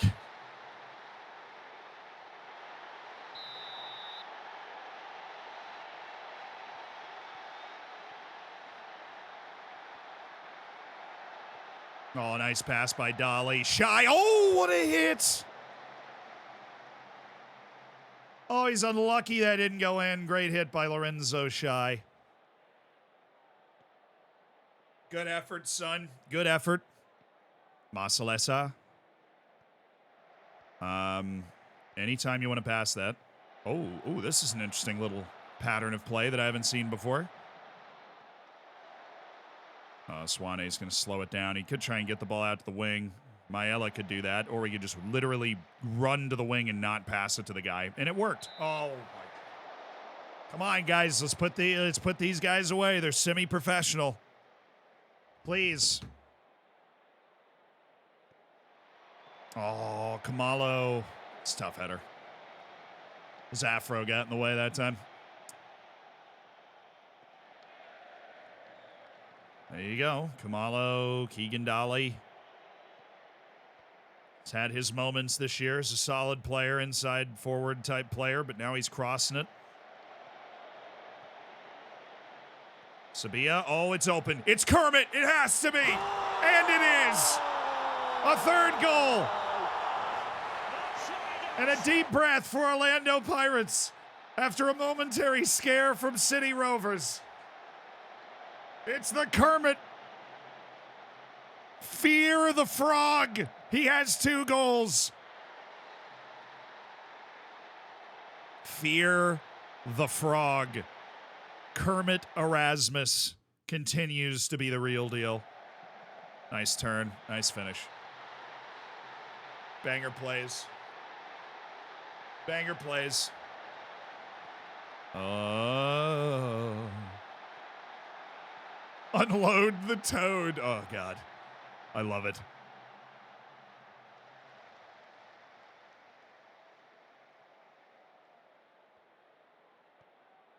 One more. Pass the ball. It's like stuck to your foot every time you get it, Masalesa. Malinga's open for an hour. Get him the ball, let him go one-on-one or 1-2 his way through. Jeez.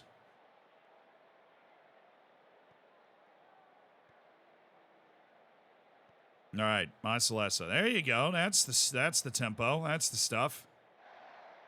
Wow, Zwane is about to play like a full 90 minutes. That's amazing. Malinga in a passing pocket. Dolly. Erasmus. Scott Sabia. Oh, and he's got Lorenzo Shy. Unmute the newt. He's got Lorenzo. That's the 16-year-old with his second goal of the match now. Sabia to Lorenzo Shy.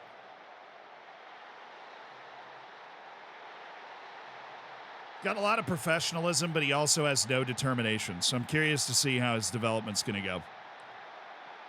Oh, uninhibit the ribbit.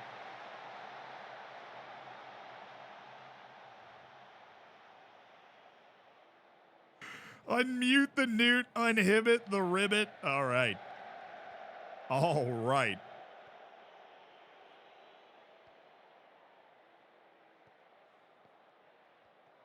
Oh, I'm happy. I saw them score that goal, and I was like, dude, we've had some weird Twilight Zone kind of matches today, where we've looked way better, and then, you know, the penalty at exactly the right moment to break your heart, sort of thing. Sabia was a nice signing. I think he was already in the team. We were gonna sell him, and then we decided not to after a couple of games. Which, yeah, that was a good call. He's been a very serviceable backup left back. So, oh, the Kazric Stars. They're non-league, aren't they? Oh, no, they're in the second division. Oh, they got promoted into the second division this year, and they beat Polokwane away. City Kings are out. The heroes that beat the Mamelodi Sundowns, the non-league heroes, eliminated by Kaiser Chiefs. Stellenbosch is still in. Cape Town City beat Swallows in extra time, and Richards Bay is still going. Worst team in the top flight. They're hanging around, but there is a non-top flight team in the quarterfinal of the Nedbank. So that is who we are looking to draw right there. The non-top flight team, please. I'll take one of those. Wait, is it Kaiser Chiefs? Did it just get settled? Was the draw something we couldn't attend? No. Okay. Did we accidentally skip it? No. All right. Good. Good news. It's something I would do. Is FM24 worth it? In my opinion, yes. I think it's a big improvement. Chat can give you theirs, of course. Mine's no better than theirs, but my opinion, I think it's the biggest improvement that's happened to FM in a long time. And I think also importantly, they have kind of patched issues that have come up quicker than usual, which has been great. Been a better playing experience. 131 hours already. Rookie numbers, I've got like 160. I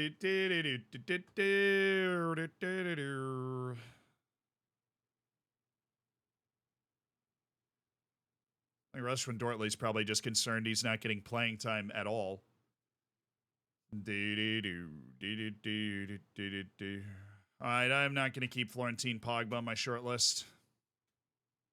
Oh, it is nice to finally be able to go through my short list to kind of remove all the guys that aren't good enough to be on there.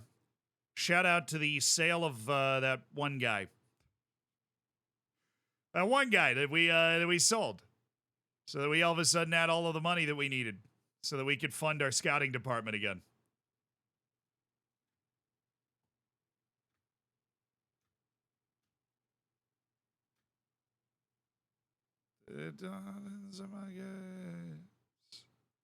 Yeah, Matupa's not that good, is he? Mosalabusa, Kamoelo Makotjo, Zuan Zahari. Not with all, yeah. Definitely not as a foreign player, though, I'll be honest. Definitely not as a foreign player. If I'm debating whether I'd want him on my team at all, we don't want a foreign player in that category. We only foreign players in our short list we want are guys that make us better. Gaming Charlie. I actually won't. That's New Year's Day. But I will be here soon after it. Thank you so much for being a part of the Hammers for 26 months. Thank you for supporting the channel. Yeah. Somebody has 324 hours already? That's insane, dude. I play this game as a job. If you have more hours than me, the grass is calling. All right, who do we get? No way. It's Stellenbosch away. The team that we can never beat. Actually, no, we beat them in the MTN Cup. MTN Cup semifinal, we destroyed Stellenbosch. So Stellenbosch in a cup, guys. Stellenbosch in a cup will be fine.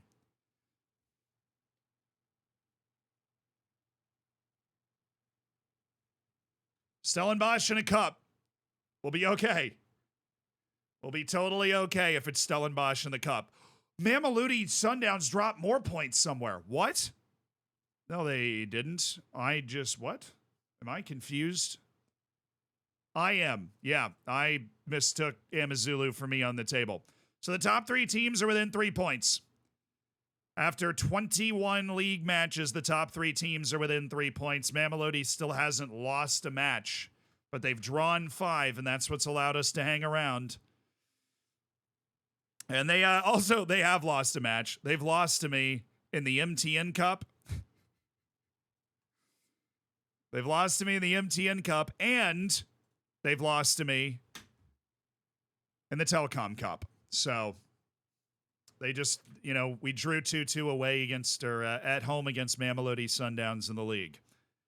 And so they remain unbeaten, but we will get them. An away match against them. We will get them. I'm going to get them. Mark my words. So Damon's Boudelezi, Tabiso Kudamela's finally ready. Zungu, Inda, and Sabisi. All 4 of those guys are playing today. Okay. They want to take it back to positive? Yeah, it's fair. Mabena, you're not playing. Sabisi, where are you? You're going there. Olivier Verdun, you're going there. Nda, where are you? There he is. It's like, did I lose my starting center back? Bangani Zungu. Timba Swane. He's hanging out there. Kermit Erasmus is coming down. He's coming off. Serrero's going back into the team. Loved the way Malinga played, but he's off. And Lelamela Bad Boy, who apparently is picking up cards like it's his job. Well, Kudamela's going to bump Lelamela Bad Boy back down to the U21s, as he does. And Kudamela is going to be that inside forward presence that we need. And Neo Arapu is going to overload that left side with wing pressure. Okay, so Ahamada, Sabizi, Inda, Verdun, Rapu, Serrero, Saavedra, Zungu, Kudumela, Maseko, and Ilya Shkurin.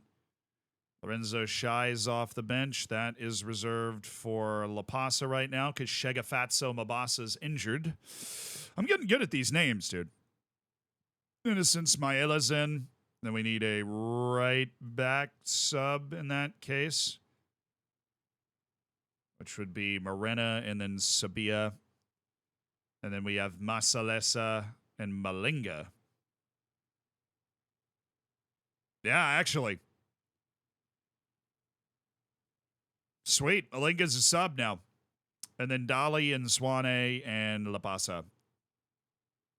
Actually, Malinga's not a sub today because he's tired, but he could be a sub in the future. Where is Kermit Erasmus? Have we lost? No, he's just up top there. We have not lost Kermit Erasmus. He's back on the bench. Very up and down season for all Kermit Erasmus, but he's back. Okay, so Rapu, Saavedra, Zungu, and Maseko, if they get a yellow, they're out. Away against mid-table Swallows FC. Let's get this. Cheer, thank you for the 11 months. Appreciate you supporting the channel. Thank you, brother. Enjoy the bacon. Enjoy the emotes. If you're not already, after 11 months in the subsection of the Discord, you're missing out.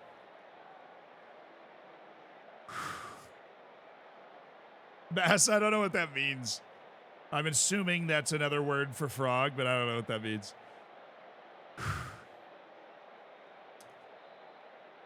Mid-table Swallows the most dangerous? Depends. Are they laden? What is the airspeed velocity of a mid-table Swallow? That's my question. World may never know. Let's get it.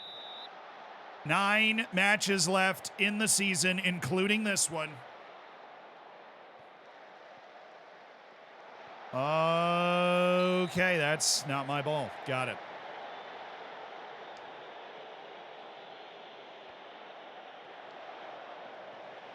That's true. It's a mid-table African swallow, so that changes the airspeed velocity calculations. Serrero. Oh, to Bangani. Maseko. Tsungu. Oh, Saavedra.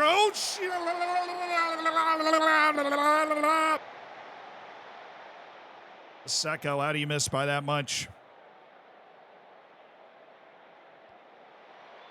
Verdun!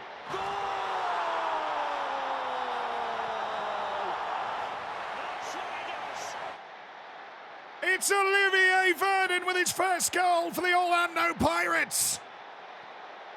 The Benin international has put Orlando in the lead. Lindex, thank you for the 4 months. Thanks for supporting the channel. I don't know if you're saying hearts of iron or just high. Either way, nice. And Denalqua, thank you for the 4 months. We just spent $10 of Jeff Bezos money with those Twitch primes. Love to see it. The unladen velocity, the unladen airspeed velocity. The airspeed velocity, sorry, of an unladen swallow is roughly 20.1 miles per hour. That says nothing for the airspeed velocity of a mid-table African swallow, which is what we're playing against today. Kutumela. Inda, Kudumela, Sorero, Zungu. He's got it outside to Maseko. Maseko in for Skurin, and it's Ilya Skurin!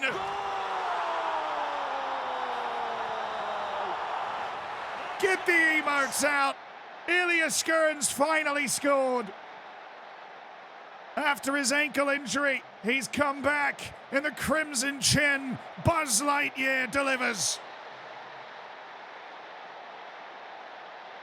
He's finally back in the goal scoring column, Ilya Skurin. Oh, world class. We always knew. We always knew he would return to us. Good old Buzz Lightyear. Can't pick a name. Thank you for the 10 months. That will always make me laugh. Thank you so much for supporting the channel, my dude. Good, comfortable 2-0 start to a road match against a mid-table team. Very much appreciated.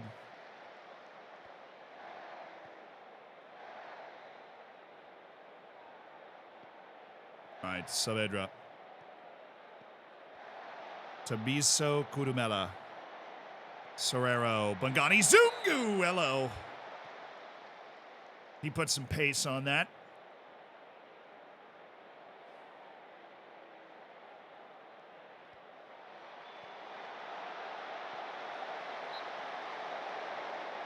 All right, it's good.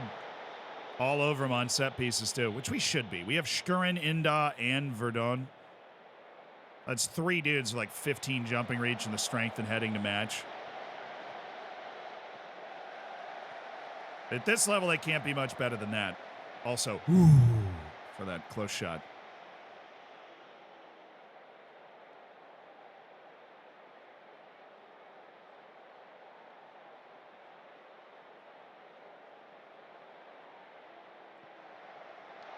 Yo, Baguette, if you want to use the Zian Skurin emote and have it like pop up, you can actually use channel points to unlock an emote.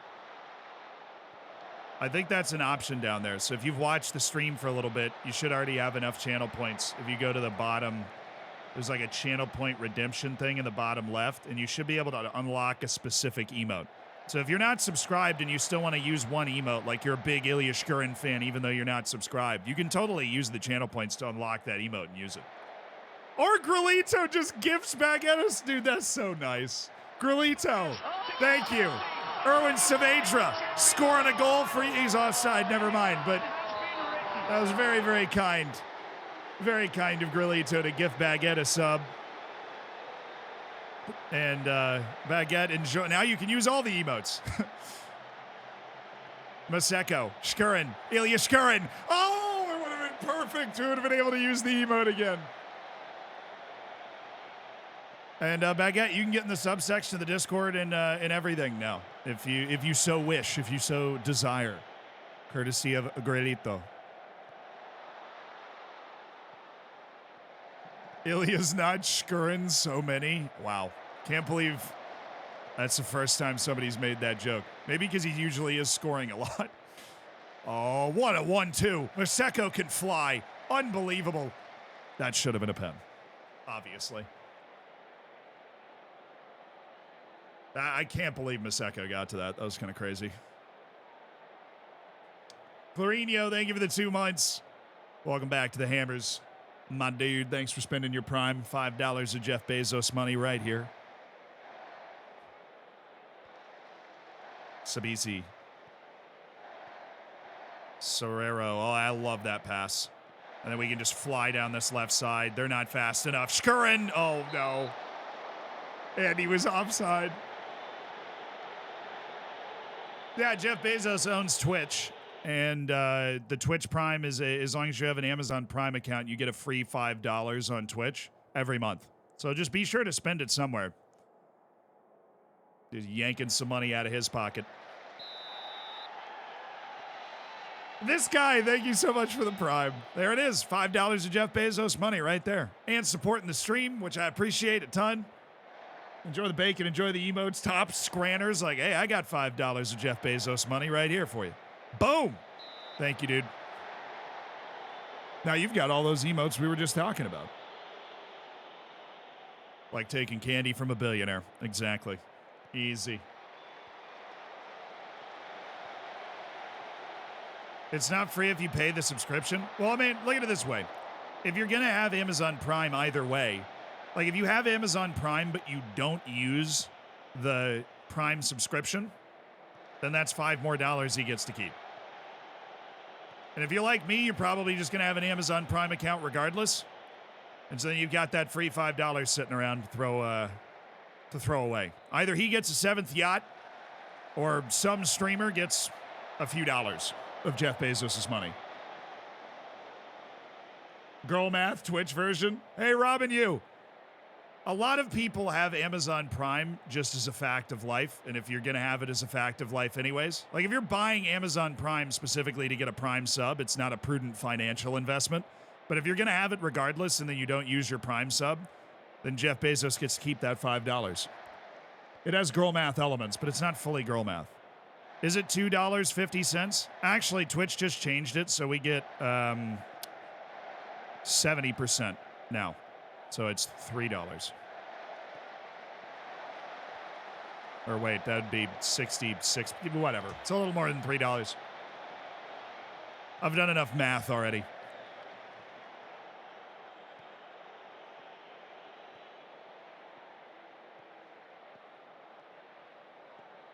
Someone needs help getting promoted. What should they do? Can you guys do this one? Nah, who am I kidding? It never gets old.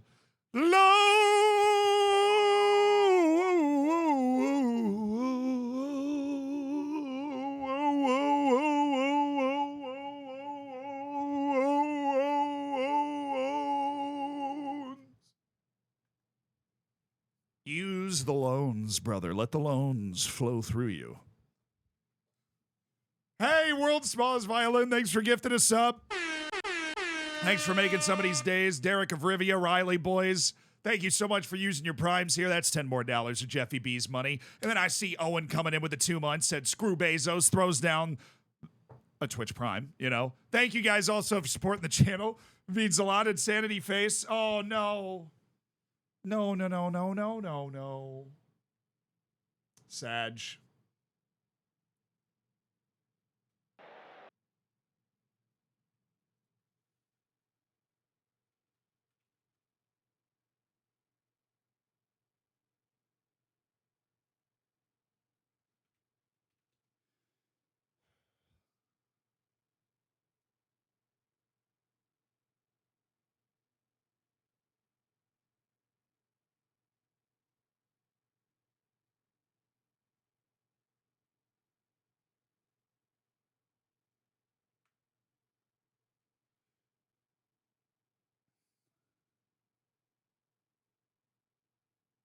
And we're back.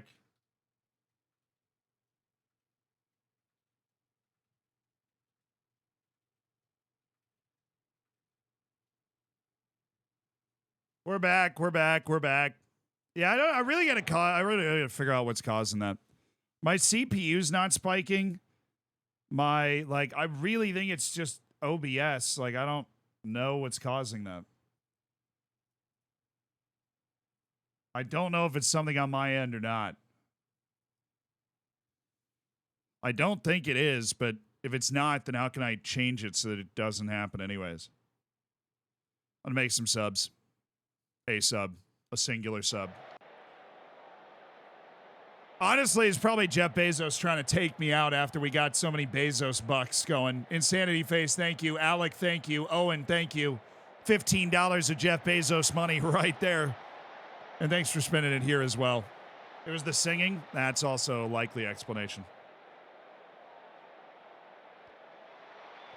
Yeah, the stream is here. We do be here. Flop thank you so much for the prime too. Oh, Zungu! Yo, that was blocked too. Sweet. Want some internet? It's not the internet. It's not the internet. I've never run into this issue before, but that's happened on 3 of the last 4 streams once. It's literally OBS is just disconnected and reconnected. And like on the stream computer, I can see the chat going in real time. So like it's not the internet, and OBS is clearly still communicating with the internet. It's something else. I should just download more RAM. Oh! Can't believe I overlooked that possibility that I just need to download more RAM. So that's definitely it. I'll get on that. I'm going to go download some more RAM. What's up? Oh, get it. Oh, get it, Olivier. How do I earn Bezos money? So you start a stream, and you spend a few years figuring out how to stream. And then you start a YouTube channel, make some tutorials. Then a global pandemic happens, which locks everybody inside, so they start playing a lot more FM, and they all watch your tutorials. And then somehow you figure out a way to sustain that momentum and turn it into, football, soccer, storytelling, cool experiment YouTube channel. And then you make a few TikToks, and then you stream some more. And you have a good time. And, yeah, that's basically it. And then you get a Twitch Prime. That's kind of the... That's how you end up with Bezos money right there. FM Base, the real OG. Yeah, for real. So, yeah, so the secret is you know the video game pandemic or whatever it was they used to play on addicting games? You just do that for real. Just IRL play Pandemic.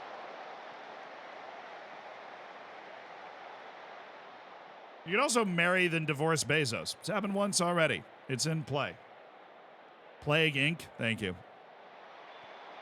Whoa, what a save, and then he is offside. Somebody was offside there. Flags up. What a save by Ali Ahamada, though. Holy smokes. Again, we're making it interesting. We've out-XG'd them 3.04 to 0.55, and yet somehow this is a spicy ending. Put the ball in the net.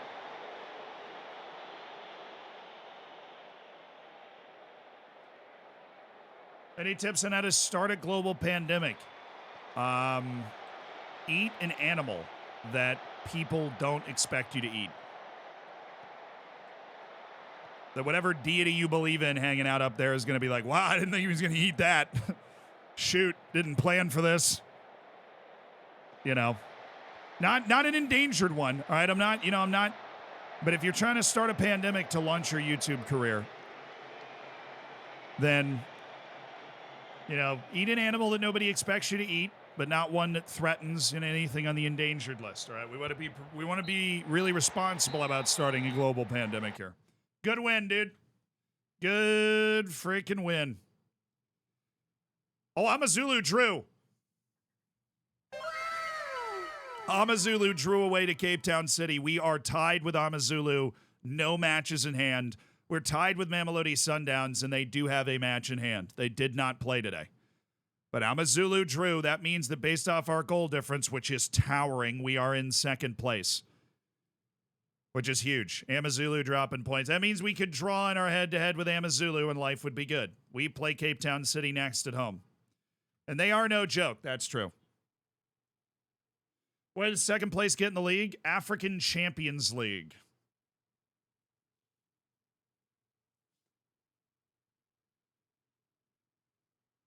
Seem to know a little bit too much about that. Hey, I played a lot of Plague Inc., all right? 18 games unbeaten from October 26th. It is March 25th. Which is kind of cheating because there's a giant summer break, but you guys don't know that unless I say it out loud. So I just won't say it. And I'll act like we're absolutely killing it, because we are absolutely killing it. Hey, guys, we're absolutely killing it right now. We haven't lost since October. Yeah, what's up? Bad boy, thank you so much for the prime, dude. Oh, just like Lulamella Bad Boy. I see you. Thanks for supporting the stream. Thanks for throwing down $5 of Jeff Bezos money. That's what I'm talking about. That's what I am talking about.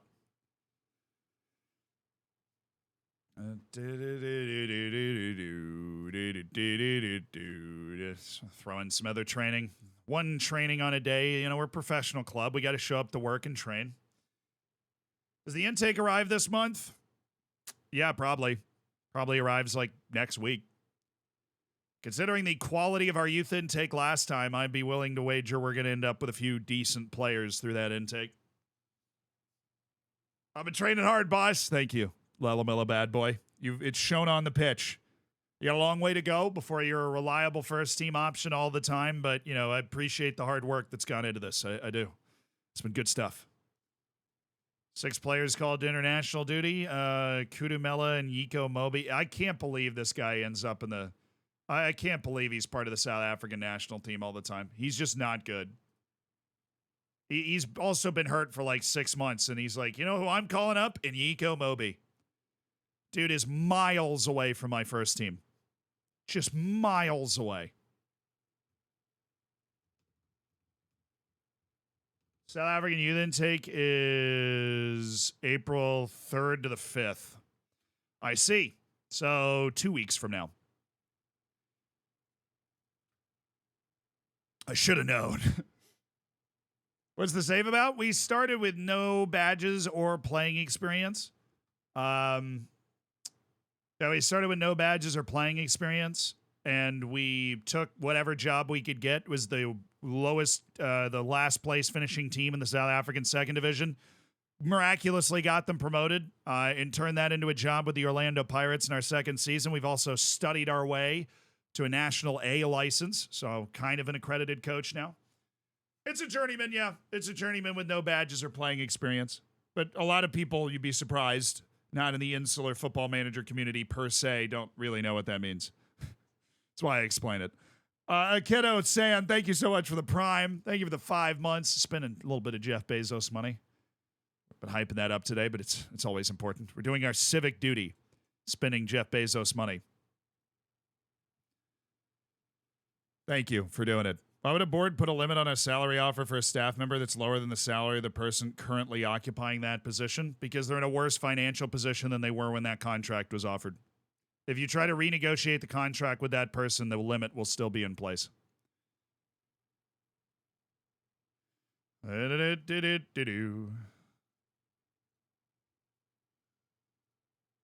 Mbazwane is 35. Yikes.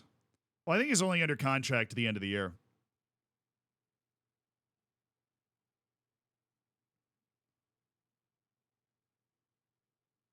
They want me to make Boudelese the first choice keeper. Yeah, that's dumb. That's why I don't usually take your advice. That makes no sense. That dude is my backup goalkeeper, and my starting goalkeeper is one of the 5 foreign players I'm allowed to have. How would it ever make sense for me to go out and replace that dude? Lalamella Bad Boy's improvement. Crazy, of course, because he's unflappable, which is an indicator of professionalism. And he's incredibly determined. He has no quit. We do need to give a contract to Lorenzo Shy. That's a lot of money there, Lorenzo. In this league, for a youth player, you're looking for some cash. He knows he's a first-team guy at 16 years old. Oh, Tapelo Morena just got a double hernia. Dude, he keeps getting hurt. I can't satisfy his playing time promise. Because he keeps getting hurt. It'll be like, oh, I'll give you more time. It's going to go all the way through the off season. Like, ridiculous. Echo Esten, thank you so much for the prime, dude. I appreciate it. Enjoy the bacon. Enjoy the emotes. Make sure you get in the subsection of the Discord. And Jeff Bezos is really starting to feel it now. We've spent a couple $100 of Jeff Bezos money today thanks to those Twitch primes. Predictions on the 21-22 World Cup. Indonesia to the quarterfinal. Put the bet in now. Indonesia to the quarterfinal. Oh, Mamelodi Sundowns survives Chippa United. I only beat them by a goal, too. An annoyingly decent team for being bottom half of the league. All right, this is going to be a ridiculous league chase. Truly absurd. 3 teams within 3 points in the final 8 matches of the season. And I'm pretty sure we all play each other. Coetzee, extremely doubtful, but now he's at least interested. Like, best ball playing center back in the entire game. No. No. Alexa Latkovich. No. Dude's bad. This is very good, honestly. We will only have guys we actually like in our short list from now on, thanks to this influx of cash. I don't think I've ever had a transfer more directly affect my scouting ability than right now. We make one sale and we're like, well, now we can actually scout again. This is perfect. But we will figure out if we can win the league on Monday. And I hope I see you guys there. And I hope you have a great weekend, and I hope whatever team you're rooting for wins. But that's the end of the stream today. We are going to go raid somebody, so stick around for that. I love you guys. Fist bump. Thank you, Donatella, for the 15 months. Smudge for the 13. Thank you for throwing that prime around, Smudge, and thank you both for supporting the channel. It means the world. I got the best job in the world, and I get to hang out with you guys. I do appreciate it. Video came out this morning. Checking out the latest, greatest memes on the Reddit if you haven't seen it already. Really appreciate you guys. Things have been going really well lately, and that means we're just going to keep pushing forward. And I cannot wait for the friggin' Faroe Islands video. Adler's almost done with it. He's editing it up there. It'll be the best thing we've ever done, and I can't wait. Who are we raiding? Who are we sending good vibes with over the weekend? Go make somebody's day. Whose vibes are we going to go make better? Keep finding people that we have never rated before. Let's do that again. I always like doing that.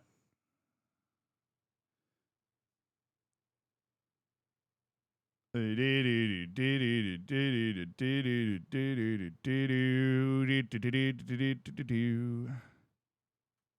right. I have not found a guy. We actually just rated that guy fairly recently. I just forgot to follow him. Oops.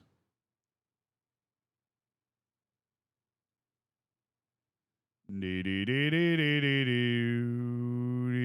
this dude actually doing what? Yep. Okay. This guy's doing a 7-player online save. And he just started his streaming career. Like, just. 41 followers into his streaming career. So this should be a lot of fun. Let's do it. Let's do it. We got our copy pasta. I always leave you guys alone for a second when I'm trying to figure out who we're raiding. We do have our copy pasta. All right, grab that, toss it around, moderate yourselves, right? Chat, don't be weird challenge always on these raids. I'm sorry about the OBS thing. If it's on my end, rest assured I'll try and get it fixed this weekend. I'm going to start Googling because I changed some things that I thought fixed it, but I guess they didn't. And again, I don't know if it's on my end or if I just need to download an update for OBS or whatever. Have a great weekend. I'll see you on Monday. Hopefully we win the quintuple on Monday because we are finishing the season and maybe getting a new job on Monday. Bye.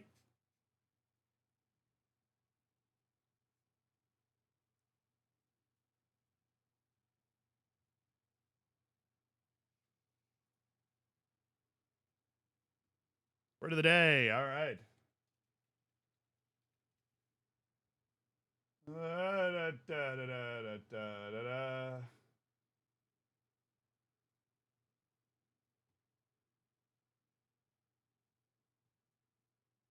A word of the day, word of the day, word of the day.